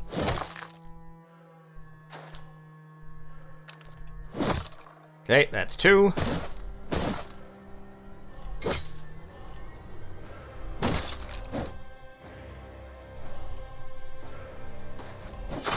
There we go, we got him. No deaths. You love to see it. Cold Second and Skitteritz both leveled up. Good job. And that is going to be the end of this stream. I did get a couple of Ancient Legionary helmets, which aren't bad. I got a Crypt Cleaver, which is also not bad. It's not an absolute top-tier two-handed cleaver, but it's a good one. It does slightly less damage than the two-handed scimitar. And I also got the Ancient Bladed Pikes. Ancient Bladed Pikes are a strict upgrade over regular pikes. And I got $366. Stop dying to poison and bleed and all that shit. Yeah, okay. Okay, I think we could probably do that. Alright, there we go. Seems like they were pointing you out specifically, sir. Well, you know, we don't know what that means, but shut up about it, probably. Alright, so yeah, if we look at these right here, you can see this pike, 60 to 80, 30%, 100%. Ancient Bladed Pike, 55 to 80, 30%, 125%. So it does very, very slightly less damage, but the increased damage versus armor, in my opinion, makes it better. What's the stats on the Tower Shield? Tower Shields are actually pretty good. 20 of both defenses, max fatigue minus 20. So if you have tanks that have, you know, the ability to use heavy defense, it's good. Coffin shields also not terrible. The problem is they're easy to destroy. 24 HP means that one attack with, for example, well, okay, this split shield is specifically a little bit out of whack, but, you know, one split shield attack from a lot of two-handed weapons destroys it.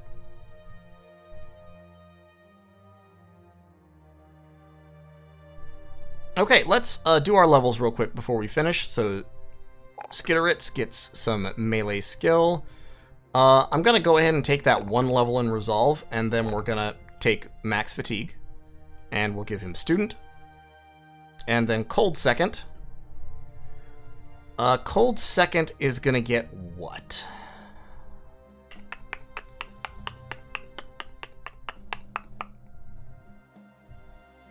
I'm not sure how to build him. He's not great at stuff. So I'm thinking, I guess I just skip. I take the 2s and 3s in melee skill. How does the Ancient Cleaver stack up against the Rusted? Let's take a look at it. So the Rusty Warblade, 60 to 80, 35%, 110%. Crypt Cleaver, 60 to 80, 25%, 120%. So, actually, they do the same damage, but the Rusty Warblade is more effective at piercing armor, whereas the Crypt Cleaver does slightly more damage to armor. But they're very close to the same weapon. Are most enemies armored? Yeah, most enemies are armored. Yeah, let's take the Resolve on Cold, and then Attack and Defense. Why not? And we'll give him Student as well. Offensive Lemon has unfortunately been stabbed in the guts, which is a problem for him, but in any case, that is going to wrap it up for tonight. Thank you all so much for watching. Hope you've enjoyed it. I know I have enjoyed doing it. There will be more. Obviously, this run is doing really well. We will carry on with it. And, yeah, I'll see you next week for more of this. Look in the middle of the week for the beginning of something fresh and new and exciting, and should be fun. So I'll see you then. I'll see you next week. Y'all have a good one.